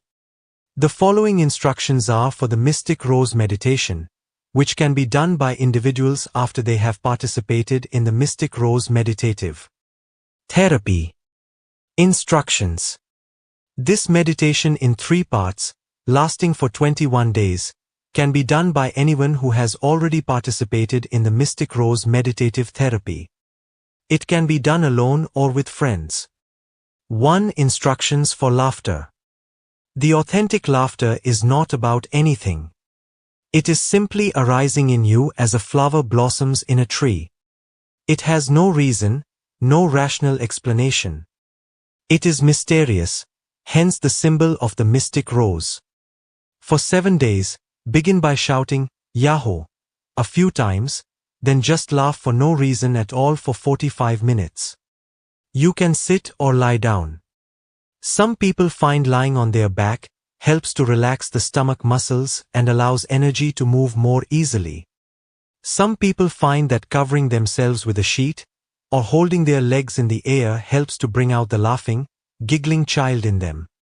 The emphasis is on finding your inner laughter for no reason at all, so your eyes are generally closed. However, some eye contact with your friends to spark off laughter is also fine. Let your body roll about in a light, playful way, with the innocence of the child within you, and allow yourself to laugh with totality. At times, you may come up against blocks, which have been there for centuries, preventing your laughter. When this happens, shout, Yahoo! Or do gibberish until laughter arises again. Let go. At the end of the laughing stage, sit perfectly still, with eyes closed, for a few minutes. The body is frozen, like a statue, gathering all the energy within. Then let go.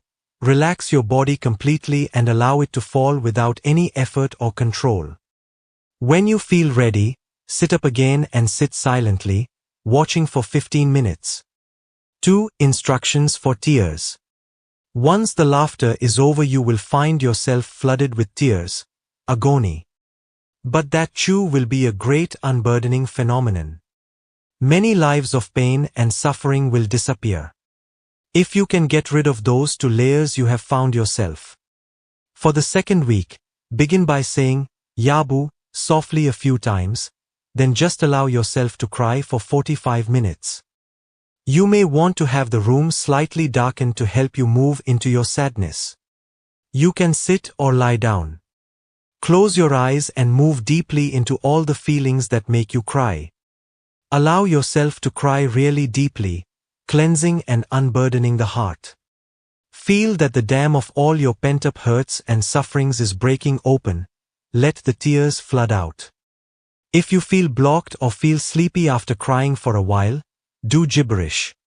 Rock your body back and forth a little, or say, Yabu, again a few times.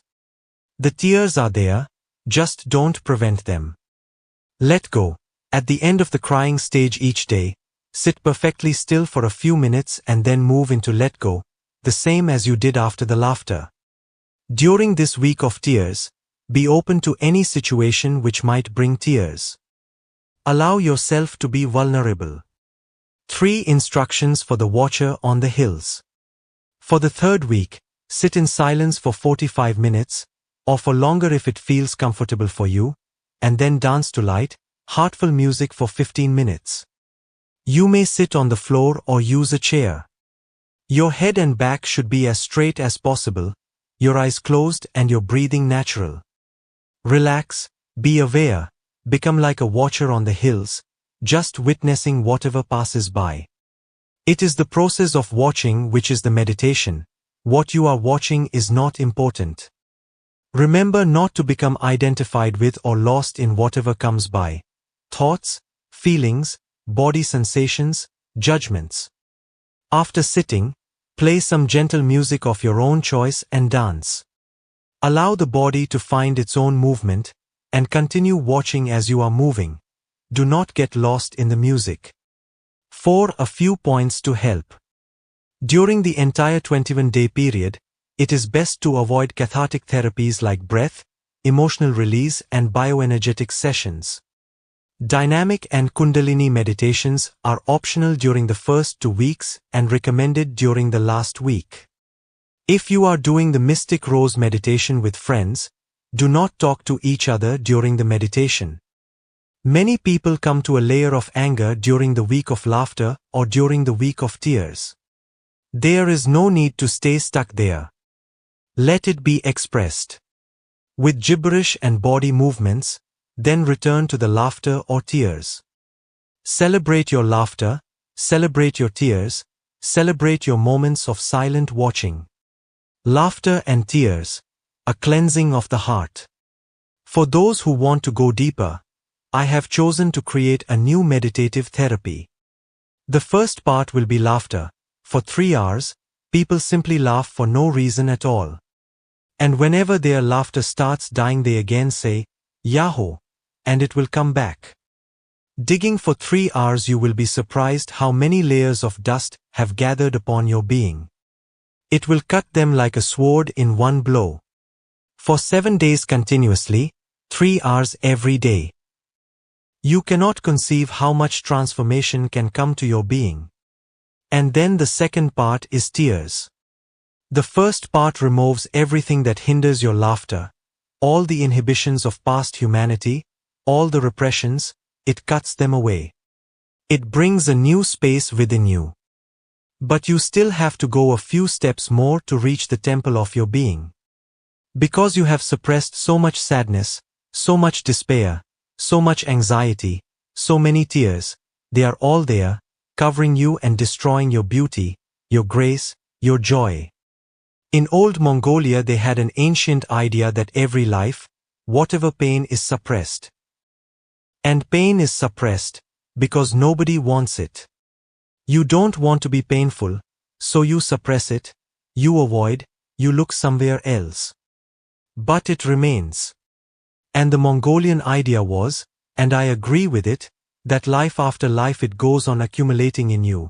It becomes almost a hard shell of pain. If you go in, you will find both laughter and tears. That's why sometimes it happens that by laughing, suddenly you find tears also start coming together with it. Very confusing, because ordinarily we think they are contrary.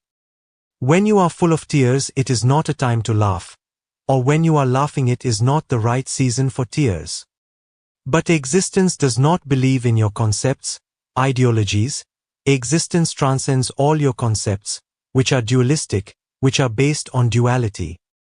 Day and night, laughter and tears, pain and blissfulness, they both come together.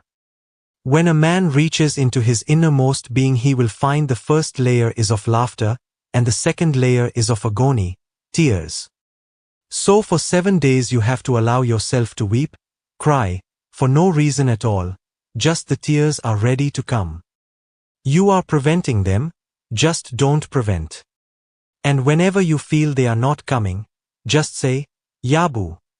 These are pure sounds, used as a technique to bring all your laughter and all your tears and clean you completely, so that you can become an innocent child.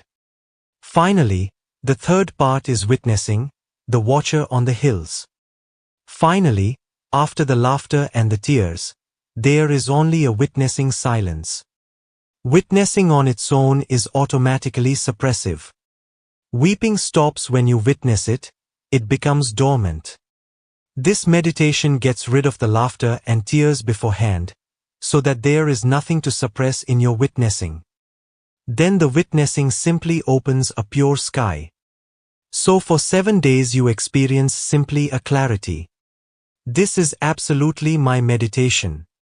You will be surprised that no meditation can give you so much as this small strategy.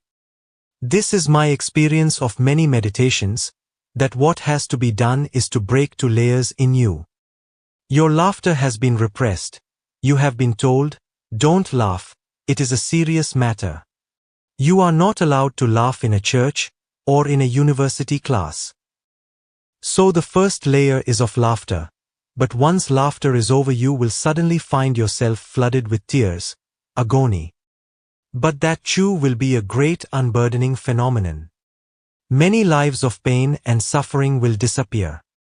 If you can get rid of these 2 layers, you have found yourself.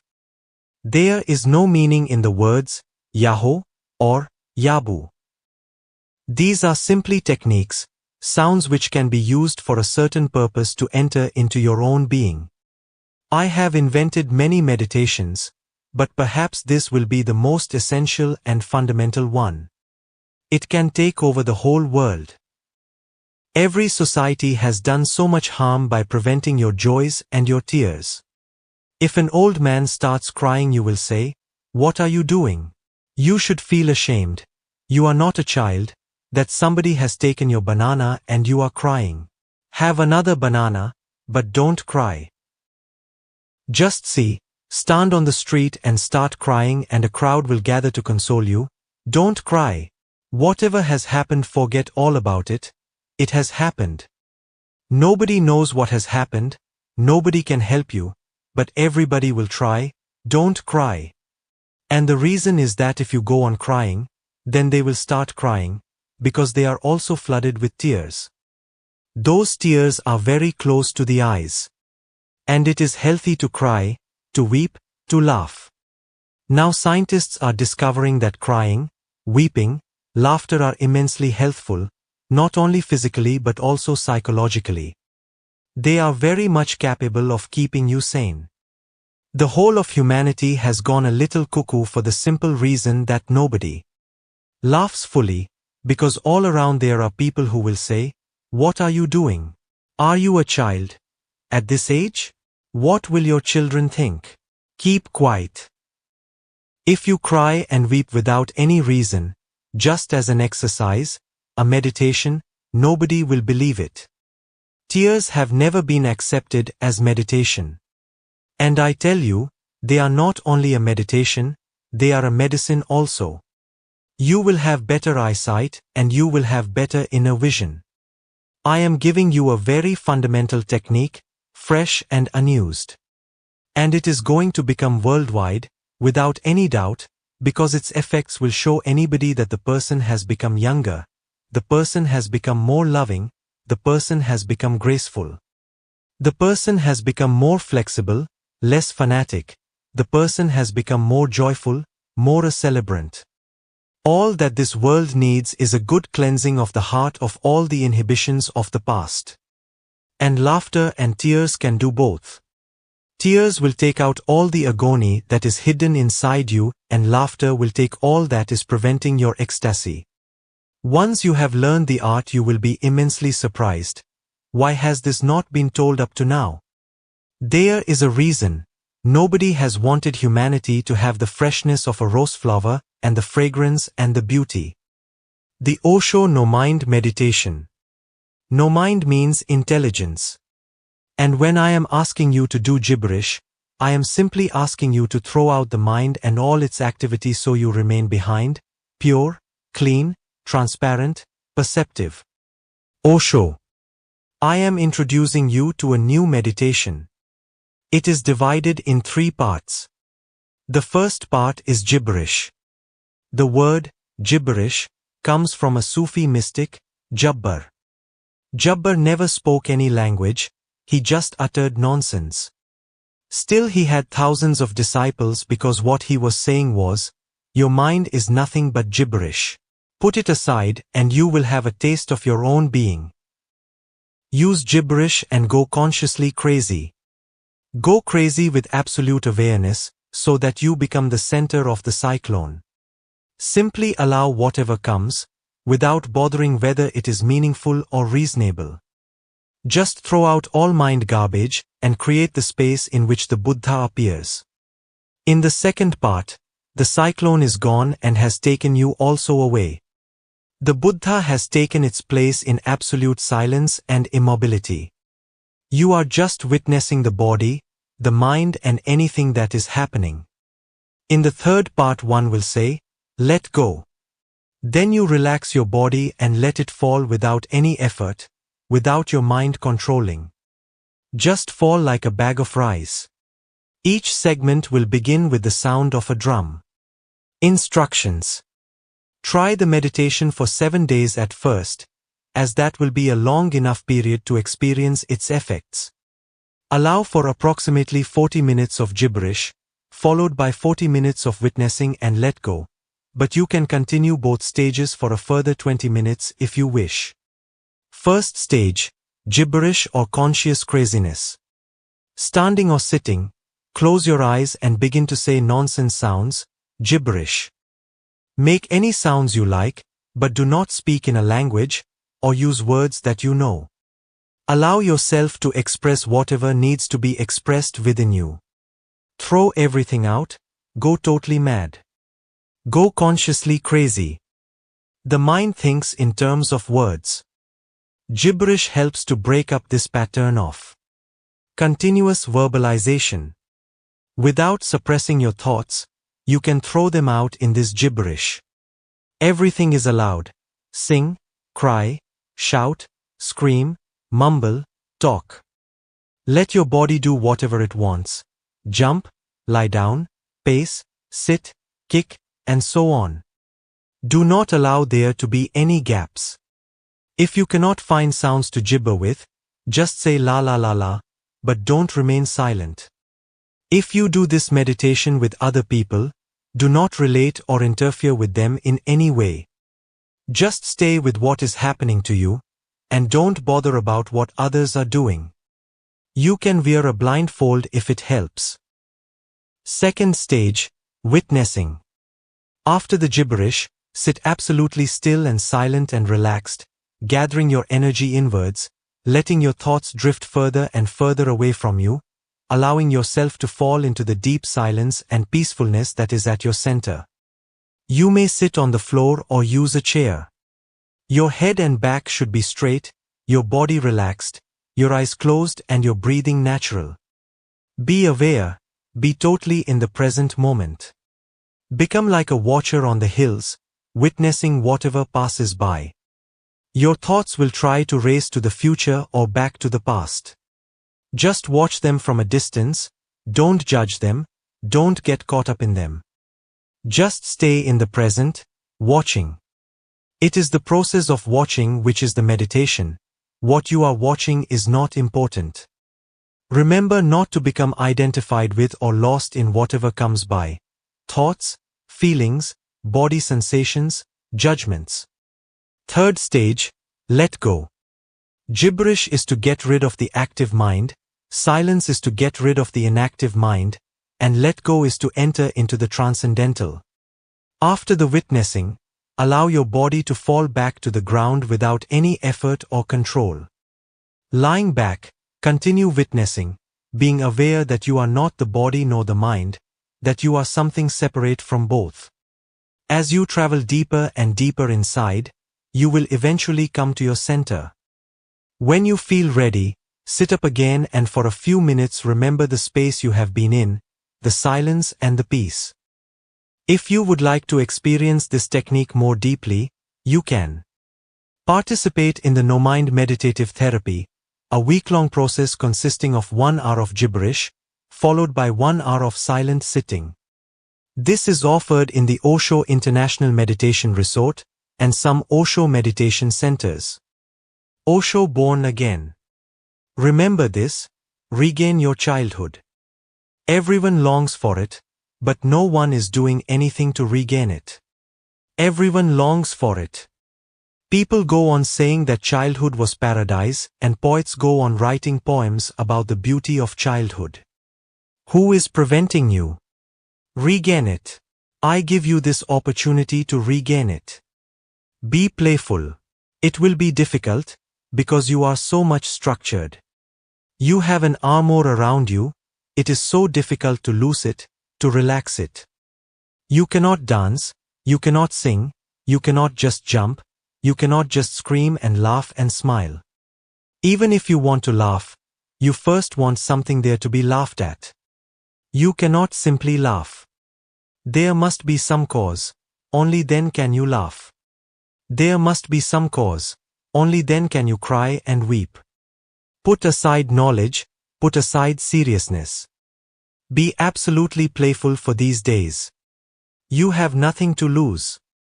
If you don't gain anything, you will not lose anything. What can you lose in being playful? But I say to you, you will never be the same again. My insistence on being playful is because of this. I want to throw you back to the very point from where you stopped growing. There has been a point in your childhood when you stopped growing, and when you started being false. You may have been angry, a small child in a tantrum, angry, and your father or your mother said, "Don't be angry. This is not good." You were natural, but a division was created and a choice was there for you. If you want to be natural, then you will not get the love of your parents. In these 8 days I want to throw you back to the point where you started being good against being natural. Be playful so your childhood is regained. It will be difficult because you will have to put aside your masks, your faces, you will have to put aside your personality. But remember, the essence can assert itself only when your personality is not there, because your personality has become an imprisonment. Put it aside.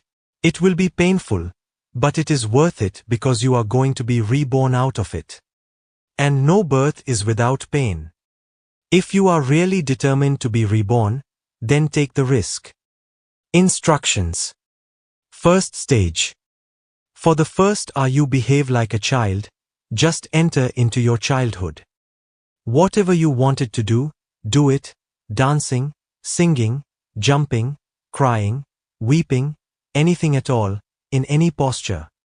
Nothing is prohibited except touching other people. Don't touch or harm anyone else in the group. Second stage. For the second hour just sit silently. You will be more fresh, more innocent, and meditation will become easier. 2 hours a day for 7 days.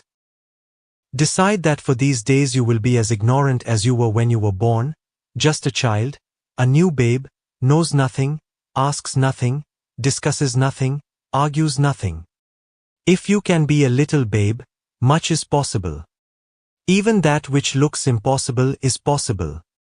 Osho reminding yourself of the forgotten language of talking to your body-mind. Once you start communicating with your body, things become very easy. The body need not be forced, it can be persuaded. One need not fight with the body, that's ugly, violent, aggressive, and any sort of conflict is going to create more and more tension. So you need not be in any conflict, let comfort be the rule. And the body is such a beautiful gift from God that to fight with it is to deny God Himself. It is a shrine. We are enshrined in it. It is a temple. We exist in it and we have to take every care of it. It is our responsibility. Osho. This meditative therapy is about making friends with yourself, with your body and also with your mind. You will become aware of how your mind, its thoughts and feelings, express themselves through your body. Pain, diseases, addictions will be dealt with and can be healed. This process is a chance to mobilize your self-healing energies and to relax deeply. A 7-day guided meditation and relaxation process, talking to your body-mind, is offered regularly in a group setting at the Osho Meditation Resort. It is a technique that can also be practiced alone, using the instructions plus audio CD that are contained in the book, Body-Mind Balancing by Osho. See the back of this book for details. Part 4. Obstacles to Meditation. The 2 difficulties. There are only 2 difficulties on the path of meditation. One is the ego. You are continuously prepared by the society, by the family, by the school, by the church, by everybody around you, to be egoistic. Even modern psychology is based on strengthening the ego. The ego. The whole idea of modern psychology, modern education, is that unless a person has a very strong ego he will not be able to struggle in life where there is so much competition that, if you are a humble man, anybody will push you aside. You will always remain backward. You need a very steely, strong ego to fight in this competitive world. Then only can you become a success. In any field, it may be business, it may be politics, it may be any profession, you need a very assertive personality, and our whole society is geared to produce the assertive personality in the child. From the very beginning we start telling him, come first in your class. When the child does come first in the class, everybody praises him. What are you doing? You are feeding his ego from the very beginning. You are giving him a certain ambition. You can become the president of the country. You can become the prime minister of the country. He starts the journey with these ideas, and his ego goes on becoming bigger and bigger as he succeeds. In every way the ego is the greatest disease that can happen to man. If you succeed, your ego becomes big. That is a danger, because then you will have to remove a big rock which is blocking the path. Or if the ego is small, you have not been successful, you have proved to be a failure, then your ego will become a wound. Then it hurts, then it creates an inferiority complex, then too it creates a problem. You are always afraid to enter into anything, even meditation, because you know you are a failure, that you are going to fail, that has become your mind. Everywhere you have failed, and meditation is such a great thing. You cannot succeed. If you enter into meditation with this idea, that failure is bound to be, that it is your destiny, that it is your fate, then of course you cannot succeed. So if the ego is big, it prevents you. And if the ego is very small, it becomes a wound which also prevents you. In each case, the ego is one of the problems. In the mother's womb, each child is profoundly blissful. Of course, he is unaware of it, not knowing anything about it. He is so one with his bliss that there is no knower left behind.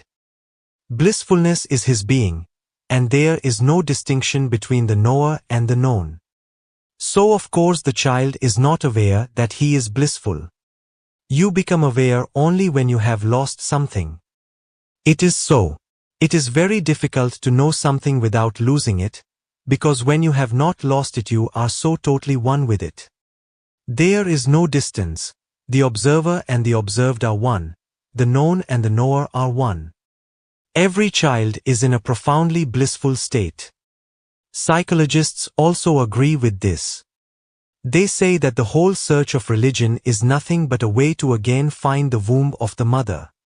They use it as a criticism of religion, but to me it is not criticism at all. It is simply true. Yes, the search for religion is again a search for the womb. The search for religion is again a search to make this whole existence a womb. The child is absolutely in tune with the mother. The child is never out of tune with the mother. The child does not know that he is separate from the mother. If the mother is healthy, the child is healthy. If the mother is ill, the child is ill. If the mother is sad, the child is sad. If the mother is happy, the child is happy. If the mother is dancing, the child is dancing. If the mother is sitting silently, the child is silent. The child has no boundaries of his own yet. This is the purest bliss, but it has to be lost. The child is born, and suddenly he is thrown off center. Suddenly he is uprooted from the earth, from the mother. He loses his moorings and he does not know who he is. There was no need to know it when he was with the mother. There was no need to know, he was all, and there was no need to know, there was no distinction. There was no you, so there was no question of I. The reality was undivided. It was Advaita, Pure Advaita, pure non-duality. But once the child is born, the umbilical cord is cut and he starts breathing on his own. Suddenly his whole being becomes a quest to know who he is. It is natural. Now he starts becoming aware of his boundaries, his body, his needs. Sometimes he is happy, sometimes unhappy. Sometimes he is fulfilled, sometimes not fulfilled. Sometimes he is hungry and crying and there is no sign of mother anywhere. Sometimes he is on the mother's breast, again enjoying oneness with the mother. But now there are many moods and many climates, and he will start, by and by, to feel the separation. A divorce has happened, the marriage is broken. He was absolutely married to the mother, now he will always be separate. And he has to find out who he is. For the whole life one goes on trying to find out who one is. This is the most fundamental question. First the child becomes aware of mine, then of me, then of you, then of I. This is how it proceeds. This is precisely the procedure, exactly in this order. First he becomes aware of mine. Watch it, because this is your construction, the structure of your ego. First the child becomes aware of mine. This toy is mine, this mother is mine. He starts possessing. The possessor enters first. Possessiveness is very basic. Hence all the religions say, become non-possessive, because with possession hell starts. Watch small children, very jealous, possessive, each child trying to snatch everything from everybody else and trying to protect his own toys. And you will see children who are very violent, almost indifferent to others' needs. If a child is playing with his toy and another child comes, you can see an Adolf Hitler, a Genghis Khan, a Nadir Shah. He will cling to his toy. He is ready to hit. He is ready to fight. It is a question of territory, a question of domination. Possessiveness enters first. That is the basic poison. And the child starts saying, "This is mine." Once the mine enters, then you are a competitor with everybody. Once the mine enters, your life will now be a life of competition, struggle, conflict, violence, aggression. The next step after mine is me. When you have something to claim as yours, suddenly through that claim arises the idea that now you are the center of your possessions. The possessions become your territory, and through those possessions arises a new idea, me. Once you are settled with me, you can see clearly that you have a boundary, and those who are outside the boundary are you. The other becomes clear. Now things start falling apart. The universe is one, it is a unity. Nothing is divided. Everything is connected with everything else. It is a tremendous connectedness. You are connected with the earth, you are connected with the trees, you are connected with the stars. Stars are connected with you, stars are connected with the trees, with the rivers, with the mountains. Everything is interconnected. Nothing is separate, nothing can be separate. Separation is not possible. Each moment you are breathing, you breathe in, you breathe out, continuously there is a bridge with existence. You eat, existence enters into you. You defecate, it becomes manure. The apple on the tree will become part of your body tomorrow, and some part of your body will go and become manure, will become food for the tree. A continuous give and take. Not for a single moment does it stop. When it stops, you are dead. What is death?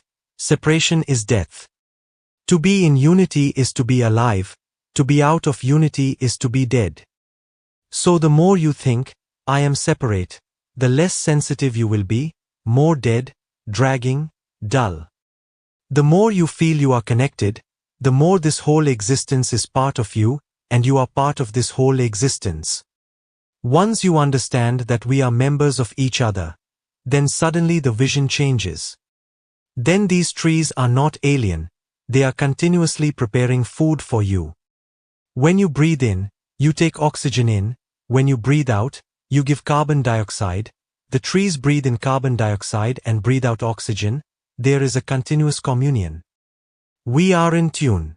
The reality is a unity, and with the idea of me, you, we are falling out of reality. And once a wrong conception settles inside, your whole vision becomes upside down. Me, then you, and then as a reflection arises, I is the subtlest, the most crystallized form of the possessiveness. Once you have uttered, I, you have committed sacrilege. Once you have said, I, you are broken completely from existence, not really broken, otherwise you would die, but in your ideas you are completely broken from reality. Now you will be in a continuous fight with reality. You will be fighting your own roots. You will be fighting with yourself. That's why Buddha says, be a driftwood. You can be a driftwood only if you have dropped the idea of I, otherwise you cannot be a driftwood. Struggle will persist. That's why it becomes so difficult when you come to meditate. If I say to just sit silently, you cannot do that, such a simple thing. One would think it is the most simple thing. There should be no need to teach it. One should simply sit and be. But you cannot sit because the I cannot allow you a moment of relaxation. Once a moment of relaxation is allowed, you will be able to see reality. Once reality is known, the I will have to be dropped. Then it cannot persist. So the I never even allows you a holiday. Even if you go to the hills, to the summer resorts, the I never allows you a holiday even there. You take your radio, You take your TV set. You take all your problems and you remain occupied.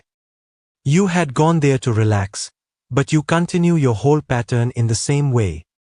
You don't relax. I, cannot relax. It exists through tensions.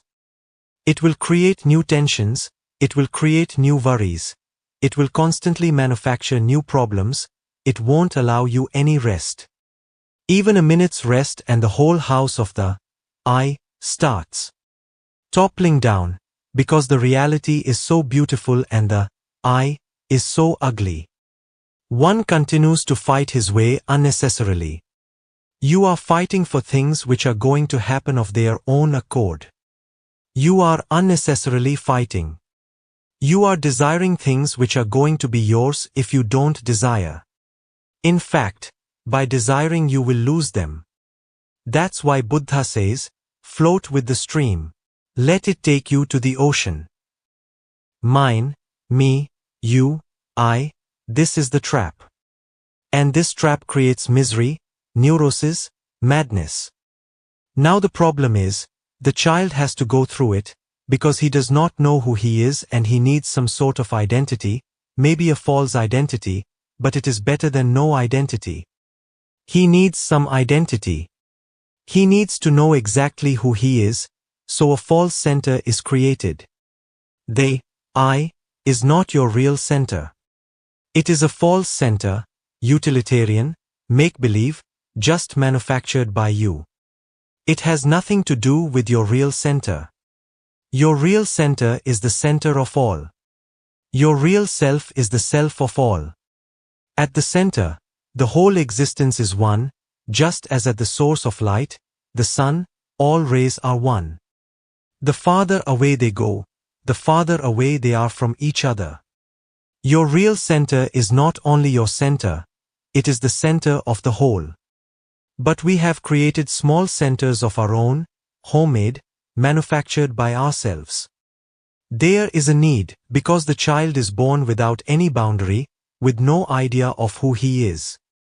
It is a survival necessity. How will he survive? He has to be given a name, he has to be given an idea of who he is. Of course this idea comes from the outside. Somebody says you are beautiful, somebody says you are intelligent, somebody says you are so vital. You gather the things that people say. Out of all that people say about you, you gather a certain image. You never look into yourself, at who you are. This image is going to be false, because nobody else can know who you are, and nobody else can say who you are. Your inner reality is not available to anybody else except you. Your inner reality is impenetrable to anybody else except you. Only you can be there. The day you realize that your identity is false, put together, that you have collected opinions from people. Sometime just think. Just sit silently and think who you are. Many ideas will arise. Just go on watching from where they come, and you will be able to find the source. Some things come from your mother, much, about 80 to 90%. Something comes from your father, something comes from your school teachers, something comes from your friends, something from the society. Just watch, you will be able to divide from where it comes. Nothing comes from you, not even 1% comes from you. What type of identity is this, in which you have not contributed at all? And you are the only one who could have contributed, in fact, the whole 100%. The day you understand this, meditation becomes important. The day you realize this, you start seeking for some technique, some method to enter into your being, how to know exactly, really, existentially, who you are. No more collections of images from the outside, no more asking others to mirror your reality, but to face it directly, immediately, to enter into your nature, to feel it there. What is the need to ask anybody? And whom are you asking? They are as ignorant about themselves as you are about yourself. They don't know themselves. How can they know you? Just see how things are functioning, how things go on functioning, how things go on happening, one falsity leads to another falsity. You are almost swindled, duped. You are conned, and those who have swindled you may not have done it knowingly. They may have been swindled by others. Your father, your mother, your teachers, have been duped by others, their fathers, their mothers, their teachers. And they have duped you in turn. Are you going to do the same to your children too? In a better world, where people are more intelligent, more aware, they will teach the child that the idea of identity is false. It is needed, we are giving it to you, but it is only for the time being, before you yourself discover who you are. It is not going to be your reality. And the sooner you find out who you are, the better. The sooner you can drop this idea, the better, because from that very moment you will really be born, and you will be really real, authentic. You will become an individual. The ideas that we gather from others give us a personality, and the knowledge that we come to know from within gives us individuality. Personality is false, individuality is real. Personality is borrowed. Reality, individuality, your authenticity, can never be borrowed. Nobody can say who you are. At least one thing can never be done by anybody else, that is, to give you the answer to who you are. No, you have to go, you have to dig deep into your own being. Layers and layers of identity, false identity, have to be broken. There is fear when one enters into oneself, because chaos comes in. Somehow you have managed with your false identity. You have settled with it. You know your name is this or that, you have certain credentials, certificates, degrees, universities, colleges, prestige, money, heritage. You have certain ways to define yourself. You have a certain definition, howsoever workable, but it works. Going in means dropping this workable definition. There will be chaos. Before you can come to your center, you will have to pass through a very chaotic state. That's why there is fear.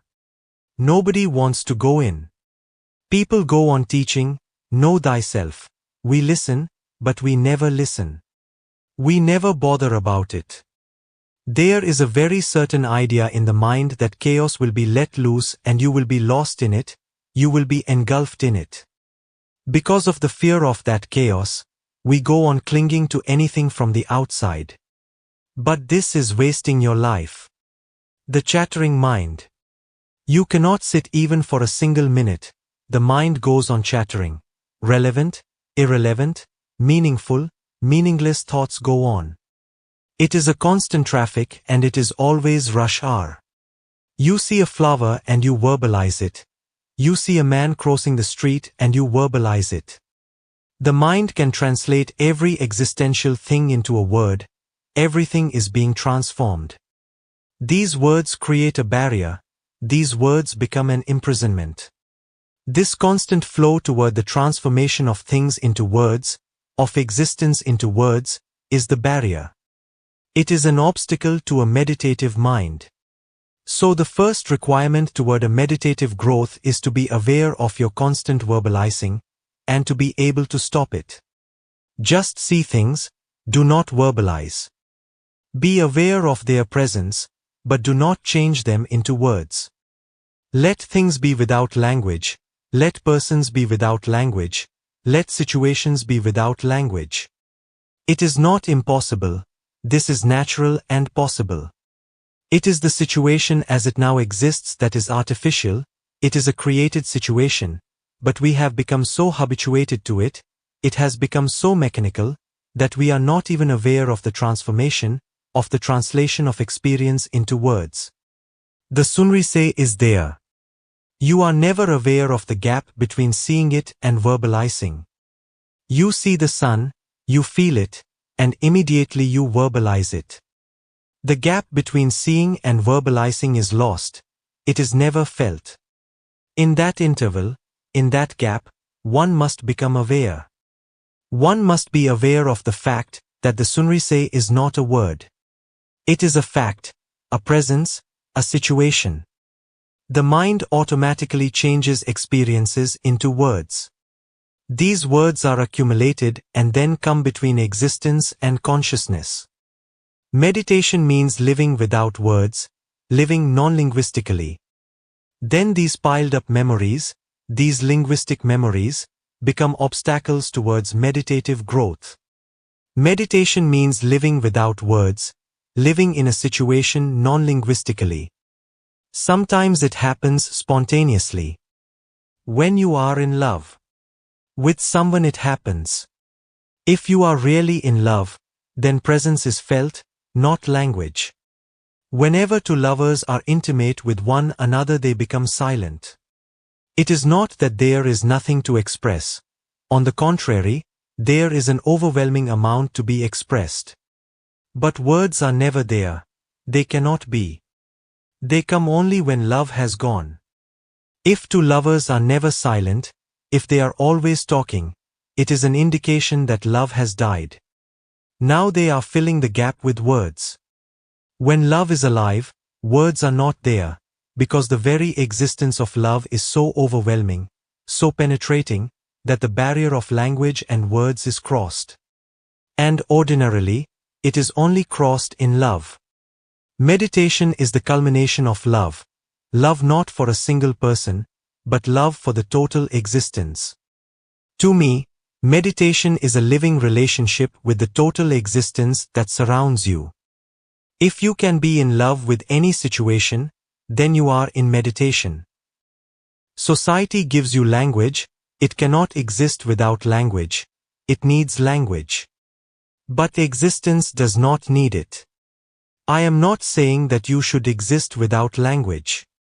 You will have to use it, but the mechanism of verbalization must be a mechanism that you can turn on and off.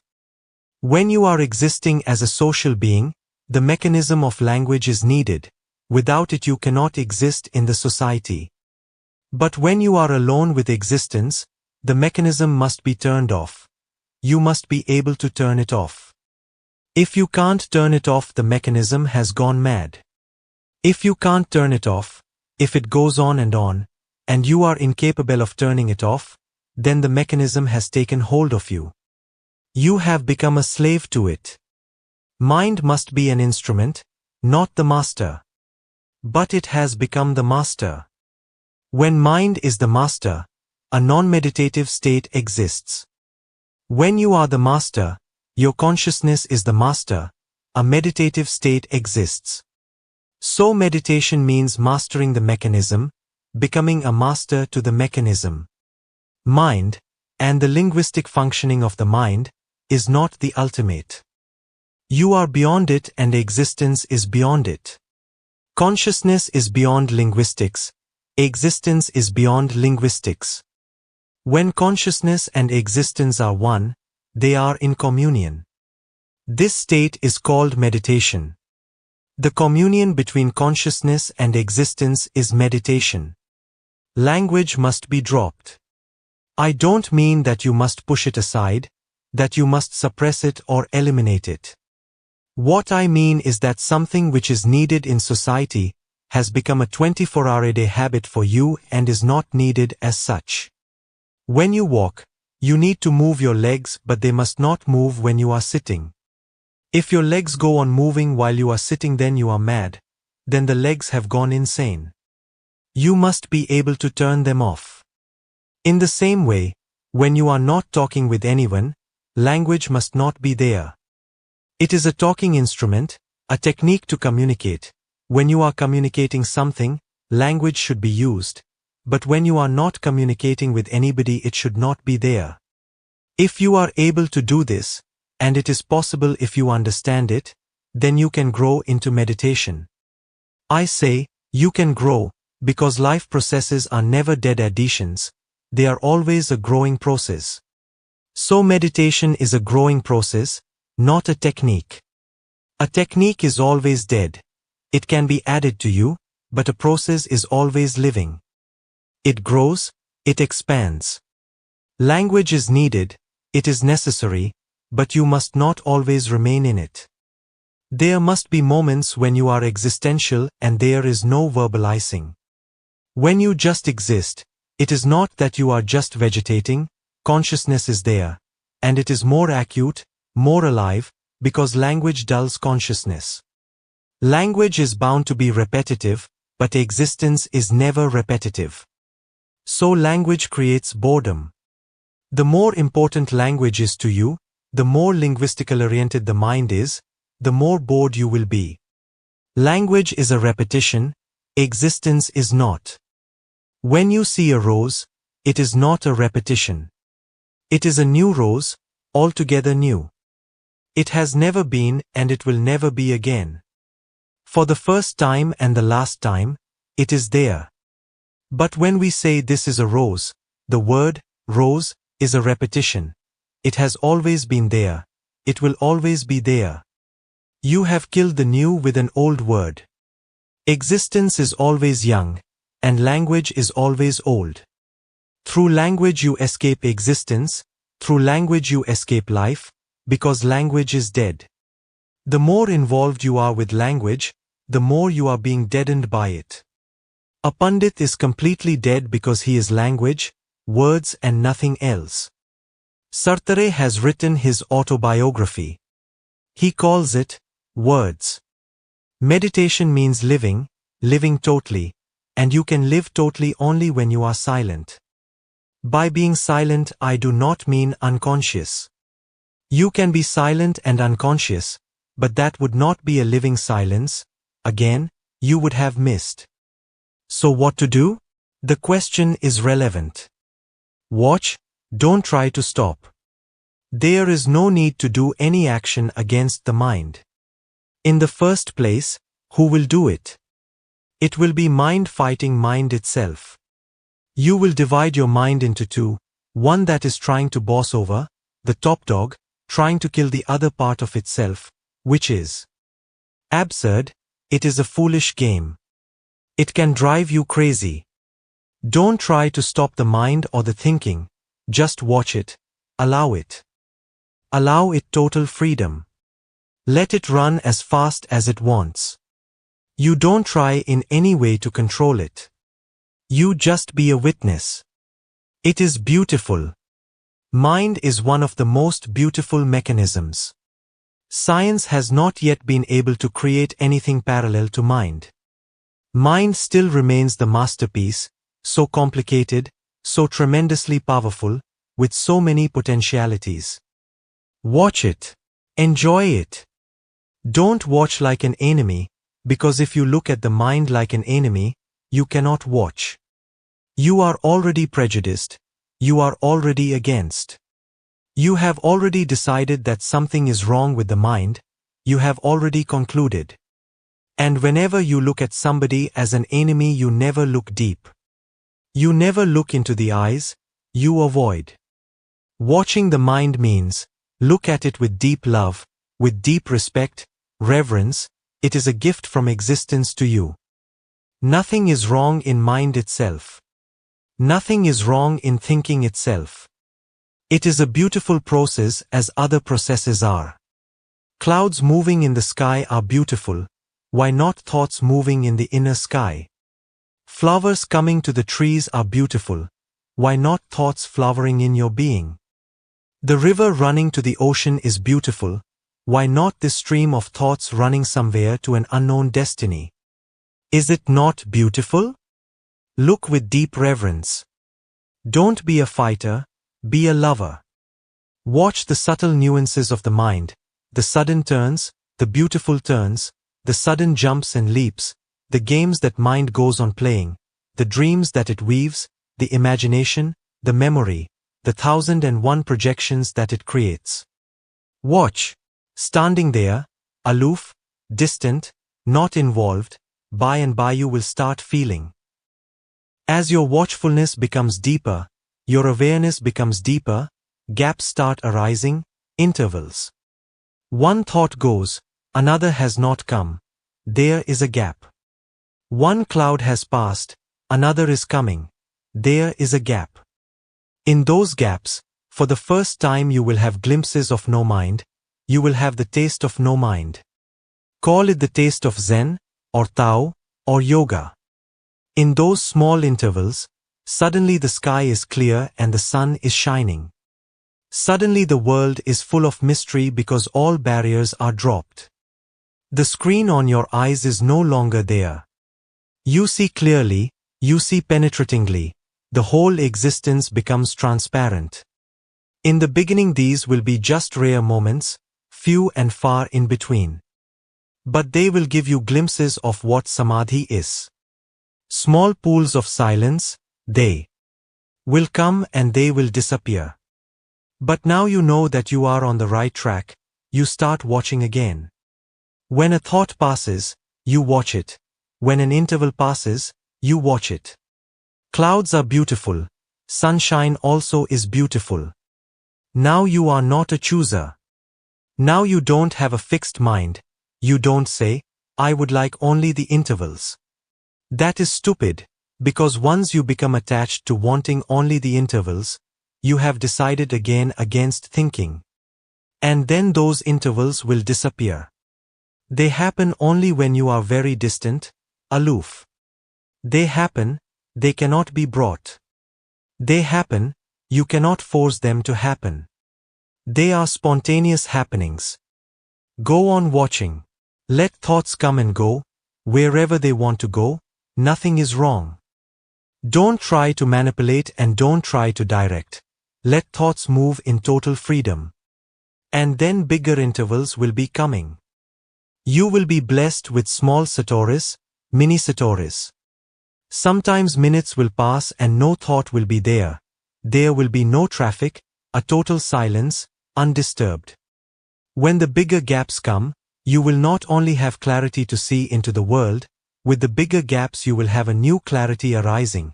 You will be able to see into the inner world. With the first gaps you will see into the world, trees will be more green than they look right now. You will be surrounded by an infinite music, the music of the spheres. You will be suddenly in the presence of godliness, ineffable, mysterious, touching you although you cannot grasp it, within your reach and yet beyond. With the bigger gaps, the same will happen inside. Godliness will not only be outside, you will be suddenly surprised, it is inside also. It is not only in the seen, it is in the seer also, within and without. But don't get attached to that either. Attachment is the food for the mind to continue. Non-attached witnessing is the way to stop it without any effort to stop it. And when you start enjoying those blissful moments, your capacity to retain them for longer periods arises. Finally, eventually, one day, you become master. Then when you want to think, you think. If thought is needed, you use it. If thought is not needed, you allow it to rest. Not that mind is simply no longer there, mind is there, but you can use it or not use it. Now it is your decision. Just like legs, if you want to run you use them, if you don't want to run you simply rest, legs are there. In the same way, mind is always there. No mind is not against mind, no mind is beyond mind. No mind does not come by killing and destroying the mind.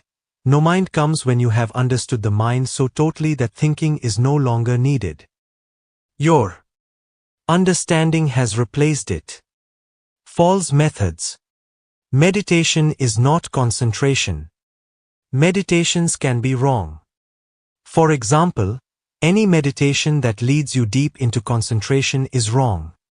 You will become more and more closed rather than becoming open. If you narrow down your consciousness, concentrate on something, and you exclude the whole of existence and become one-pointed, it will create more and more tension in you. Hence the word, attention. It means, attention. Concentration, the very sound of the word, gives you a feeling of tenseness. Concentration has its uses, but it is not meditation. In scientific work, in scientific research, in the science lab, you need concentration. You have to concentrate on one problem and exclude everything else, So much so that you almost become unmindful of the remaining world. Only the problem that you are concentrating upon is your world. That's why scientists become absent-minded. People who concentrate too much always become absent-minded because they don't know how to remain open to the whole world. I was reading an anecdote. "I have brought a frog," said a scientist, a professor of zoology, beaming at his class, "fresh from the pond, in order that we might study its outer appearance and later dissect it." He carefully unwrapped the package he carried, and inside was a neatly prepared ham sandwich. The good professor looked at it with astonishment. "Odd," he said, "I distinctly remember having it in my lunch." That goes on happening to scientists. They become one-pointed and their whole mind becomes narrow. Of course, a narrow mind has its use. It becomes more penetrating, it becomes like a sharp needle. It hits exactly the right point, but it misses the great life that surrounds it. A Buddha is not a man of concentration, he is a man of awareness. He has not been trying to narrow down his consciousness. On the contrary, he has been trying to drop all barriers so that he becomes totally available to existence. Watch, existence is simultaneous. I am speaking here and the traffic noise is simultaneous. The train, the birds, the wind blowing through the trees, in this moment the whole of existence converges.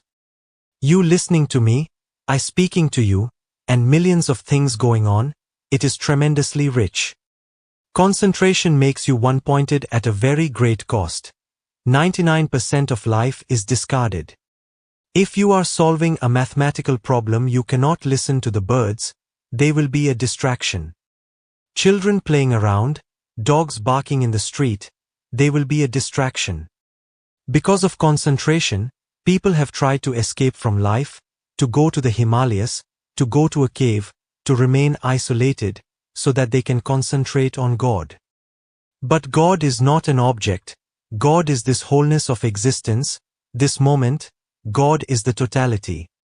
That's why science will never be able to know God. The very method of science is concentration, and because of that method, science can never know God. So what to do? Repeating a mantra, doing transcendental meditation, is not going to help. Transcendental meditation has become very important in America because of the objective approach, because of the scientific mind. It is the only meditation on which scientific work can be done. It is exactly concentration and not meditation, so it is comprehensible for the scientific mind. In the universities, in the science laboratories, in psychological research work, much is being done about trademark because it is not meditation. It is concentration, a method of concentration. It falls under the same category as scientific concentration. There is a link between the two. But it has nothing to do with meditation.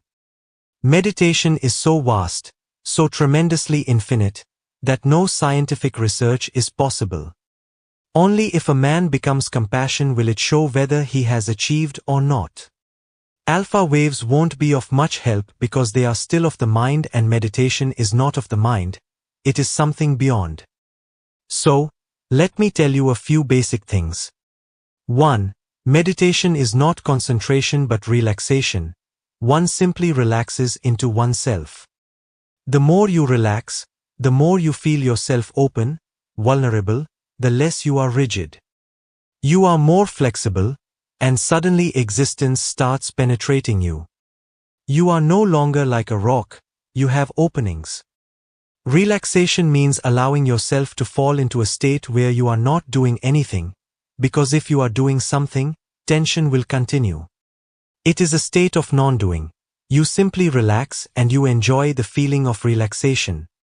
Relax into yourself, just close your eyes, and listen to all that is happening all around. No need to feel anything as a distraction. The moment you feel it is a distraction, you are denying the godliness of existence. This moment godliness has come to you as a bird, don't deny it.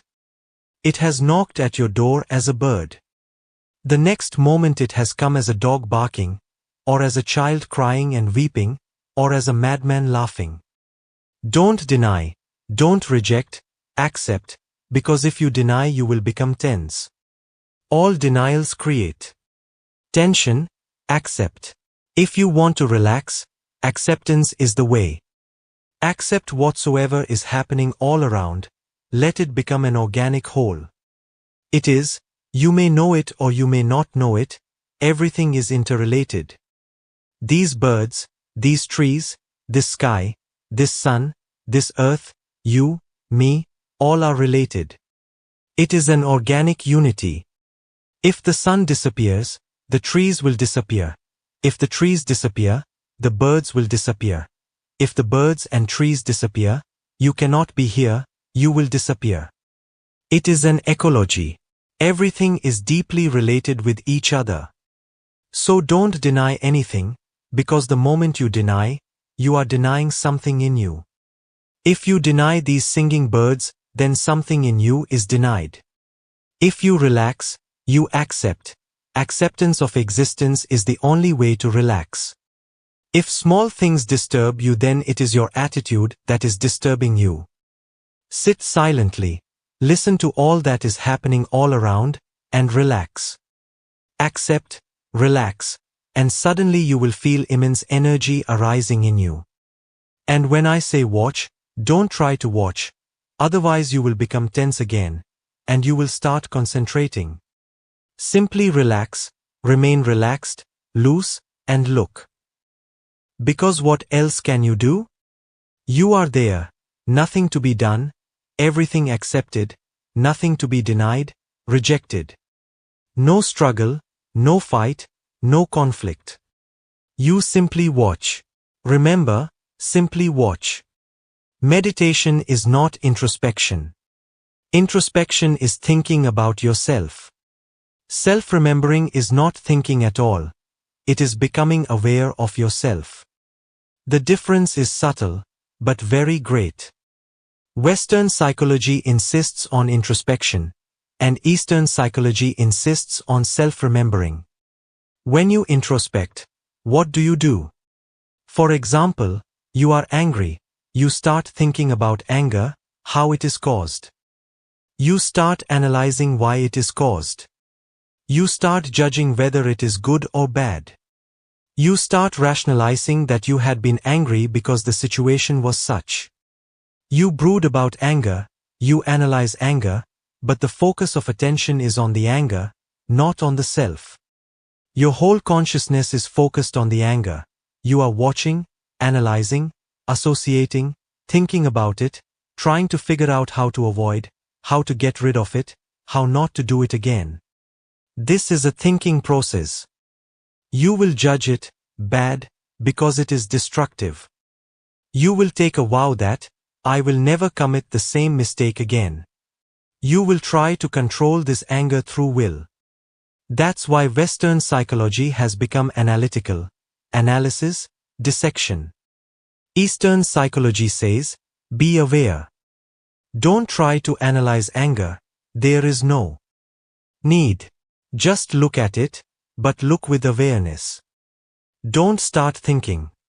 In fact, if you start thinking, then thinking will become a barrier to looking at the anger.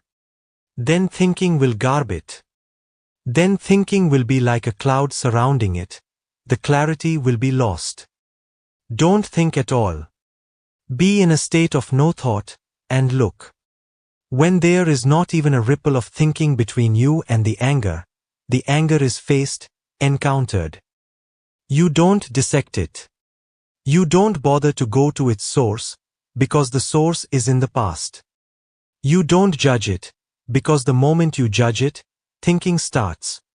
You don't take any vow that, I will not do it, because that vow leads you into the future. In awareness you remain with the feeling of anger, exactly here now. You are not interested in changing it, you are not interested in thinking about it, you are interested to look at it directly, face to face, immediate. Then it is self-remembering. And this is the beauty of it, that if you can look at anger it disappears. It not only disappears in that moment, the very disappearance of it by your deep look gives you the key. There is no need to use will. There is no need to make any decision for the future, and there is no need to go to the original source from which it comes. It is unnecessary. You have the key now. Look at anger, and anger disappears. And this look is available forever. Whenever anger is there you can look, then this looking grows deeper. There are 3 stages of looking. First, when the anger has already happened and gone, as if you look at a tail disappearing, an elephant has gone, only the tail is there. When the anger was there, you were so deeply involved in it you could not really be aware. When the anger has almost disappeared, 99% gone, only 1%, the last part of it, is still going, disappearing into the far horizon, then you become aware. This is the first state of awareness, good, but not enough. The second state is when the elephant is there, not the tail, when the situation is ripe. You are really angry to the peak, boiling, burning, then you become aware. Then there is still a third stage. The anger has not come, is still coming, not the tail but the head. It is just entering your area of consciousness and you become aware, then the elephant never materializes. You killed the animal before it was born. That is birth control. The phenomenon has not happened, then it leaves no trace. Tricks of the mind. Don't be fooled by experiences. All experiences are just tricks of the mind. All experiences are just escapes. Meditation is not an experience, it is a realization. Meditation is not an experience, rather, it is a stopping of all experience. Experience is something outside you. The experiencer is your being. And this is the distinction between true spirituality and false. If you are after experiences, the spirituality is false. If you are after the experiencer, then it is true. And then you are not concerned about Kundalini, not concerned about chakras, not concerned about all these things. They will happen, but you are not concerned, you are not interested, and you will not move on these bypaths. You will go on moving towards the inner center where nothing remains except you in your total aloneness. Only the consciousness remains, without content. Content is the experience. Whatsoever you experience is the content. I experience misery, then the misery is the content of my consciousness. Then I experience pleasure, the pleasure is the content. I experience boredom, then boredom is the content. You can experience silence, then silence is the content. You can experience bliss, then bliss is the content. So you go on changing the content, you can go on changing ad infinitum, but this is not the real thing. The real is the one to whom these experiences happen, to whom boredom happens, to whom bliss happens. The spiritual search is not what happens, but to whom it happens. Then there is no possibility for the ego to arise. Mind can enter again. In meditation sometimes you feel a sort of emptiness that is not really emptiness. I call it just a sort of emptiness. When you are meditating, for certain moments, for a few seconds, you will feel as if the thought process has stopped. In the beginning these gaps will come. But because you are feeling as if the thought process has stopped, this is again a thought process, a very subtle thought process. What are you doing? You are saying inside, the thought process has stopped. But what is this? This is a secondary thought process, which has started. And you say, this is emptiness. You say, now something is going to happen. What is this? Again a new thought process has started. Whenever this happens again, don't become a victim of it. When you feel a certain silence is descending, don't start verbalizing it, because you are destroying it. Wait, not for something, simply wait. Don't do anything. Don't say, this is emptiness. The moment you have said that, you have destroyed it. Just look at it, penetrate into it, encounter it, but wait, don't verbalize it. What is the hurry? Through verbalization the mind has again entered from a different route, and you are deceived. Be alert about this trick of the mind. In the beginning it is bound to happen, so whenever this happens, just wait. Don't fall in the trap. Don't say anything, remain silent. Then you will enter into emptiness, and then it will not be temporary, because once you have known the real emptiness you cannot lose it. The real cannot be lost, that is its quality. Once you have known the inner treasure, once you have come in contact with your deepest core, then you can move in activity, then you can do whatsoever you like, then you can live an ordinary worldly life, but the emptiness will remain with you. You cannot forget it. It will go inside. The music of it will be heard. Whatsoever you are doing, the doing will be only on the periphery. Inside you will remain empty. Mind can deceive you. There are patterns the seeker gets entangled with. The first thing is, most seekers get lost in an illusory feeling that they have arrived. It is like the kind of dream in which you feel you are awake. You are still dreaming, your feeling of being awake is part of the dream. The same kind of thing happens to the seeker. The mind is capable of creating the illusion that, now there is nowhere to go, you have arrived. The mind is a deceiver, and the function of the master for one in this condition is to make him alert that this is not the reality but only a dream, that he has not arrived. This can happen at many points, again and again. And one can get very irritated and annoyed with the master for the simple reason that whenever you feel you have got it, he simply takes it away and puts you back into your ignorant state. For example, it was happening to a German disciple continually. He would get the feeling that he had become enlightened. And the force of the illusion was so much that he could not keep it to himself, he would tell others. He was so certain. This happened 3 times, and because of his certainty he came to India to get my blessings. Naturally, it shows his certainty that he came for my blessings. Each time I had to tell him, you are just being deceived by your own mind. Nothing has happened to you, you are simply the old man, the new man has not arrived.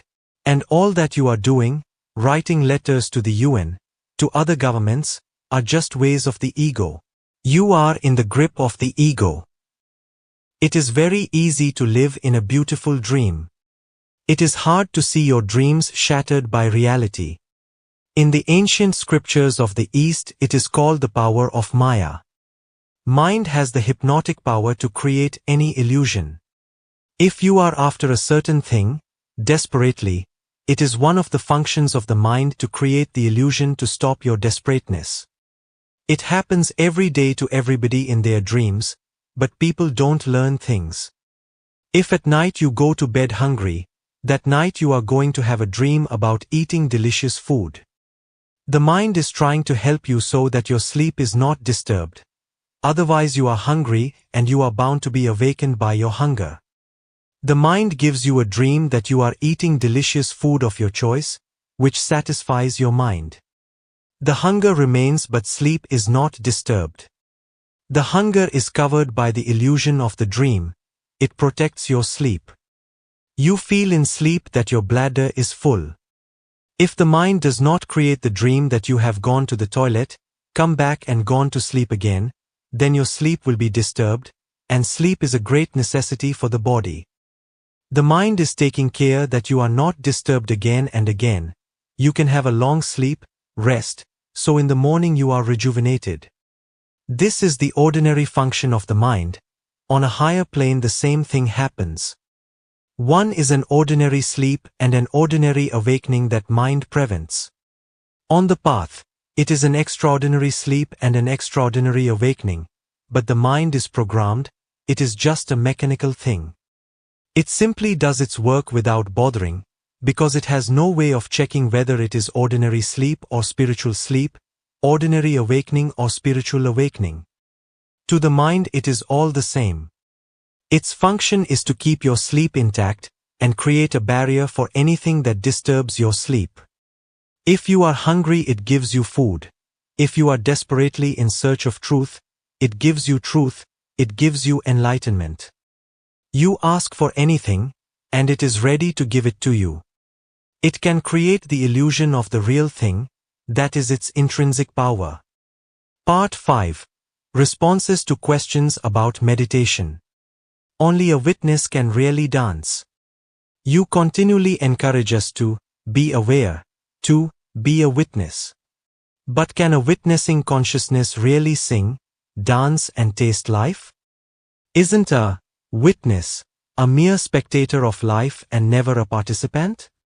Mind is bound to raise this question sooner or later, because mind is very much afraid of you becoming a witness. Why is the mind so much afraid of you becoming a witness? Because becoming a witness is the death of the mind. Mind is a doer, it wants to do things, and witnessing is a state of non-doing. The mind is afraid that, if you become a witness, I will not be needed anymore. And in a way the mind is right. Once the witness arises in you, the mind has to disappear. Just as when you bring light into your room and the darkness has to disappear. It is inevitable. Mind can exist only if you remain fast asleep, because mind is a state of dreaming, and dreams can exist only in sleep. By becoming a witness you are no longer asleep, you are awake. You become awareness, so crystal clear, so young and fresh, so vital and potent. You become a flame, intense, as if burning from both ends. In that state of intensity, light, of consciousness, mind dies, mind commits suicide. Hence the mind is afraid, and mind will create many problems for you. It will raise many, many questions. It will make you hesitate to take the jump into the unknown. It will try to pull you back. It will try to convince you, with me is safety, security, with me you are living under a shelter, well guarded. I take every care of you. With me you are efficient, skillful. The moment you leave me you will have to leave all your knowledge, and you will have to leave all your securities, safeties. You will have to drop your armor, and you will be going into the unknown. You are unnecessarily taking a risk for no reason at all. It will try to bring beautiful rationalizations. This is one of the rationalizations which almost always happens to every meditator. It is not you who is asking the question. It is the mind, your enemy, who is putting the question through you. It is mind who is saying, Osho, you continuously tell us to be aware, to be a witness. But can a witnessing consciousness really sing, dance and taste life? Yes. In fact, only a witnessing consciousness can really sing, dance and taste life. It will appear like a paradox. It is. But all that is true is always paradoxical.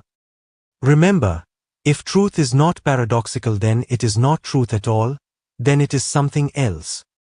Paradox is a basic, intrinsic quality of truth. Let it sink into your heart forever. Truth as such is paradoxical. Although all paradoxes are not truths, all truths are paradoxes. The truth has to be a paradox because it has to be both poles, the negative and the positive, and yet a transcendence. It has to be life and death, and plus. By plus, I mean the transcendence of both, and both not. That is the ultimate paradox. When you are in the mind, how can you sing? The mind creates misery. Out of misery there can be no song. When you are in the mind, how can you dance? Yes, you can go through certain empty gestures called dance, but it is not a real dance. Only a Meera knows a real dance, or a Krishna, or a Chaitanya. These are the people who know real dance. Others know only the technique of dancing, but there is nothing overflowing. Their energies are stagnant. People who are living in the mind are living in the ego, and the ego cannot dance. It can make a performance but not a dance. The real dance happens only when you have become a witness. Then you are so blissful that the very bliss starts overflowing you. That is the dance. The very bliss starts singing. A song arises on its own accord. And only when you are a witness can you taste life. I can understand your question. You are worried that by becoming a witness you will become merely a spectator of life. No, to be a spectator is one thing, and to be a witness is a totally different thing, qualitatively different. A spectator is indifferent, he is dull, he is in a kind of sleep. He does not participate in life. He is afraid, he is a coward. He stands by the side of the road and simply goes on seeing others living. That's what you are doing all your life.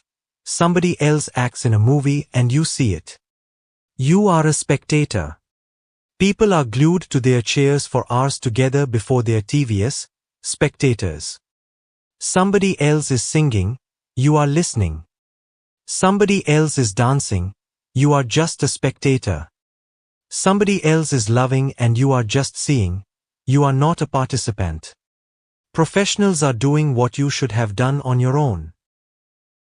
A witness is not a spectator. Then what is a witness? A witness is one who participates yet remains alert. A witness is in the state of WEIWWEI. That is Lao Tzu's word.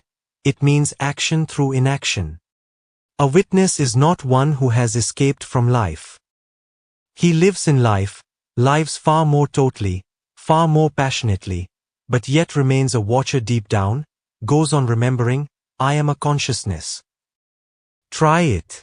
Walking on the road, remember that you are a consciousness. Walking continues, and a new thing is added, a new richness is added, a new beauty. Something interior is added to the outward act. You become a flame of consciousness, and then the walking has a totally different joy to it. You are on the earth and yet your feet are not touching the earth at all. That's what Buddha has said. Pass through a river but don't let the water touch your feet. That's the meaning of the Eastern symbol of the lotus. You must have seen Buddha statues, pictures, sitting on a lotus. That is a metaphor. A lotus is a flower that lives in the water, and yet the water cannot touch it. The lotus does not escape to the Himalayan caves. He lives in the water and yet remains far, far away. Being in the marketplace but not allowing the marketplace to enter into your being, living in the world and yet not of the world. That is what is meant by witnessing consciousness.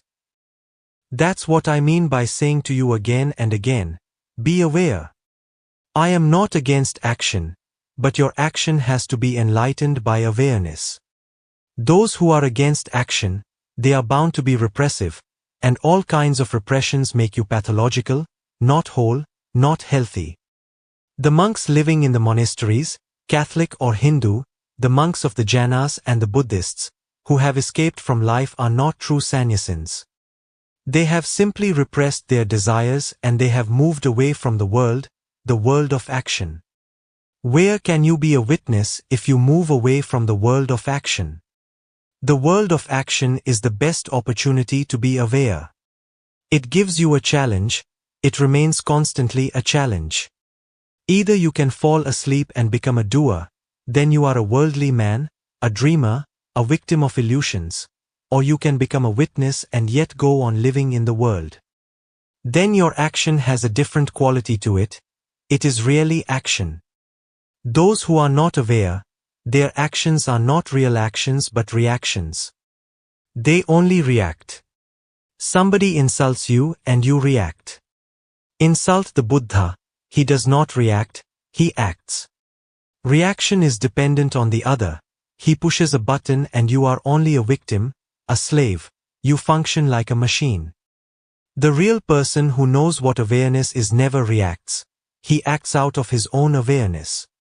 The action does not come from the other's act, nobody can push his button. If he feels spontaneously that this is right to do, he does it. If he feels nothing is needed, he keeps quiet. He is not repressive, he is always open, expressive. His expression is multidimensional. In song, in poetry, in dance, in love, in prayer, in compassion, he flows. If you don't become aware, then there are only two possibilities. Either you will be repressive or indulgent. In both ways you remain in bondage. A nun was raped just outside the monastery. When she was finally found, she was carried inside and the nearby physician was called. He came, raised his hands and said, "This is work for a plastic surgeon." A plastic surgeon was called. When he saw the poor nun, he exclaimed,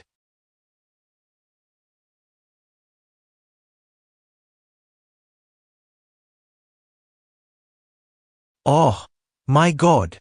What a mess! Where should I start?" The Mother Superior replied, "Well, that is easy. First get that smile off her face." 1. The goose has never been in. Sometimes, when dark sides of my mind come up, it really scares me. It is very difficult for me to accept that it is just the polar opposite of the bright ones. I feel dirty and guilty and unworthy. I want to face all facets of my mind and accept them because I hear you often say that acceptance is the condition to transcend the mind. Can you please talk about acceptance? The basic thing to be understood is that you are not the mind, neither the bright one nor the dark one. If you get identified with the beautiful part, then it is impossible to disidentify yourself from the ugly part. They are two sides of the same coin. You can have it whole, or you can throw it whole, but you cannot divide it. And the whole anxiety of man is, he wants to choose that which looks beautiful, bright. He wants to choose all the silver linings, leaving the dark cloud behind. But he does not know silver linings cannot exist without the dark cloud. The dark cloud is the background, absolutely necessary for the silver linings to show. Choosing is anxiety. Choosing is creating trouble for yourself. Being choiceless means, the mind is there and it has a dark side and it has a bright side. So what? What has it to do with you?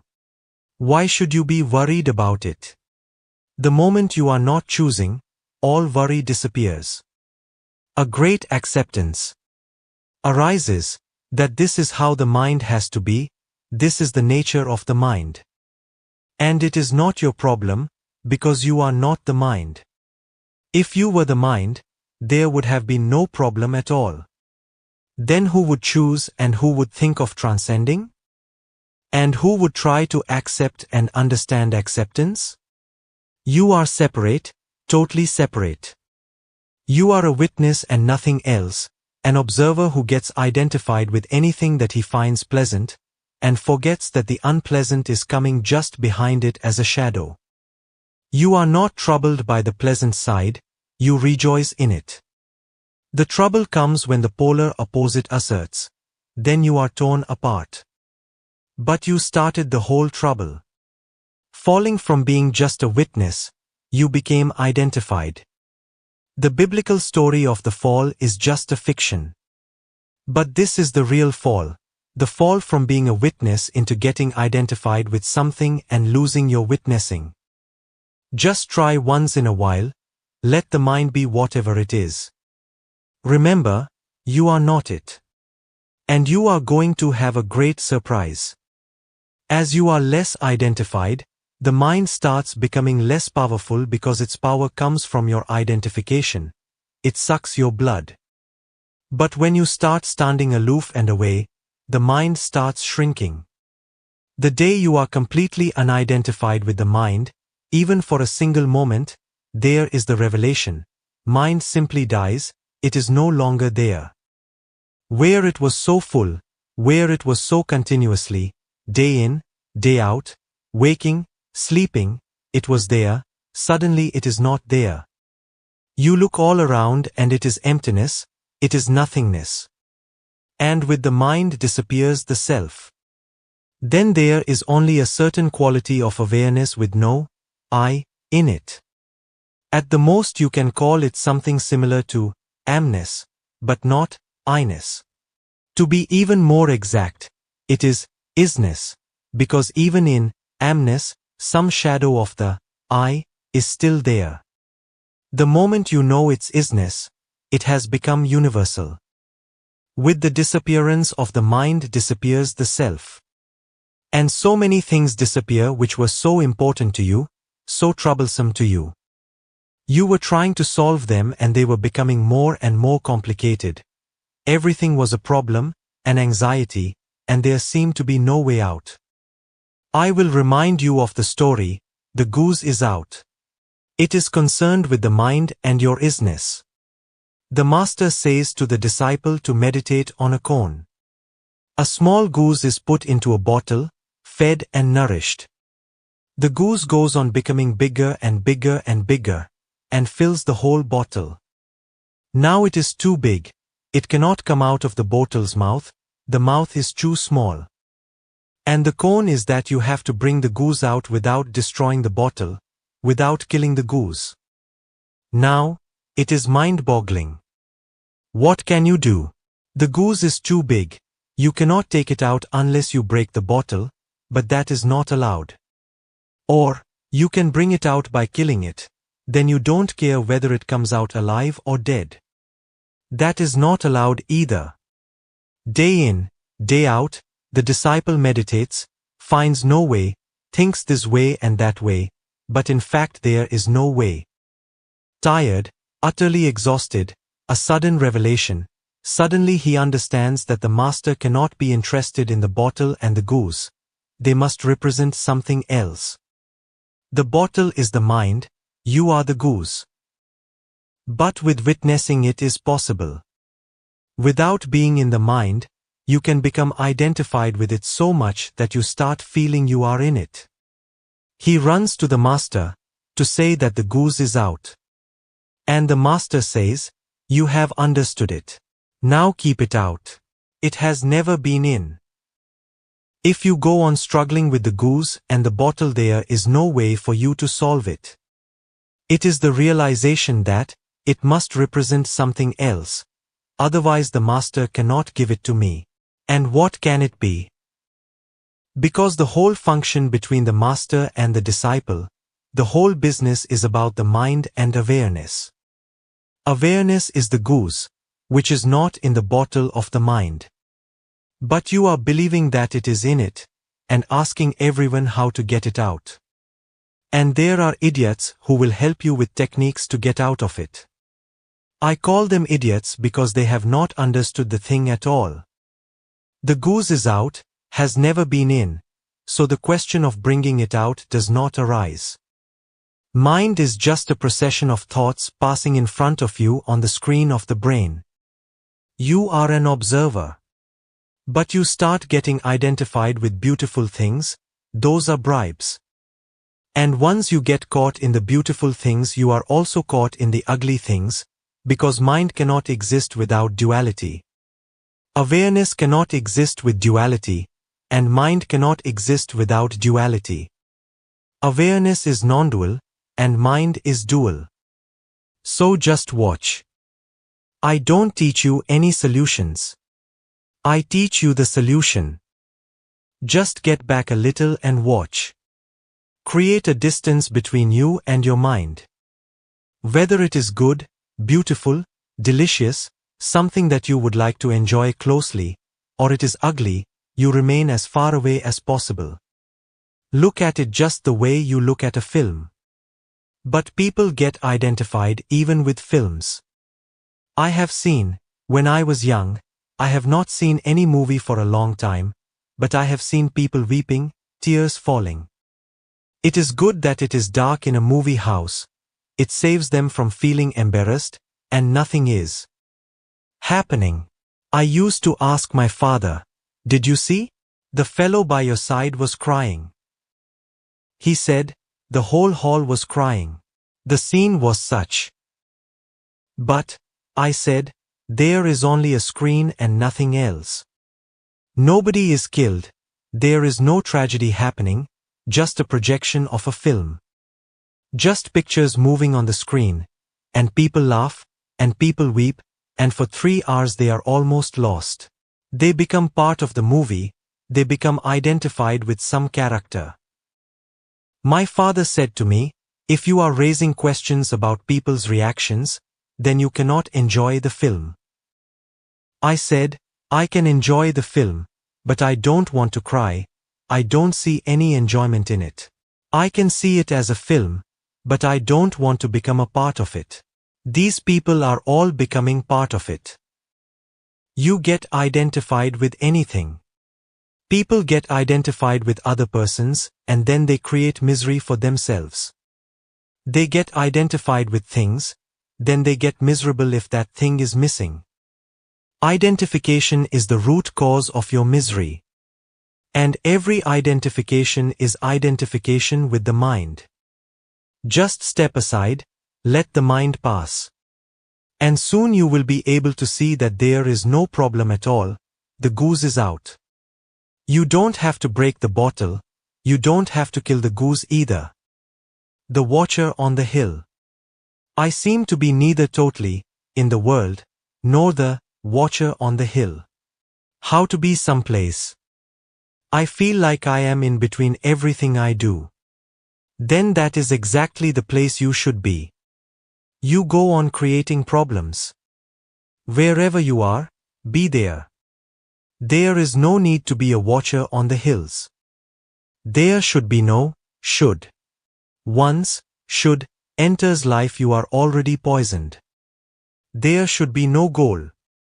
There should be no right or wrong. This is the only sin, to think in terms of division, values, condemnation, appreciation. Wherever you are, nothing is wrong in between the watcher on the hills and a man in the world. That's exactly where you should be. And I say, wherever you are, if you can accept it, immediately then and there you have become the watcher on the hills. Even in hell, if you accept it, hell disappears, because hell can remain only through your rejection.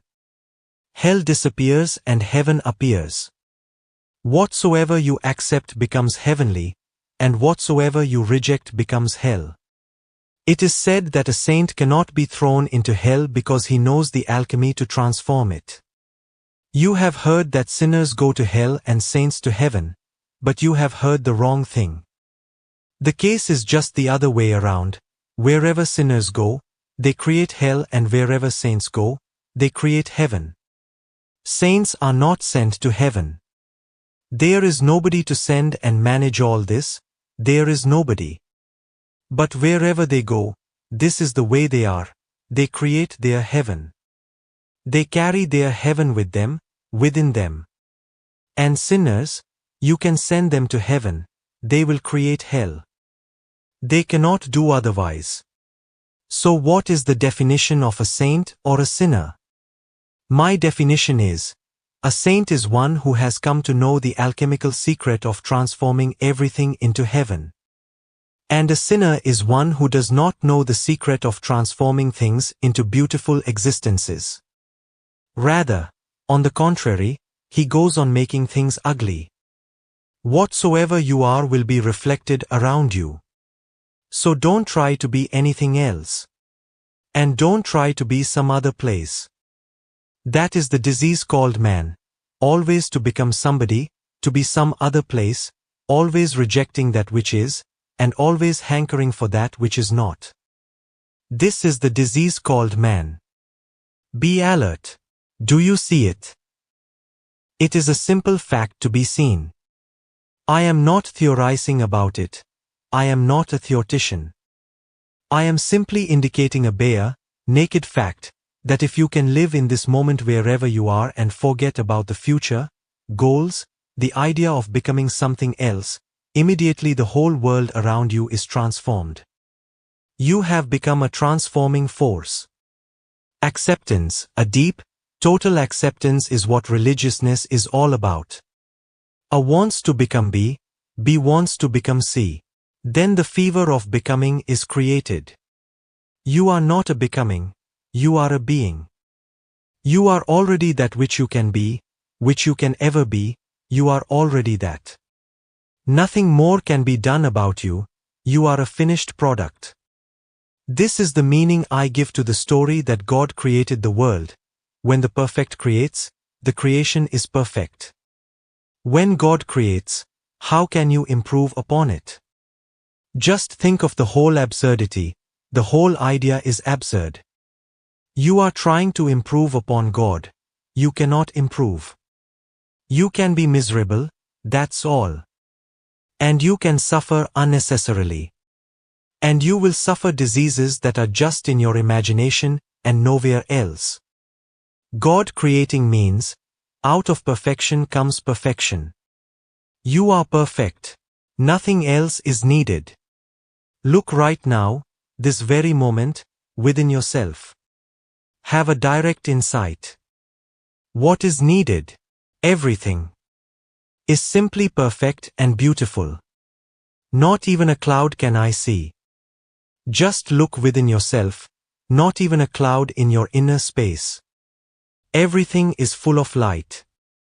But the mind will tell you, sooner or later, to be something else, to be somewhere else, to become. The mind doesn't allow you to be. The mind is becoming, and your soul is being. That's why Buddha go on saying, unless you drop all desiring you will not attain. Desiring means becoming. Desiring means to be something else. Desiring means not to accept the case as you are, not to be in a total, yes, mood, no matter what the situation. To say yes to life is to be religious, to say no to life is to be irreligious. And whenever you desire something you are saying no. You are saying that something better is possible. The trees are happy and the birds are happy and the clouds are happy, because they have no becoming.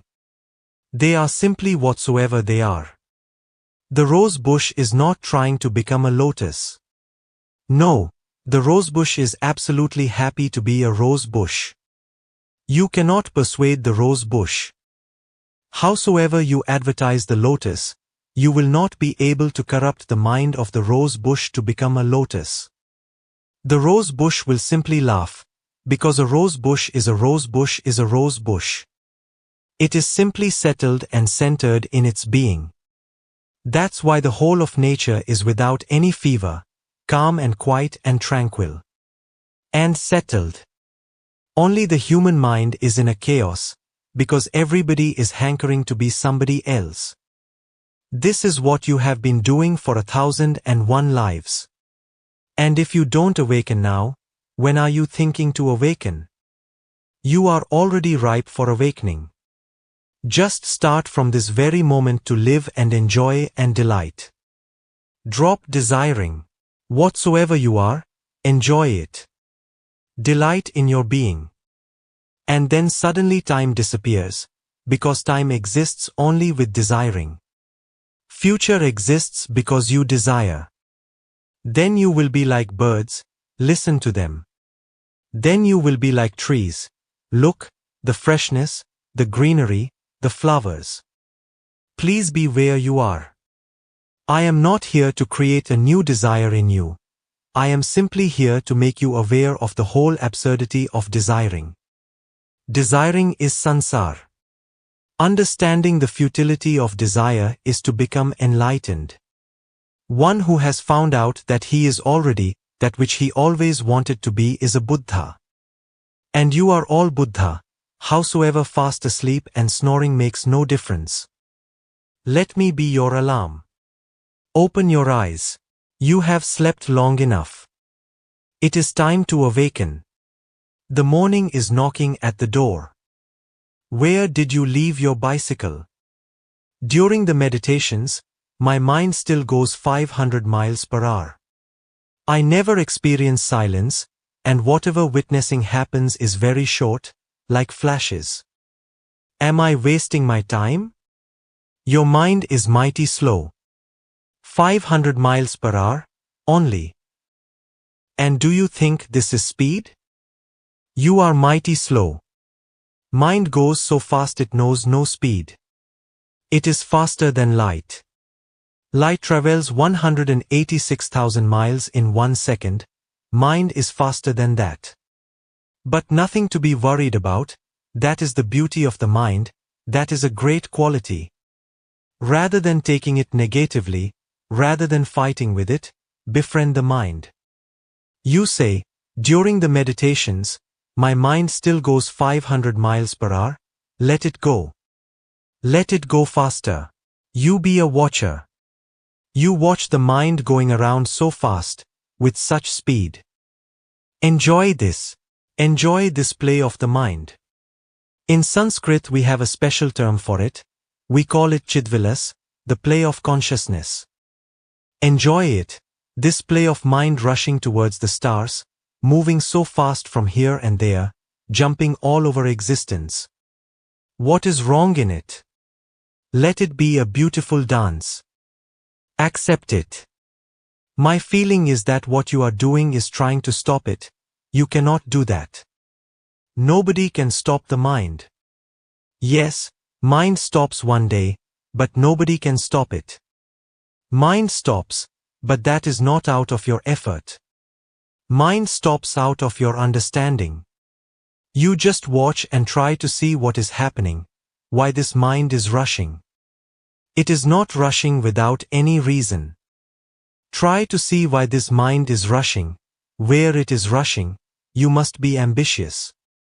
If it thinks about money, then try to understand. Mind is not the question. You start dreaming about money, that you have won a lottery or this and that, and then you even start planning how to spend it, what to purchase and what not.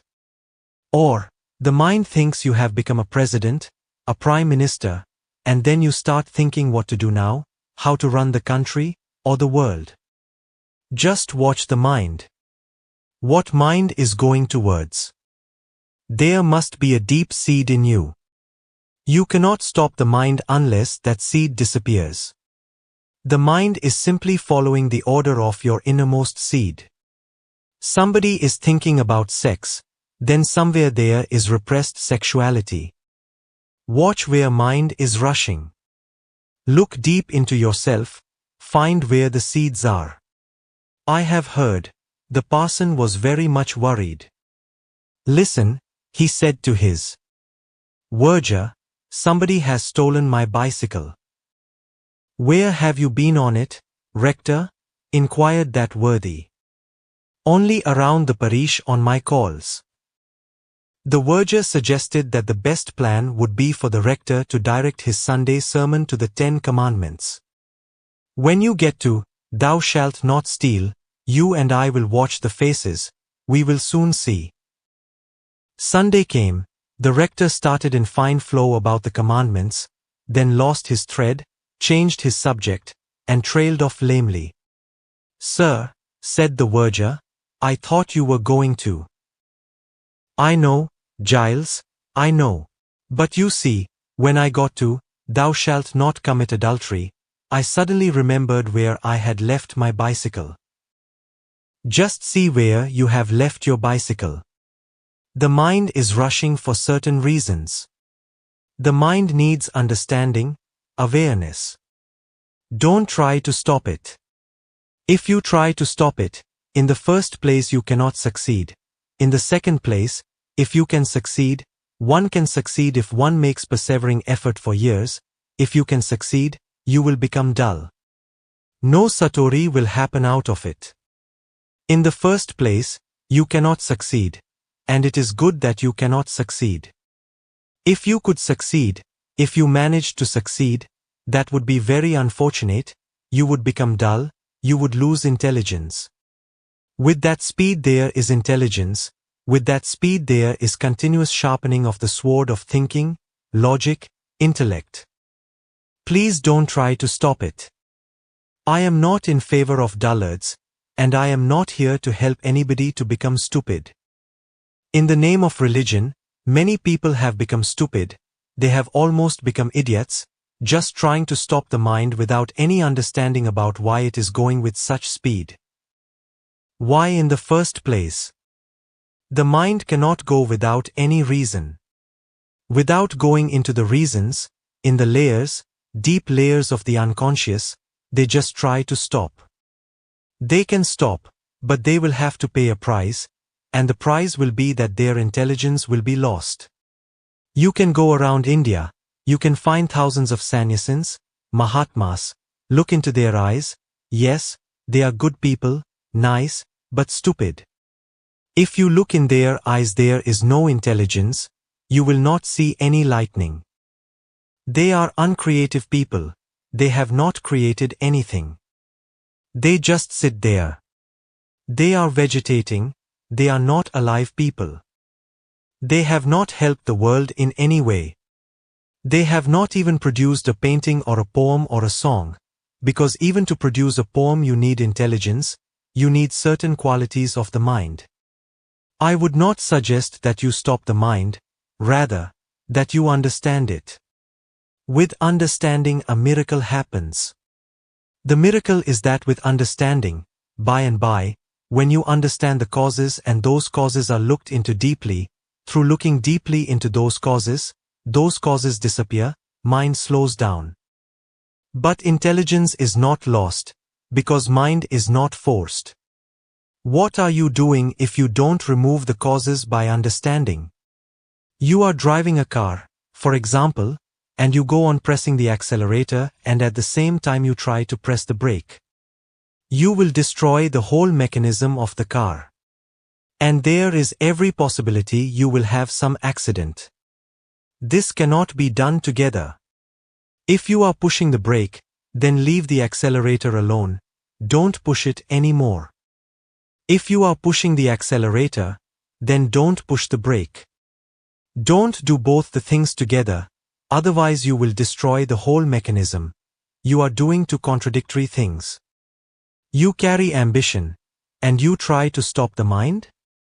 Ambition creates the speed, so you are accelerating the speed, and putting a brake on the mind. You will destroy the whole subtle mechanism of the mind, and mind is a very delicate phenomenon, the most delicate in the whole of existence. So don't be foolish about it. There is no need to stop it. You say, I never experience silence, and whatever witnessing happens is very short, like flashes. Feel happy. Even that is something of tremendous value. Those flashes, they are not ordinary flashes. Don't just take them for granted. There are millions of people for whom even those small glimpses have not happened. They will live and die and they will never know what witnessing is, even for a single moment.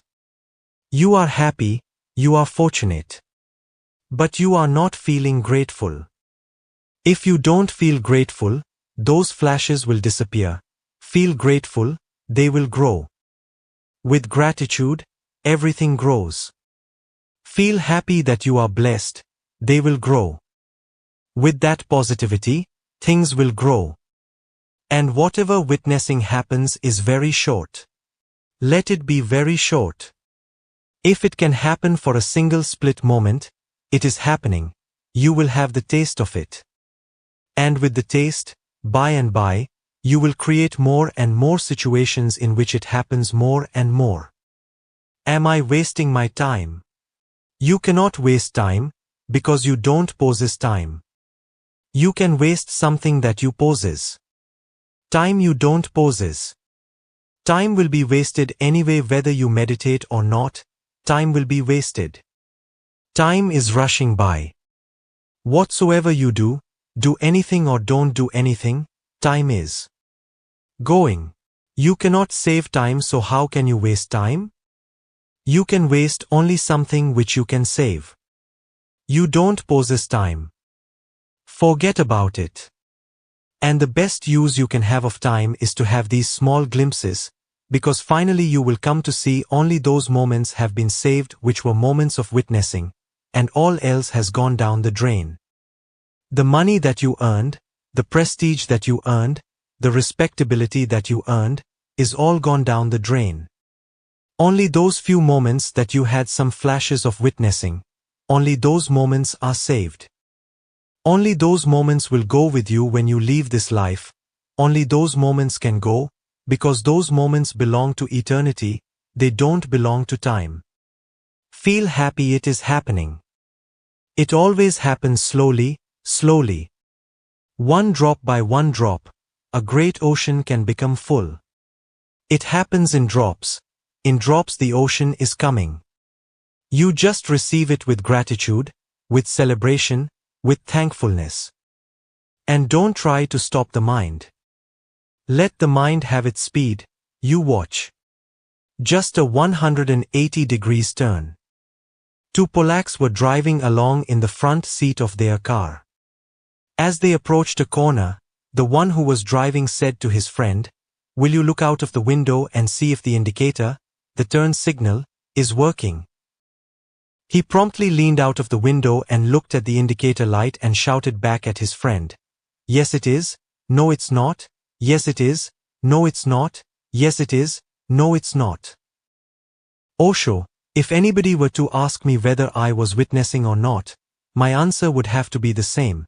Yes I am, no I'm not, yes I am, no I'm not. Is it like that all the way home?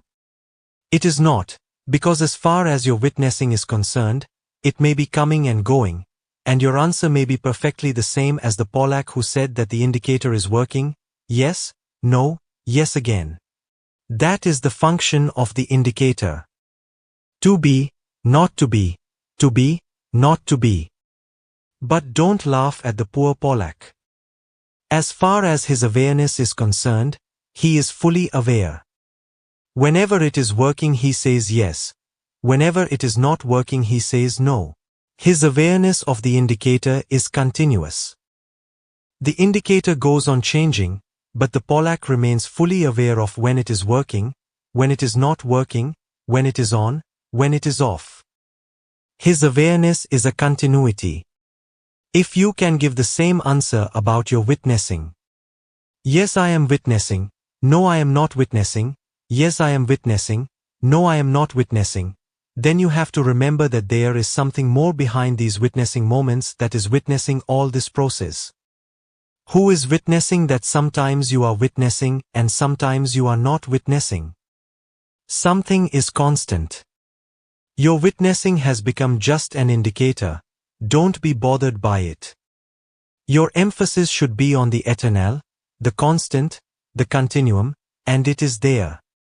And it is in everyone, we have just forgotten it.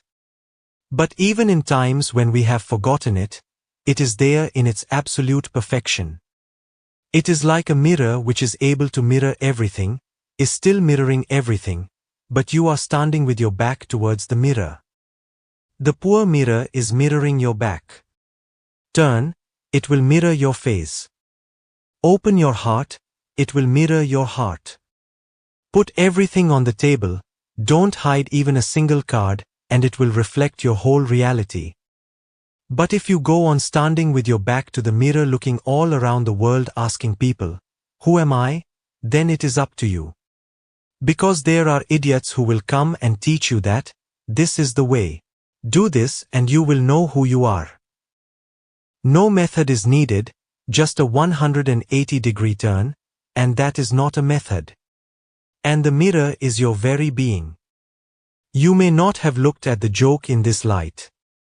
If you tell the joke to anybody he is going to laugh because the Polak is so stupid, because that is the function of the indicator, to be on, off, off.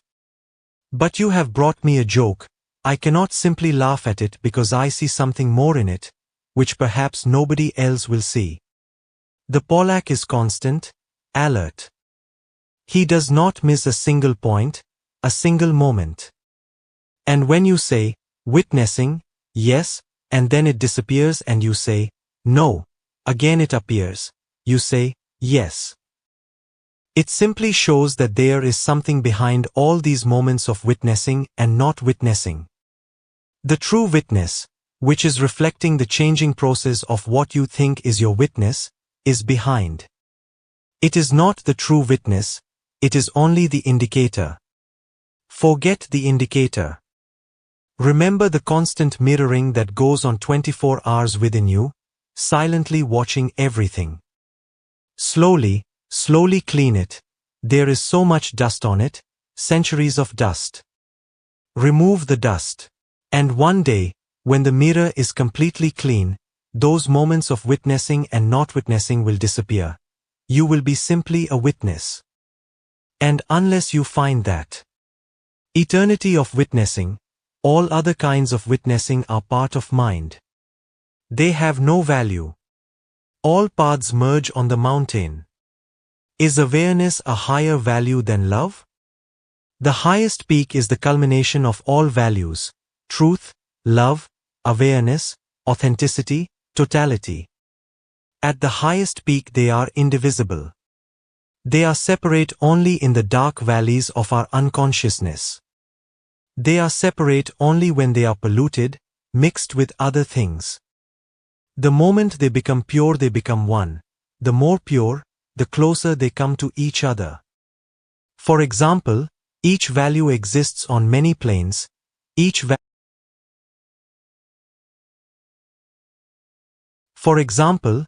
value exists on many planes.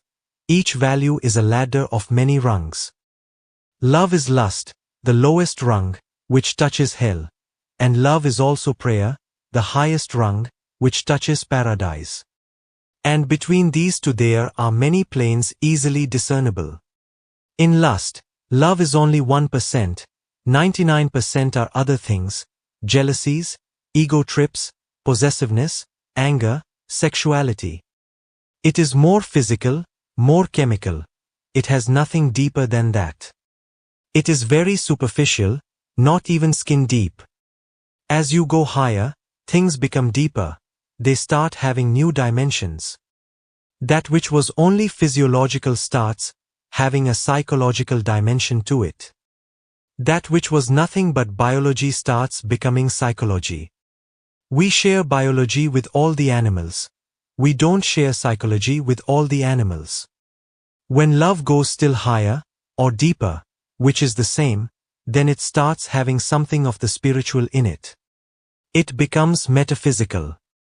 Only Buddha, Krishnas, Christs know that quality of love. Love is spread all the way, and so are other values. When love is 100% pure, you cannot make any distinction between love and awareness. Then they are no more two. You cannot make any distinction even between love and God. They are no more two. Hence Jesus' statement that God is love. He makes them synonymous. There is great insight in it. On the periphery everything appears separate from everything else. On the periphery existence is many. As you come closer to the center, the manyness starts melting, dissolving, and oneness starts arising. At the center, everything is one. Hence your question is right only if you don't understand the highest quality of love and awareness. It is absolutely irrelevant if you have any glimpse of Everest, of the highest peak. You ask, is awareness a higher value than love? There is nothing higher and nothing lower. In fact, there are not two values at all. There are two paths from the valley leading to the peak. One path is of awareness, meditation, the path of Zen. The other is the path of love, the path of the devotees, the bhaktas, the Sufis. These two paths are separate when you start the journey. You have to choose. Whichever you choose is going to lead to the same peak. And as you come closer to the peak you will be surprised. The travelers on the other path are coming closer to you. Slowly, slowly, the paths start merging into each other. By the time you have reached the ultimate, they are one. The person who follows the path of awareness finds love as a consequence of his awareness, as a byproduct, as a shadow. And the person who follows the path of love finds awareness as a consequence, as a byproduct, as a shadow of love. They are two sides of the same coin. And remember, if your awareness lacks love then it is still impure. It has not yet known 100% purity. It is not yet really awareness. It must be mixed with unawareness. It is not pure light. There must be pockets of darkness inside you still working, functioning, influencing you, dominating you. If your love is without awareness, then it is not love yet. It must be something lower, something closer to lust than to prayer. So let it be a criterion. If you follow the path of awareness, let love be the criterion. When your awareness suddenly blooms into love, know perfectly well that awareness has happened, samadhi has been achieved. If you follow the path of love, then let awareness function as a criterion, as a touchstone. When suddenly, from nowhere, at the very center of your love, a flame of awareness starts arising, know perfectly well. Rejoice. You have come home. 6. Celebrating consciousness. After working with the cathartic techniques for a few years, I feel that a deep inner harmony, balance and centering is happening to me. But you said that before entering into the final stage of samadhi, one passes through a great chaos. How do I know if I am finished with the chaotic stage? First, for hundreds of lives you have lived in a chaos. It is nothing new.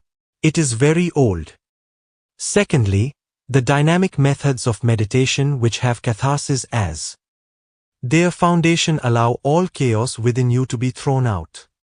That is the beauty of these techniques. You cannot sit silently, but you can do the dynamic or the chaotic meditations very easily. Once the chaos is thrown out, a silence starts happening to you. Then you can sit silently.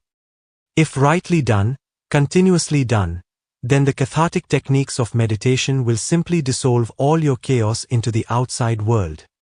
You will not need to pass through a mad stage. That's the beauty of these techniques. The madness is being thrown out already. It is inbuilt in the technique. But if you sit silently as Patanjali suggests. Patanjali had no cathartic methods. It seems they were not needed in his time. People were naturally very silent, peaceful, primitive. The mind was not yet functioning too much. People slept well, lived like animals. They were not very much thinking, logical, rational, they were more centered in the heart, as primitive people are even now. And life was such that it allowed many catharses automatically. For example, a woodcutter. He need not have any catharsis because just by cutting wood, all his murderous instincts are thrown out. Cutting wood is like murdering a tree. A stonebreaker need not do cathartic meditation. He is doing it the whole day. But for modern man things have changed. Now you live in such comfort that there is no possibility of any catharsis in your life, except that you can drive in a mad way. That's why in the West more people die every year through car accidents than by anything else. That is the greatest disease. Neither cancer nor tuberculosis nor any other disease takes such a toll of lives as car driving. In 1 year of the Second World War, millions of people died. More people die every year around the earth just because of mad automobile drivers. You may have observed, if you are a driver, that whenever you are angry you go fast. You go on pushing the accelerator, you simply forget about the brake. When you are very hateful, irritated, the car becomes a medium of expression. Otherwise you live in such comfort, doing less and less with the body, living more and more in the mind. Those who know about the deeper centers of the brain say that people who work with their hands have less anxiety, less tension. They sleep well because hands are connected with the deepest mind, the deepest center of the brain, your right hand with the left brain, your left hand with the right brain. When you work with the hands, energy is flowing from the head into the hands and being released. People who are working with their hands don't need catharsis. But people who work with their heads need much catharsis because they accumulate much energy, and there is no way in their body, no opening for it to go out. It goes on and on inside the mind goes mad. In our culture and society, in the office, in the factory, In the market, people who work with heads are known as heads, head clerk, or head superintendent, and people who work with hands are known as hands. It is condemnatory. The very word, hands, has become condemnatory. When Patanjali was working on these sutras, the world was totally different. People were hands. There was no need for catharsis specifically, life was itself a catharsis. Then they could sit silently very easily, but you cannot sit. Hence, I have been inventing cathartic methods. Only after them can you sit silently, not before. After working with the cathartic techniques for a few years, I feel that a deep inner harmony, balance, and centering is happening to me. Now don't create trouble, let it happen. Now the mind is poking in its nose. The mind says, how can it happen? First I must pass through chaos. This idea can create chaos. This has been my observation. People hanker for silence, and when it starts happening, they can't believe it. It is too good to be true, and particularly people who have always condemned themselves cannot believe that it is happening to them. Impossible. It may have happened to a Buddha or a Jesus, but to me? No, it is not possible. They come to me, they are so disturbed by silence, that it is happening. Is it true, or am I imagining it? Why bother? Even if it is imagination, it is better than imagining anger, it is better than imagining sex, lust. And I tell you, nobody can imagine silence. Imagination needs some form, silence has no form. Imagination means thinking in images, and silence has no image. You cannot imagine it. There is no possibility. You cannot imagine enlightenment, you cannot imagine satori, samadhi, silence, no. Imagination needs some base, some form, and silence is formless, indefinable. Nobody has ever painted a picture of it. Nobody can paint one. Nobody has carved an image of it. Nobody could do it. You cannot imagine silence. The mind is playing tricks. The mind will say, it must be imagination. How can it be possible for you, such a stupid man as you, and silence happening to you? Must be you are imagining, or, this guy Osho has hypnotized you. You must be deceived somehow. Don't create such problems. Life has enough problems. When silence is happening, enjoy it, celebrate it. It means the chaotic forces have been thrown out. The mind is playing its last game. It plays to the very end. To the very, very end it goes on playing. At the last moment, when enlightenment is just about to happen, then the mind plays the last game, because it is the last battle. Don't worry about it, whether it is real or unreal, or whether chaos will come after it or not, because by thinking in this way you have already brought the chaos. It is your idea which can create chaos, and when it is created, the mind will say, now listen, I told you so. Mind is very self-fulfilling. First it gives you a seed, and when it sprouts the mind says, look, I was telling you beforehand that you are deceived. The chaos has come, and it has been brought by the idea. So why bother about whether the chaos is still to come in the future or not, or whether it has passed or not? Right this moment, you are silent, why not celebrate it? And I tell you, if you celebrate, it grows. In this world of consciousness, nothing is so helpful as celebration. Celebration is like watering a plant. Worry is just the opposite of celebration. It is just like cutting the roots. Feel happy. Dance with your silence. This moment is there, enough. Why ask for more? Tomorrow will take care of itself. This moment is too much. Why not live it, celebrate it, share it, enjoy it? Let it become a song, a dance, a poetry. Let it be creative. Let your silence be creative. Do something with it. Millions of things are possible because nothing is more creative than silence. No need to become a very great painter, world famous, a Picasso. No need to become a Henry Moray. No need to become a great poet. Those ambitions of being great are of the mind, not of the silence. In your own way, howsoever small, paint. In your own way, howsoever small, make a haiku. In your own way, howsoever small, sing a song, dance a little, celebrate, and you will find the next moment brings more silence. Once you know that the more you celebrate, the more is given to you, the more you share, the more you become capable of receiving it, each moment it goes on growing, growing. The next moment is always born out of this moment, so why worry about it? If this moment is silent, how can the next moment be chaos?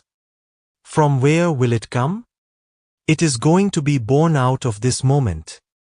If I am happy this moment, how can I be unhappy in the next moment? If you want the next moment to be unhappy, you will have to become unhappy in this moment, because out of unhappiness, unhappiness is born. Out of happiness, happiness is born. Whatsoever you want to reap in the next moment, you will have to sow right now. Once the worry is allowed and you start thinking that chaos will come, it will come. You have already brought it. Now you will have to reap it. It has already come. No need to wait for the next moment. It is already there. Remember this, and this is really something strange. When you are sad, you never think that it may be imaginary. Never have I come across a man who is sad, and who says to me that maybe it is just imaginary. Sadness is perfectly real. But happiness? Immediately something goes wrong and you start thinking, maybe it is imaginary. Whenever you are tense, you never think it is imaginary. If you can think that your tension and anguish are imaginary, they will disappear. And if you think your silence and happiness are imaginary, they will disappear. Whatsoever is taken as real, becomes real. Whatsoever is taken as unreal, becomes unreal. You are the creator of your whole world around you, remember this. It is so rare to achieve a moment of happiness, bliss, don't waste it in thinking. But if you don't do anything, the possibility of worry is there. If you don't do anything, if you don't dance, if you don't sing, if you don't share, the possibility is there. The very energy that could have been creative will create the worry. It will start creating new tensions inside.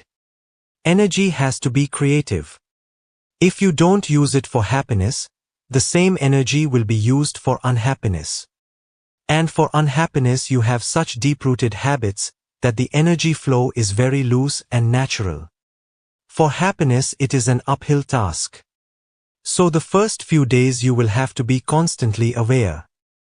Whenever there is a happy moment, let it grip you, possess you. Enjoy it so totally. How could the next moment be different? From where would it be different? From where would it come?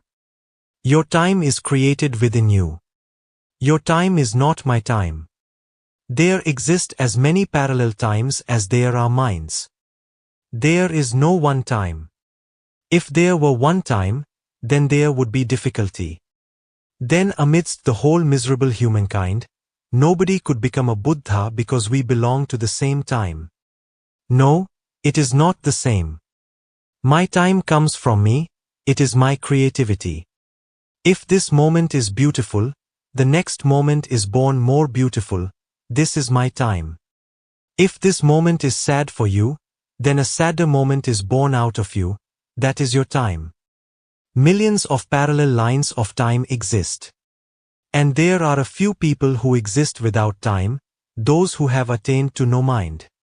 They have no time because they don't think about the past. It is gone, so only fools think about it. When something is gone, it is gone. There is a Buddhist mantra, gate gate, para gate, swaha, gone, gone. Absolutely gone, let it go to the fire. The past is gone, the future has not yet come. Why worry about it? When it comes, we will see. You will be there to encounter it, so why worry about it? The gone is gone, the not come has not come yet. Only this moment is left, pure, intense with energy. Live it. If it is silence, be grateful. If it is blissful, thank God, trust it. And if you can trust, it will grow. If you distrust, you have already poisoned it. 7.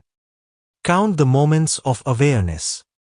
You tell us to be aware of everything, which means to be a witness to everything, every act. When I decide to be aware in work, I forget about awareness, and when I become aware that I was not aware, I feel guilty. I feel that I have made a mistake. Could you please explain? It is one of the basic problems for anybody who is trying to be aware while at work, because work demands that you should forget yourself completely. You should be involved in it so deeply, as if you are absent. Unless such total involvement is there, the work remains superficial. All that is great, created by human beings, in painting, in poetry, in architecture, in sculpture, in any dimension of life, needs you to be totally involved. And if you are trying to be aware at the same time, your work will never be first-rate, because you will not be in it. So awareness while you are working needs a tremendous training and discipline, and one has to start from very simple actions, for example, walking. You can walk, and you can be aware that you are walking. Each step can be full of awareness. Eating, just the way they drink tea in Zen monasteries, they call it the tea ceremony, because sipping the tea, one has to remain alert and aware. These are small actions, but to begin with they are perfectly good. One should not start with something like painting, dancing, those are very deep and complex phenomena. Start with small actions of daily routine life. As you become more and more accustomed to awareness, as awareness becomes just like breathing, you don't have to make any effort for it, it has become spontaneous, then in any act, any work, you can be aware. But remember the condition, it has to be effortless, it has to come out of spontaneity.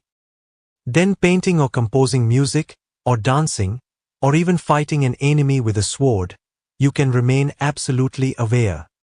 But that awareness is not the awareness you are trying for. It is not the beginning, it is the culmination of a long discipline. Sometimes it can happen without discipline too. But this can happen only rarely, in extreme conditions. In everyday life you should follow the simple course. First, become aware about actions which do not need your involvement. You can walk and you can go on thinking. You can eat and you can go on thinking. Replace thinking by awareness. Go on eating, and remain alert that you are eating. Walk, replace thinking by awareness. Go on walking, perhaps your walking will be a little slower and more graceful. But awareness is possible with these small acts. And as you become more and more articulate, use more complicated activities. A day comes that there is no activity in the world in which you cannot remain alert at the same time, doing the act with totality. You are saying, when I decide to be aware in work, I forget about awareness. It has not to be your decision, it has to be your long discipline. And awareness has to come spontaneously. You are not to call it, you are not to force it. And when I become aware that I was not aware, I feel guilty. That is absolute stupidity. When you become aware that you were not aware, feel happy that at least now you are aware. For the concept of guilt, there is no place in my teachings. Guilt is one of the cancers of the soul. And all the religions have used guilt to destroy your dignity, your pride, and to make you just slaves. There is no need to feel guilty, it is natural. Awareness is such a great thing that even if you can be aware for a few seconds, rejoice. Don't pay attention to those moments when you forgot. Pay attention to that state when you suddenly remember, I was not aware. Feel fortunate that at least, after a few hours, awareness has returned. Don't make it a repentance, a guilt, a sadness, because by being guilty and sad, you are not going to be helped. You will feel, deep down, a failure. And once a feeling of failure settles in you, awareness will become even more difficult. Change your whole focus. It is great that you became aware that you had forgotten to be aware. Now don't forget for as long as possible. Again, you will forget. Again, you will remember, but each time, the gap of forgetfulness will become smaller and smaller. If you can avoid guilt, which is basically Christian, your gaps of unawareness will become shorter, and one day they will simply disappear.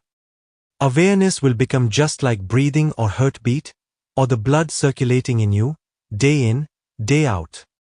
So be watchful that you don't feel guilty. There is nothing to feel guilty about. It is immensely significant that the trees don't listen to Catholic priests. Otherwise, they would make the roses feel guilty. Why do you have thorns? And the rose, dancing in the wind, in the rain, in the sun, would suddenly become sad. The dance would disappear, the joy would disappear, the fragrance would disappear. Now the thorn would become his only reality, a wound. Why do you have thorns? But because there are no rose bushes so foolish as to listen to any priest of any religion, roses go on dancing, and with the roses, thorns also go on dancing. The whole existence is guiltless. And the moment you become guiltless, you become part of the universal flow of life. That is enlightenment, a guiltless consciousness, rejoicing in everything that life makes available. The light is beautiful, so is darkness. When you cannot find anything to be guilty about, to me you have become religious. To the so-called religions, unless you are guilty you are not religious. The more guilty you are, the more religious you are. People are torturing themselves as punishment, as penance. People are fasting. People are beating their chests with their fists till blood oozes from their chests. These people, to me, are psychopaths. They are not religious. Their so-called religions have taught them that if you commit anything wrong, it is better to punish yourself than to be punished by God on Judgment Day, because that punishment is to be thrown into the abysmal darkness of hell for eternity. There is no escape, no exit. Once you enter hell, you have entered. The whole humanity has been made guilty in some measure or other. It has taken away the shine from your eyes. It has taken away the beauty from your face. It has taken away the grace of your being. It has reduced you to a criminal, unnecessarily. Remember, people are frail and weak, and to err is human. And the people who invented the proverb, to err is human, have also invented the proverb, to forgive is divine. I don't agree with the second part. I say, to err is human and to forgive is also human. And to forgive oneself is one of the greatest virtues, because if you cannot forgive yourself, you cannot forgive anybody else in the world. It is impossible. You are so full of wounds, of guilt, how can you forgive anybody? Your so-called saints go on saying that you will be thrown into hell. The reality is, they are living in hell. They cannot allow even God to forgive you. One great Sufi poet, Omar Khayyam, has written in his Rubaiyat, his world famous collection of poetry, I am going to drink, to dance, to love. I am going to commit every kind of sin because I trust God is compassionate, He will forgive. My sins are very small, His forgiveness is immense. When the priests came to know about his book, because in those days books were written by hand, there were no printing presses. The priests discovered that he was writing such sacrilegious things, that he was saying, don't be worried, go on doing anything you want because God is nothing but pure compassion and love. How much sin can you commit in 70 years of life? In comparison to His forgiveness, it is nothing. He was a famous mathematician too, renowned in his country. The priests approached him and said, "What kind of things are you writing? You will destroy people's religiousness. Create fear in people. Tell people that God is very just. If you have committed a sin, you will be punished. There will be no compassion." Omar Khayyam's book was burned in his day. Whenever a copy was found, it was burned by the priests, because this man was teaching such a dangerous idea. If it spreads among human beings and everybody starts rejoicing in life, what will happen to the priests? What will happen to the saints? What will happen to their mythologies of hell and heaven and God? All will disappear into thin air. At least with me, Omar Khayyam is one of the enlightened Sufi mystics, and what he is saying has immense truth in it. He does not mean that you should commit sin. What he means simply is that you should not feel guilty. Whatever you do, if it is not right, don't do it again. If you feel it hurts somebody, don't do it again. But there is no need to feel guilty, there is no need to be repentant, there is no need to do penance and torture yourself. I want to change your focus completely. Rather than counting how many times you forgot to remember to be aware, count those few beautiful moments when you were crystal clear and aware. Those few moments are enough to save you, are enough to cure you, to heal you. And if you pay attention to them, they will go on growing and spreading in your consciousness. Slowly, slowly the whole darkness of unawareness will disappear. In the beginning you will also find many times that perhaps it is not possible to be working and to be aware together. But I say unto you that it is not only possible, it is very easily possible. Just begin in the right way. Just don't start from XYZ, start from ABC. In life, we go on missing many things because of wrong starts. Everything should be started from the very beginning. Our minds are impatient, we want to do everything quickly. We want to reach the highest point without passing through every rung of the ladder. But that means an absolute failure. And once you fail in something like awareness, it is not a small failure, perhaps you will not try it again, ever. The failure hurts. So anything that is as valuable as awareness, because it can open all the doors of the mysteries of existence, it can bring you to the very temple of God, you should start very carefully and from the very beginning and move very slowly. Just a little patience and the goal is not far away. Make things as simple as possible. How can I tell the difference between one part of the mind watching another part of the mind, and the watcher? Can the watcher watch itself? One time, I thought I had got it, and then that same day I heard you, if you think you've got the watcher, you've missed. Since then, I've tried watching feelings in the body, thoughts and emotions. Mostly, I'm just caught in them, but, once in a while, rarely, I feel tremendously relaxed, and nothing stays, it just keeps moving. Is there anything else to do? One has to start watching the body walking, sitting, going to bed, eating. One should start from the most solid because it is easier. And then one should move to subtler experiences. One should start watching thoughts. And when one becomes an expert in watching thoughts, then one should start watching feelings. After you feel that you can watch your feelings, then you should start watching your moods, which are even more subtle than your feelings, and more vague. The miracle of watching is that as you are watching the body, your watcher is becoming stronger. As you are watching the thoughts, your watcher is becoming stronger. As you are watching the feelings, the watcher is becoming even more strong. When you are watching your moods, the watcher is so strong that it can remain itself, watching itself, just as a candle in the dark night not only lights everything around it, it also lights itself.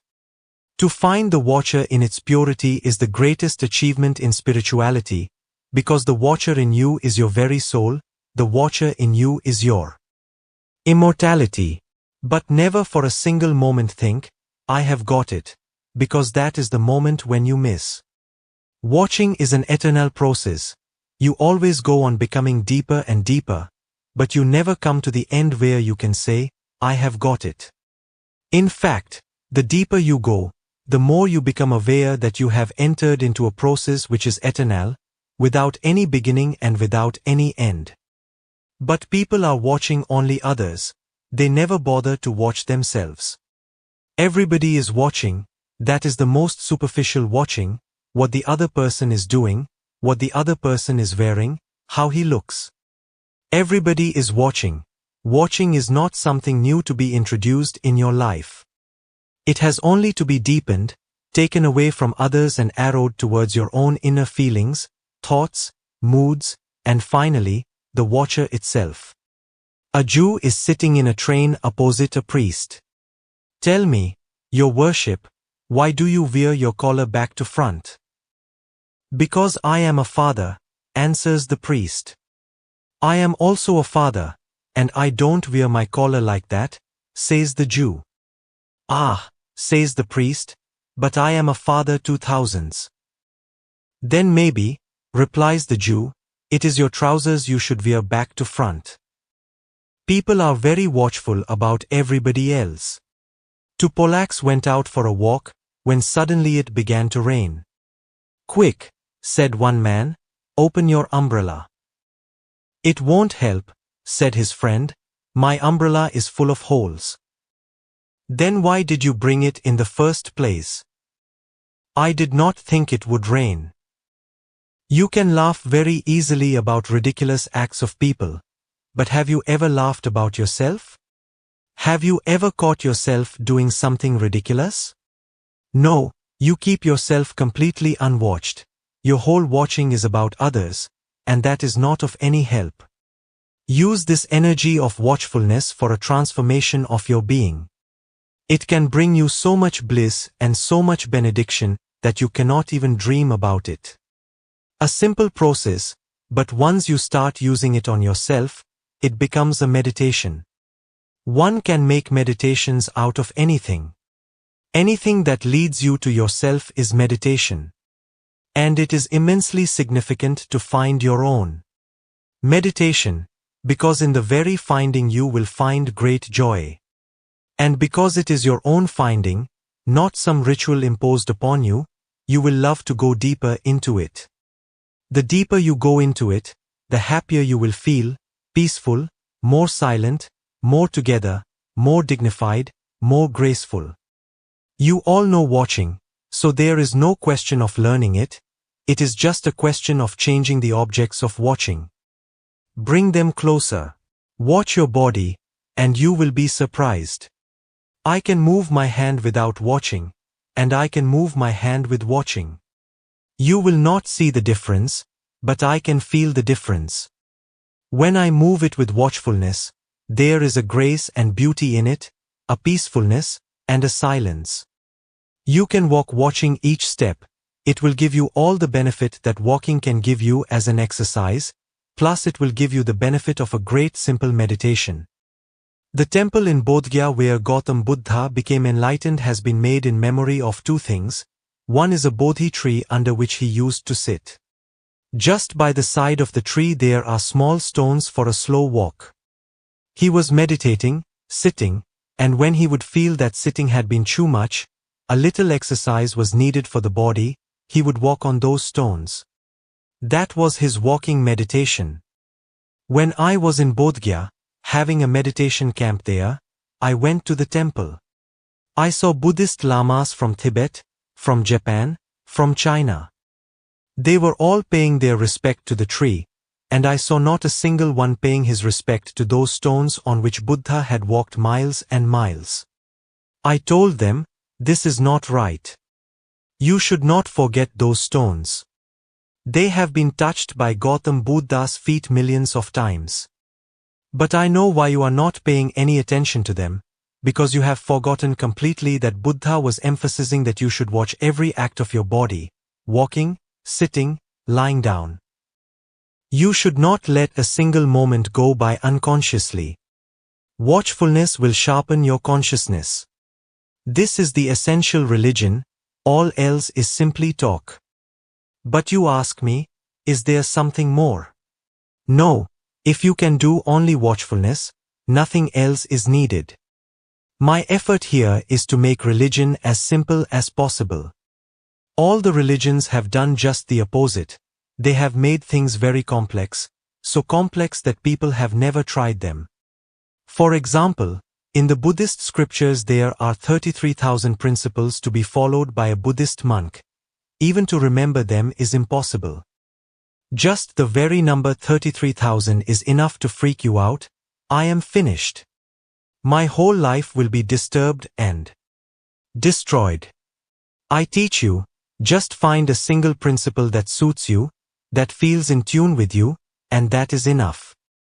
Witnessing is like sowing seeds. How does watching lead to no mind? I am more and more able to watch my body, my thoughts and feelings, and this feels beautiful. But moments of no thoughts are few and far between. When I hear you saying, meditation is witnessing, I feel I understand. But when you talk about no mind, it doesn't sound easy at all. Would you please comment? Meditation covers a very long pilgrimage.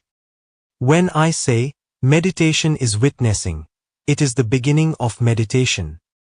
And when I say, meditation is no mind, it is the completion of the pilgrimage. Witnessing is the beginning, and no mind is the fulfillment. Witnessing is the method to reach to no mind. Naturally you will feel witnessing easier. It is close to you. But witnessing is only like seeds, and then is the long waiting period, not only waiting, but trusting that this seed is going to sprout, that it is going to become a bush, that one day the spring will come and the bush will have flowers. No mind is the last stage of flowering. Sowing the seeds is of course very easy. It is within your hands. But bringing the flowers is beyond you. You can prepare the whole ground, but the flowers will come on their own accord. You cannot manage to force them to come. The spring is beyond your reach. But if your preparation is perfect, spring comes.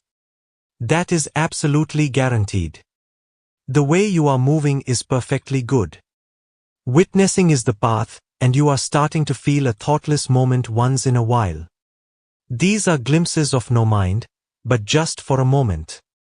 Remember one fundamental law: that which can exist just for a moment can also become eternal, because you are given always one moment, not two moments together.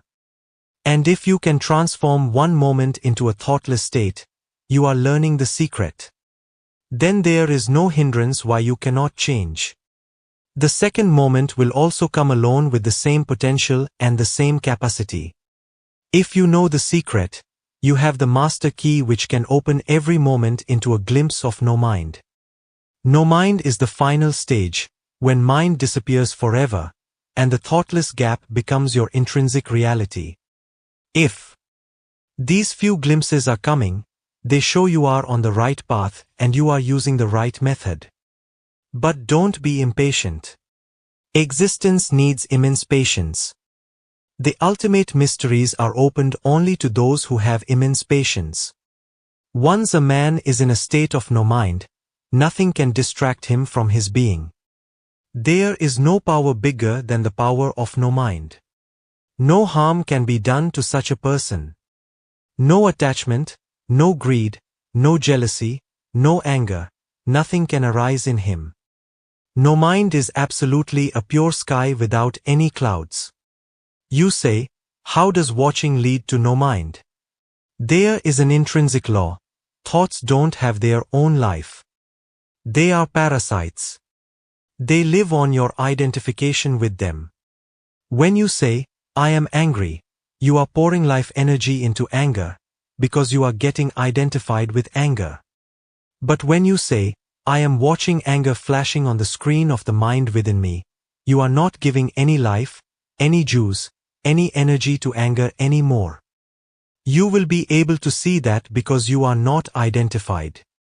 The anger is absolutely important, has no impact on you, does not change you, does not affect you. It is absolutely hollow and dead. It will pass on and it will leave the sky clean and the screen of the mind empty. Slowly, slowly, you start getting out of your thoughts. That's the whole process of witnessing and watching. In other words, George Gurdjieff used to call it non-identification. You are no longer identifying with your thoughts.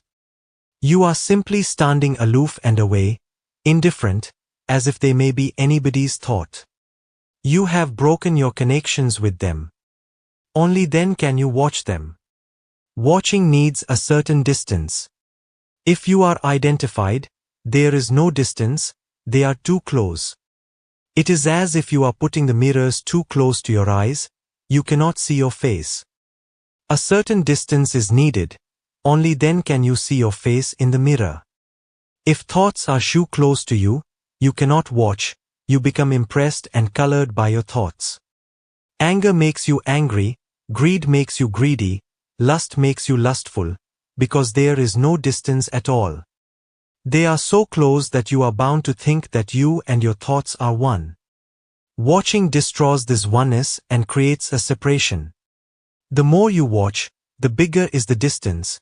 The bigger the distance, the less energy your thoughts are getting from you and they don't have any other source. Soon they start dying, disappearing. In these disappearing moments you will have the first glimpses of no mind, as you are experiencing. You say, I am more and more able to watch my body, my thoughts and feelings. And this feels beautiful. This is only just the beginning. Even the beginning is immensely beautiful. Just to be on the right path, even without taking a single step, will give you immense joy for no reason at all. And once you start moving on the right path, your blissfulness, your beautiful experiences are going to become more and more deep, more and more wide with new nuances, with new flowers, with new fragrances. You say, but moments of no thoughts are few and far between. It is a great achievement, because people don't know even a single gap. Their thoughts are always in a rush hour. Thoughts upon thoughts, bumper to bumper. The line continues, whether you are awake or asleep.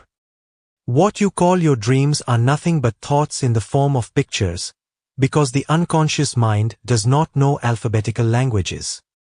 What you are feeling is a great indication that you are on the right path.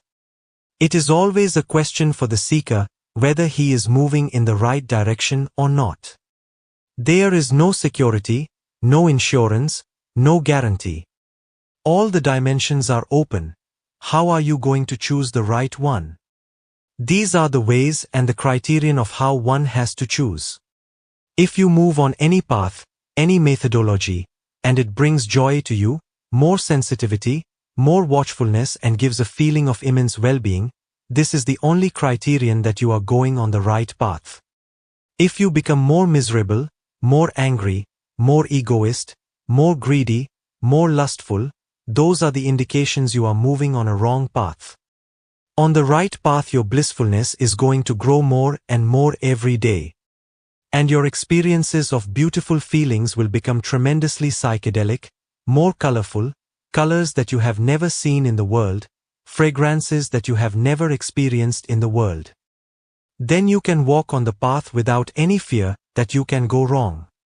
These inner experiences will keep you always on the right path. Just remember that they are growing. That means you are moving. Now you have only a few moments of thoughtlessness. It is not a simple attainment, it is a great achievement because people in their whole life know not even a single moment when there is no thought. These gaps will grow. As you will become more and more centered, more and more watchful, these gaps will start growing bigger and the day is not far if you go on moving without looking back, without going astray. If you keep going straight, the day is not far away, when you will feel for the first time that the gaps have become so big that hours pass and not even a single thought arises. Now you are having bigger experiences of no mind. The ultimate achievement is when you are surrounded with no mind for 24 hours. That does not mean that you cannot use your mind. That is a fallacy propounded by those who know nothing about no mind. No mind does not mean that you cannot use the mind. It simply means that the mind cannot use you. No mind does not mean that the mind is destroyed. No mind simply means that the mind is put aside. You can bring it into action any moment you need to communicate with the world, then it will be your servant. Right now, it is your master.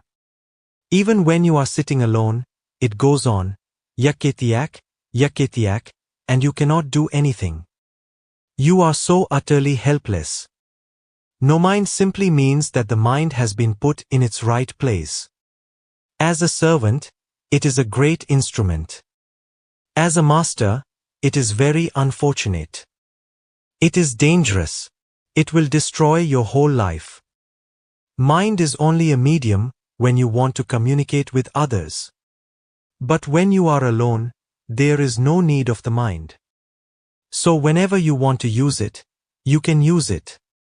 And remember one thing more, when the mind remains silent for hours, it becomes fresh, young, more creative, more sensitive, rejuvenated through rest.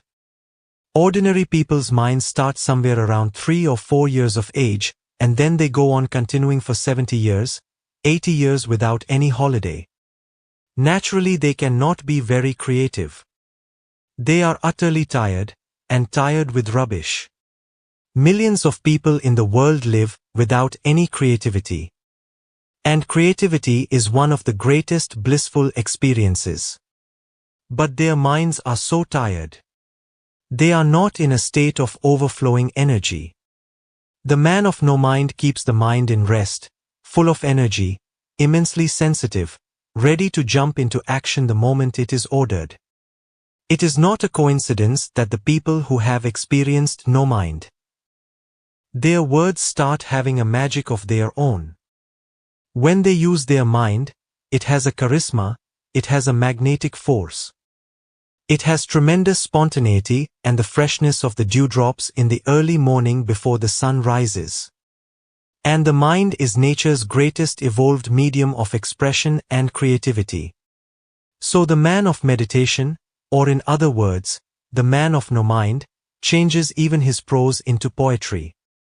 Without any effort, his words become so full of authority that they don't need any arguments, they become their own arguments. The force that they carry becomes a self-evident truth. There is no need for any other support from logic or from scriptures.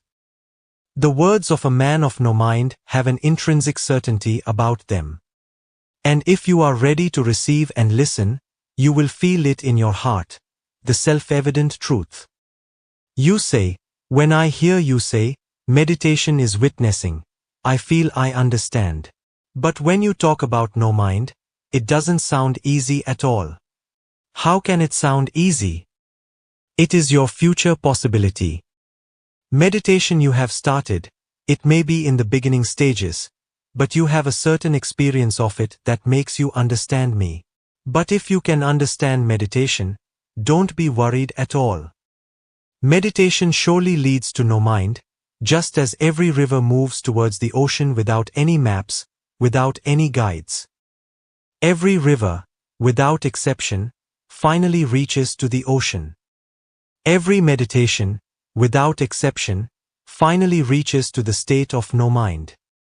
But naturally, when the Ganges is in the Himalayas wandering in the mountains and in the valleys, it has no idea what the ocean is, cannot conceive the existence of ocean, but it is moving towards the ocean because water has the intrinsic capacity of always finding the lowest place, and the oceans are the lowest place.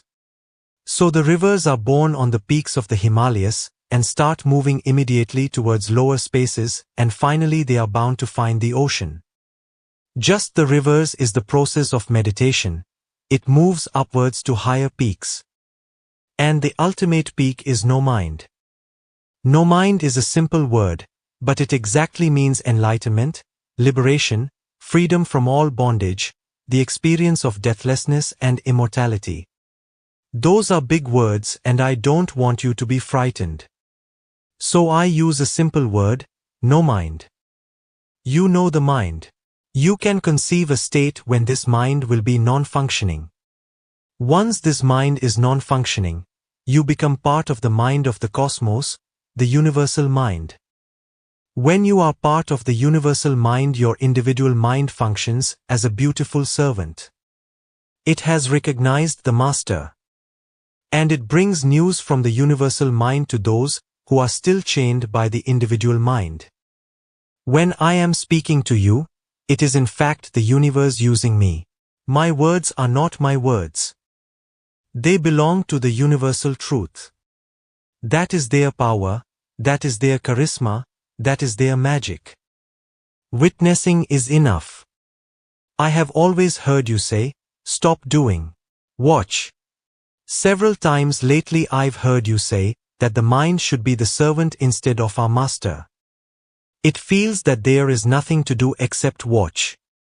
But the question still arises, is there anything to do with this unruly servant but to watch? There is nothing else to do with this unruly servant, but just to watch. Apparently it appears too simple a solution for too complex a problem. But this is part of the mysteries of existence. The problem may be too complex, the solution can be very simple. Watching, witnessing, being aware seem to be small words to solve the whole complexity of mind. Millions of years of heritage, tradition, conditioning, prejudice, how will they disappear just by watching? But they disappear. As Gautam Buddha used to say, if the lights of the house are on, thieves don't come close to that house, knowing that the master is awake because the light is shown from the windows, from the doors, you can see that the light is on. It is not the time to enter into the house. When the lights are off, thieves are attracted to the house. Darkness becomes an invitation. As Gautam Buddha used to say, the same is the situation about your thoughts, imaginations, dreams, anxieties, your whole mind. If the witness is there, the witness is almost like the light. These thieves start dispersing. And if these thieves find there is no witness, they start calling their brothers and cousins and everybody saying, come on. It is as simple a phenomenon as the light. The moment you bring the light in, the darkness disappears. You don't ask, is just light enough for darkness to disappear? Or, when we have brought the light, will we have to do something more for the darkness to disappear? No, just the presence of the light is the absence of the darkness, and the absence of the light is the presence of darkness. The presence of the witness is the absence of the mind, and the absence of the witness is the presence of the mind. So the moment you start watching, slowly as your watcher becomes stronger, your mind will become weaker. The moment it realizes that the watcher has come to maturity, the mind immediately submits as a beautiful servant. It is a mechanism. If the master has arrived, then the machine can be used. If the master is not there or is fast asleep, then the machine goes on working things, whatsoever it can do on its own. There is nobody to give orders, there is nobody to say, no, stop. That thing has not to be done. Then the mind is slowly convinced that it itself is the master, and for thousands of years it has remained your master. So when you try to be a witness, it fights, because it is a question of survival of the mind. It has completely forgotten that it is only a servant. You have been so long absent, it does not recognize you. Hence the struggle between the witness and the thoughts. But final victory is going to be yours, because nature and existence both want you to be the master and the mind to be the servant. Then things are in harmony. Then the mind cannot go wrong.